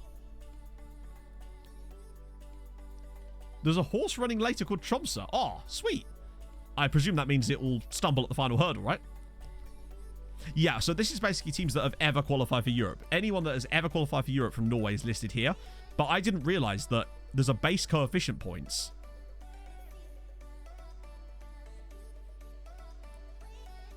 Yeah. I guess that's how they start to calculate it out. So teams down here, for example, have actually earned coefficient points, but they've not earned enough to be able to be given any more than the base coefficient. I mean, Fredrikstad, for example, haven't played enough. They've only just played enough to be able to get in it. Interesting. Yeah, so it has to be like the base for the league that is based around other factors, essentially. Oh, I just want that fucking 4th place so damn badly. As long as we can keep the duchies at bay. Although it would be quite nice to get back to 5th, just because you can see the difference as far as like Europa League group stage and less earlier rounds. But them having to go through those early rounds does actually, if they are successful, allow you to have those extra coefficient points that you might miss before. I want to see the Swedish man again. It could be at the new stadium, actually. That's a good shout. We'll have a look at that in a sec. He's 100 rated now, Jawadi. I mean, I'm not surprised. He is absolutely ridiculous. He might be the best striker in the game right now, potentially. CR Jawadi. And if we had more money and we're in desperate need of a striker right now, I would probably be tempted to bring someone like that in. But he doesn't even have a release clause. What would he cost? Probably about 100 million. We literally can't afford him, but I'm curious. I want to see how much they'd actually want. Let me just do 10 as a nice base, because it's just easier for us to work it out then. So they want about 130... No, about 120 million, roughly. 126 million, 123. It's a lot of money they'd want, which is obviously way beyond anything we could afford, but he's still a bloody good deal. Like, if you're Man City, 120 million or whatever, structured over 5 years, that's a bargain. The guy's a boss. And then there's also the guy at Roma that we found as well, who is ridiculously good as well. But same kind of problem with players like this. We wouldn't even be able to afford the wages on someone like that. Plus, he's now 20. Yeah, I'm trying to find Swedish boy. He should be in here somewhere. There he is at Vitesse. We'll get down to him in a sec. Because he is ludicrously good. And then there's also Monjats as well. The Serbian striker that we were looking at. Who, once again, is ridiculously good. Not Serbian, sorry. He plays in Serbia. He's Croat. But, I mean, how does he compare to Cavalcanti? Why can't I see... What? Why is Cavalcanti not showing up in here?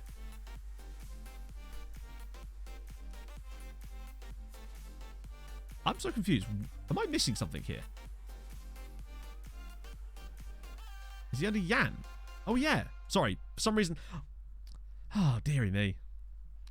Sorry, it's weird. Sometimes it's sorted by surname, and sometimes it's like, no, we're doing first names today. I mean, actually, as good as Lucien Monjats looks, the Jan is still better, isn't he? Other than in the air and a tiny, tiny, tiny bit of speed, Jan is still better. Yeah, Jan is a... Bear in mind, we play a complete forward on attack. Monjats does have slightly better finishing and first touch, but Jan has got outrageous composure. Oh, we'll have a look at Jan's name in a minute. You could see that Jan is just... Mentals as well. He is vastly better. Does like a little bit of jumping reach again. Monjats is still a very good player, to be fair. Jan's full name? Let's check it. Oh, I can't do it there, can I? Jan Cavalcanti. His full name is Jan de Oliveira Cavalcanti. Are you disappointed, kids? Because you should be. That is about as like such a disappointing name when it could have been anything. But no, it's just his name with De Oliveira in the middle. Jan is a face in the game. Yeah, he does love Starbeck. Consider the irony of him saying he loves Starbeck is hilarious, considering I loaned him there for 1 season, he did brilliantly, and then refused to go back on loan to them. So you can't have loved them that much, could you, Jan? Others you might have wanted to play for them. And it literally cost him about 3 years of his career for not doing that. Silly man. Outspoken, volatile, and confrontational. God. How is Edgar doing? I probably should have looked through a different menu to find that, really. Let's see. I'm going to sort by average rating in the hopes that he's done well. He has not done spectacularly, has he? Although, Brynner Henrique, I'm excited about him. I am extremely excited about this lad here. Look at this. 19. The development is off the charts right now. Holy crap. Oh, we can't see, can we? But he is... This is the guy. If Kochimano ever starts to flag or is like sold for an insane amount of money, this is the guy. Oh, no. Edgar has... That's Edgar Villacorta, who's done very well, in fact. Wow. Oh, that's second tier, isn't it? Yeah, that's no wonder. Try zooming out. And Freddie From as well. Not really showing any development, but he has scored 76 times in 84 games for Brann. Right, where is Edgar? There he is, at Fredrikstad. Oh, he wasn't at Molde, he was at Fredrikstad. That's why I got confused. He's doing okay, I suppose. I mean, actually, look at his physicals. He's actually very good, isn't he? Just lacks that kind of... The problem with when you would loan them out is that they don't play them as a centre-back.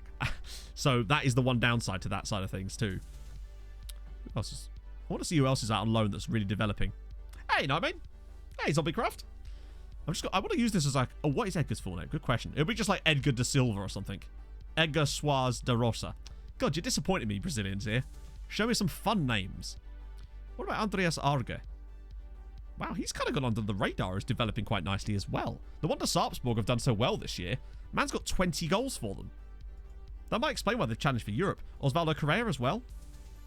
He just needs to work on his finishing. He is a ridiculous striker as well. God, there's so many good strikers. What about Rashid Amari? Even he. 6'6", but with 14 pace. He ain't bad either. There's so much quality out on loan here. Jose Pizarro, he's less so, because obviously he's an older player that we loaned out later.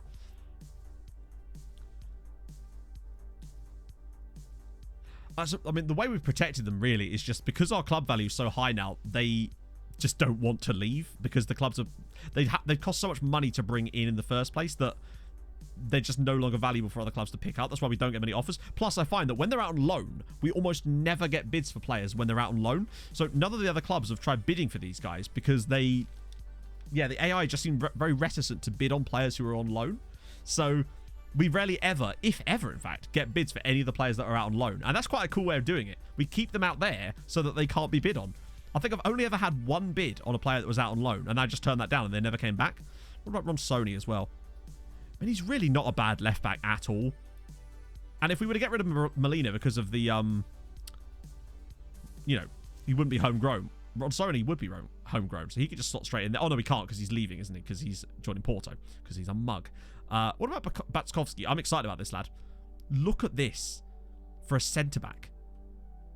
If I could just get, when he comes back properly, get him straight on some defensive positioning and stuff like that, or actually even maybe aerial. Look at the physicals on this guy at the age of 20. He's already a Czech international. He is an extremely good player. Wonder kid as well. Very, very, very fast for a centre-back. Honestly, he could cover left-back very competently.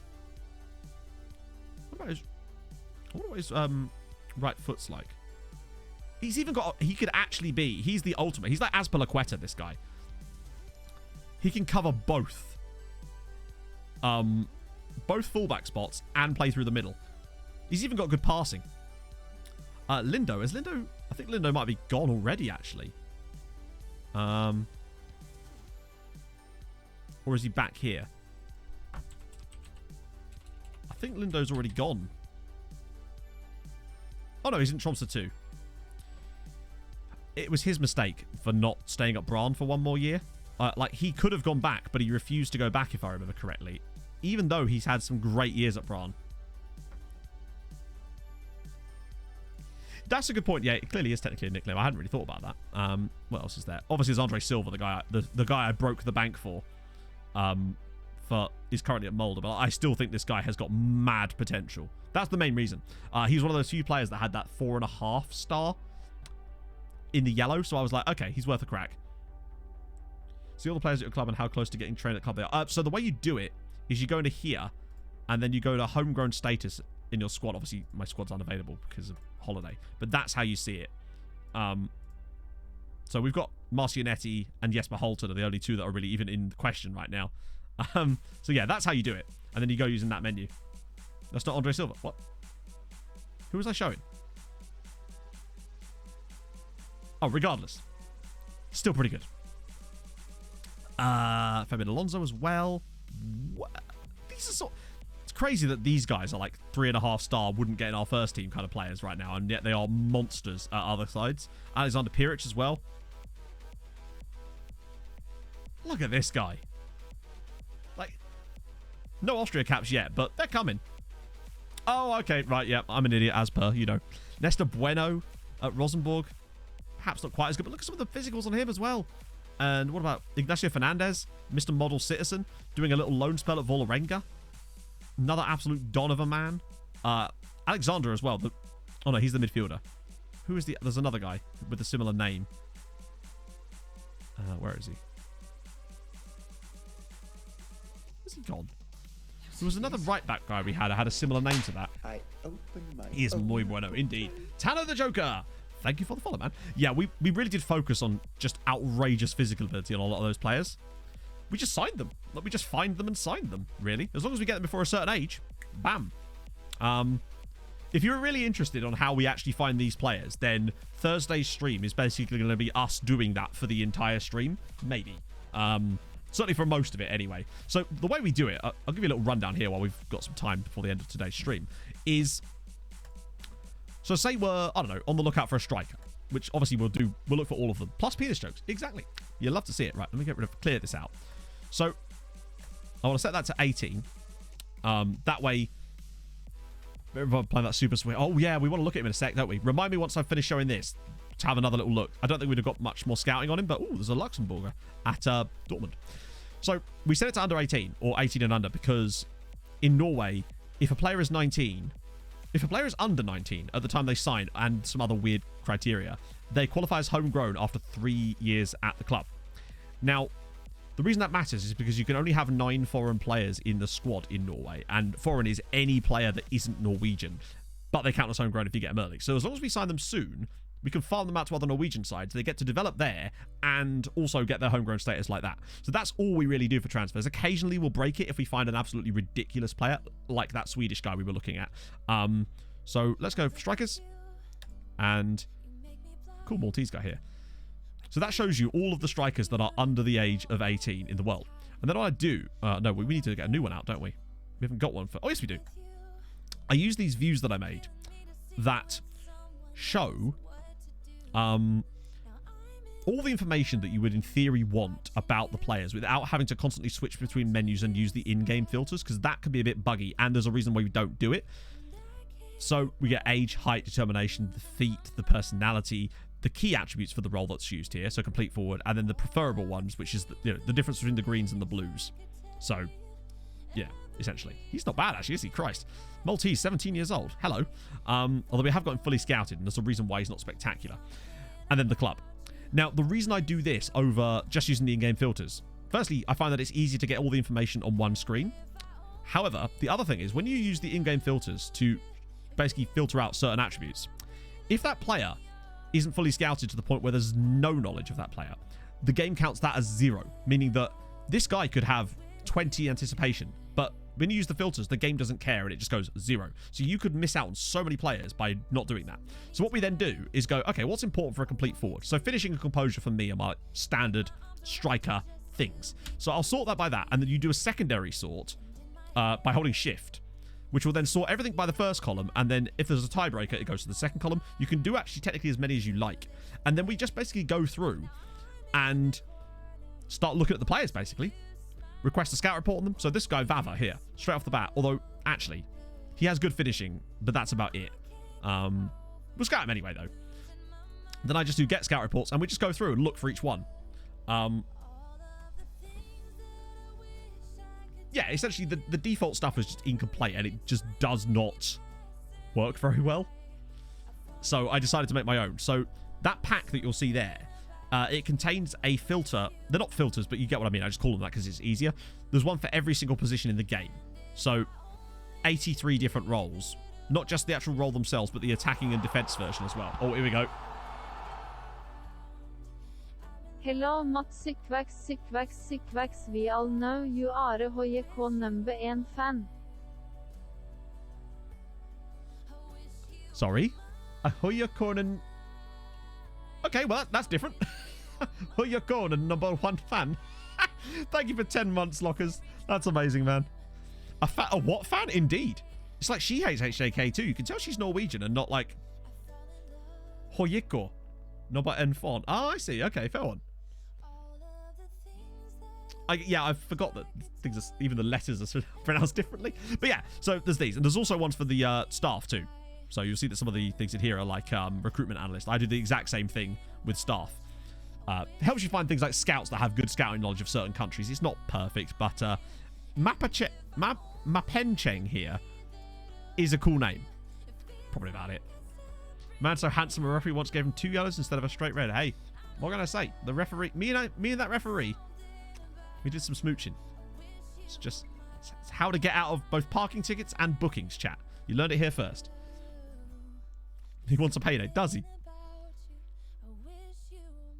That's a good shout, actually. Yeah, I hadn't thought about using them for comparisons with... ooh, I could do that with... when I'm doing trialists for... Szeged, presumably later this week when it comes to the transfer window, if we even get that far. Yeah, the Luxembourger Dortmund guy. Yeah, so basically Thursday's stream, for those of you that are new, is going to be us doing mad scouting. What am I doing? Using this method to try and find some absolute bastardly gems. It's like change in Swedish, of course. Oh yeah, because Penge. Yeah. Yeah, he just wanted a kiss off of... I can't remember who the... Was it Simunic? It was Simunic he gave the 3 yellow cards to, wasn't it? He's not going to be in their first team squad, Matt, you bell piece. Right. Richard Asthammer. I thought his name was... Okay, let's go for national team. Brilliant. I don't know why I did that. Nationality, Matt. That's what matters. There he is. William Musliu. Okay. 15 caps for Luxembourg at the age of 18. Oh yeah, Super Swede. We'll do that too, actually, while we're here. HJK Syses Sagerol, HJK Reversing Dumt Trøkk, HJK Syses Sagerol Reversing Dumt Trøkk. Sykkforsamp, Sikkematorama, Sykkleikhaus, Sykkstonks, HJK Reversing Dumt Trøkk. Reversing Dumt Trøkk. Scott, thank you for the 50 bits. Oh god, Reversing Dumt Trøkk. That's my favourite one of the night. The night? It's 2 in the afternoon, Matt. Yeah, we'll go have a look at the Sweetie boy again. I don't think we'll have got any new scouting information on him from what I remember, but maybe actually. No, we definitely do. That's definitely more knowledge than we had before, right?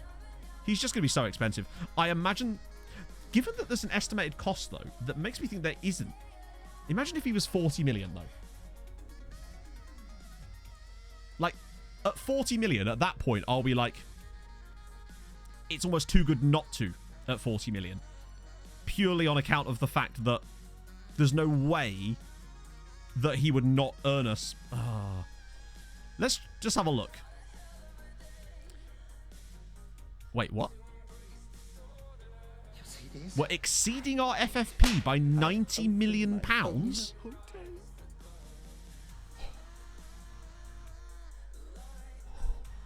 What? Oh, is that because we're not into the next year yet? Let's see. No more than a loss of 4.36 month period. Loss of 94 million pounds. How have we made a loss of 94 million pounds? I think I've had this problem before where it just randomly goes, oh no, you're fine. Okay, moving on. I think we'll be fine. I think we've just never actually paid that much attention to it at that point before. Before we get whacked with an enormous... What is even the penalty here? Can you get, like, banned from Europe? Can't get the filters to show up in game. I don't really know how I can help you with that. There's a guy... I don't know if you actually saw the video, because I actually show in the video how you import them. But bear in mind, this is FM21 only, and PC, Windows only. Yeah, I don't think it actually is an issue. I think it's just because we've looked on a certain day. It might be because it's late in the year.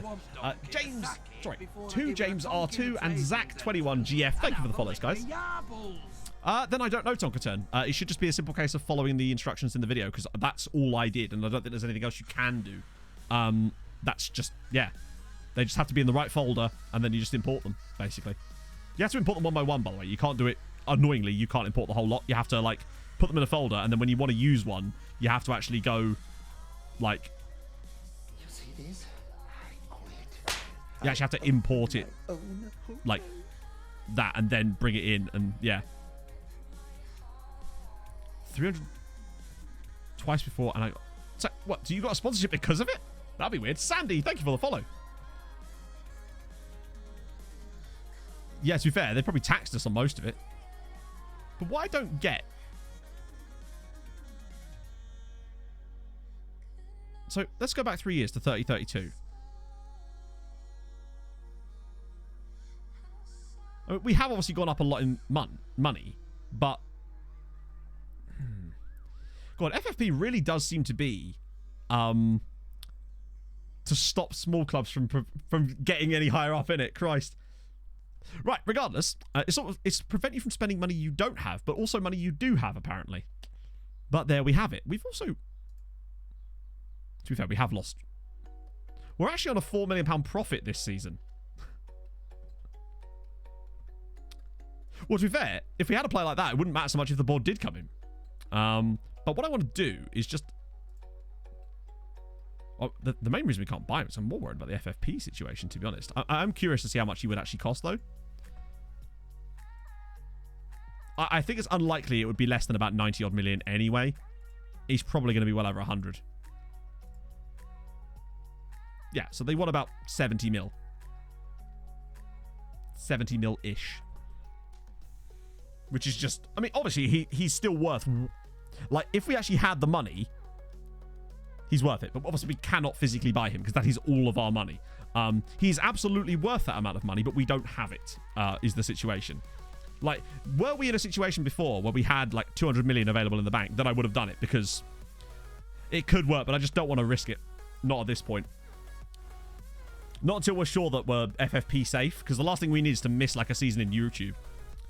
Oh, okay, so I get this question quite a lot. I'll show you an example. So what we're doing basically is... I pick a nice round number, like 1 million. And then what you do is you obviously remove clauses you don't want, firstly. And then... Oh, fuck me. I picked a player with a release clause, didn't I? Let's try Chris Richards here. Same kind of thing. So pick a nice round number, like 5 million here. Makes it easy to work out.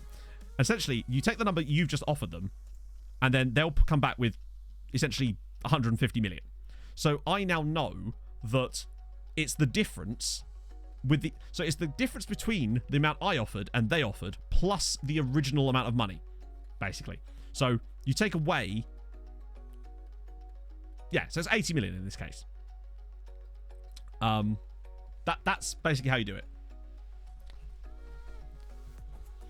And then it's not always correct, but most of the time that gives you the range that they'll probably accept off the top of your head anyway. Oh, McColgan, thank you for the follow, man. Yeah, a 40-30 would be fine at that point. But yeah, that's what we're doing, basically. That should give you a... It doesn't always work. Occasionally, clubs will start to, like... Wolves, for example, ran me up the flagpole once on a deal where they just refused to take any amount of money. Sometimes they will do that.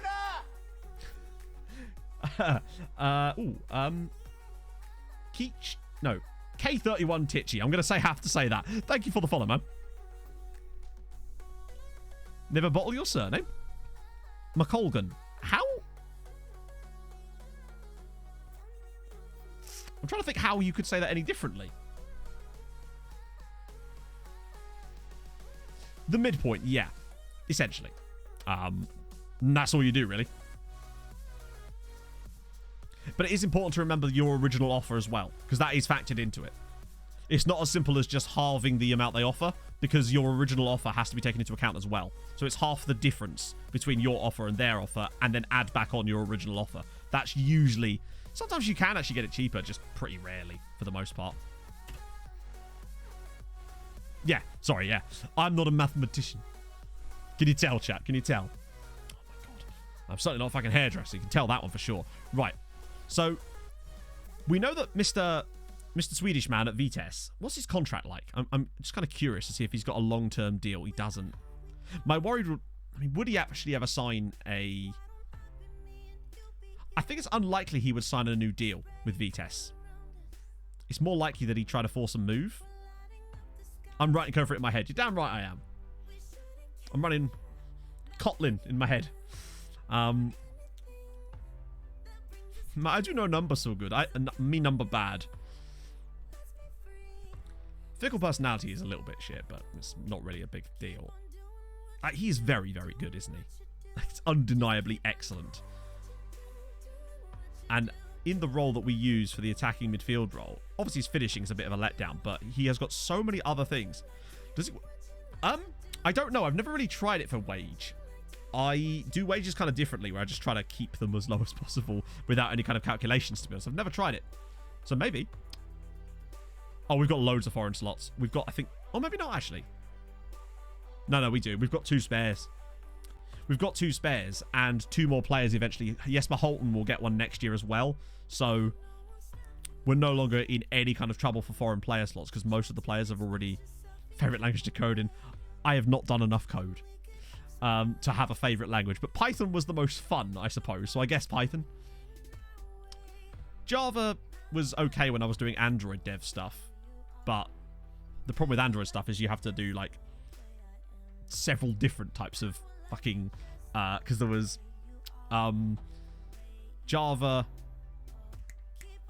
fucking Gradle, and the actual interface one as well. I have forgotten.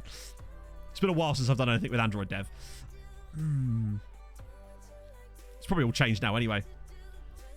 English. Nah, mate. No English allowed. Cedric Cording. That's a cool name. Brugge. Love it. Max Alan. Where is he?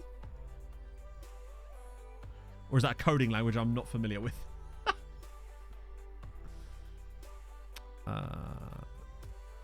Oh, it's buddy Steve Levy again. Oh, Mac. Right, yep. Sorry, I got your joke now. I am smooth-brained today, friends. Python. Yep, that's not it. You don't use Python for Android dev, though, as far as I know.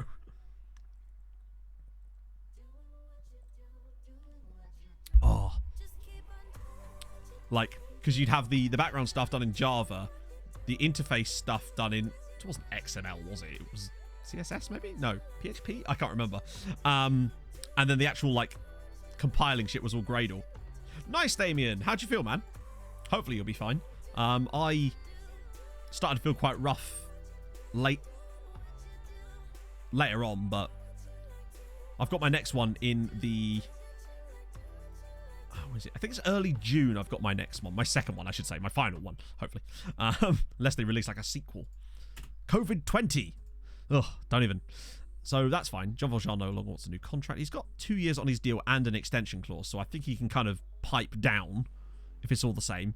God, he's good, isn't he? Yeah, he's just like, what do you want to call it? Steve. The sequel's always worse. Ooh. Yeah, mostly. It's a pretty good rule of thumb, and sequels are generally worse than the original, but I'm sure there's a few exceptions out there. My 5G is outstanding. Presumably excellent. He's not actually, isn't it? Is it XML? Right, okay, I was right. Yeah. For some reason, I was thinking it couldn't possibly be XML, but it is, isn't it? No, his name is actually Victor Hugo, but we just call him Jean Valjean because it's easiest. Well, sorry, Victor Hugo de Cruz Sequeira? I'm not entirely sure, if I'm honest. Point me in your direction. I've thoroughly enjoyed watching. Oh, well, thank you, Thrungus. That's very kind of you, man. There you go, chat. YouTube algorithm. It did a thing. All that work we've put in has finally paid off. Thank you, man. Ah, it's nice. I think honestly, those things, the changes we put in place for the for Outcast to Icons with some of the YouTube algorithm stuff has genuinely worked, to be honest. So yeah. Right. Ooh, what am I doing here? I pressed the wrong button now. Fuck. Help. There we go. So the fish's full name is Mario Augusto de Souza Martins. That's more like it.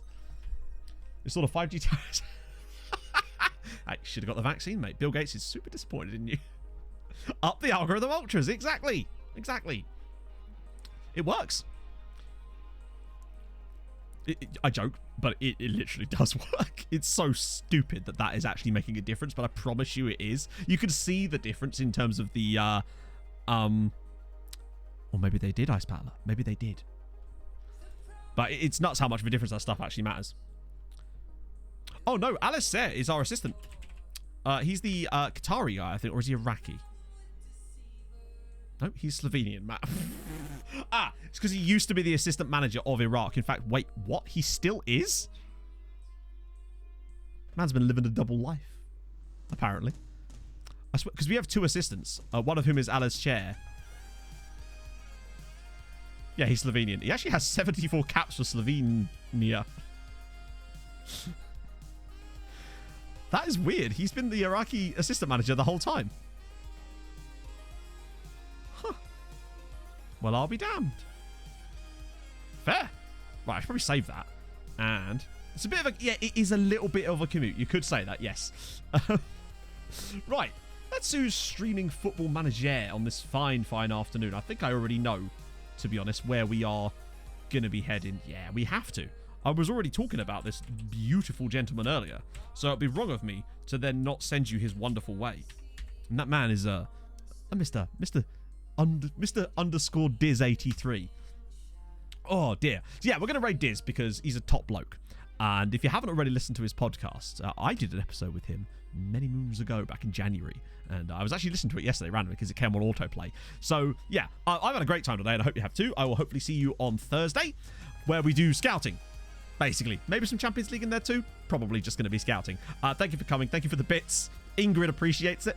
Thank you for the subs, the gifted subs, and just if you're new to the channel, you've enjoyed, drop a follow. That'd be gorgeous. And I'll see you guys very, very soon. Let's go say hi to Mr. Diz. What do we ask him? Ask him what he thinks about Sevilla. That's what I want you to do. Ask Mr. Diz his thoughts on Sevilla. I'll see you guys soon. And for me and Ingrid, hold your gun, capybara. Bye-bye. Bye-bye now.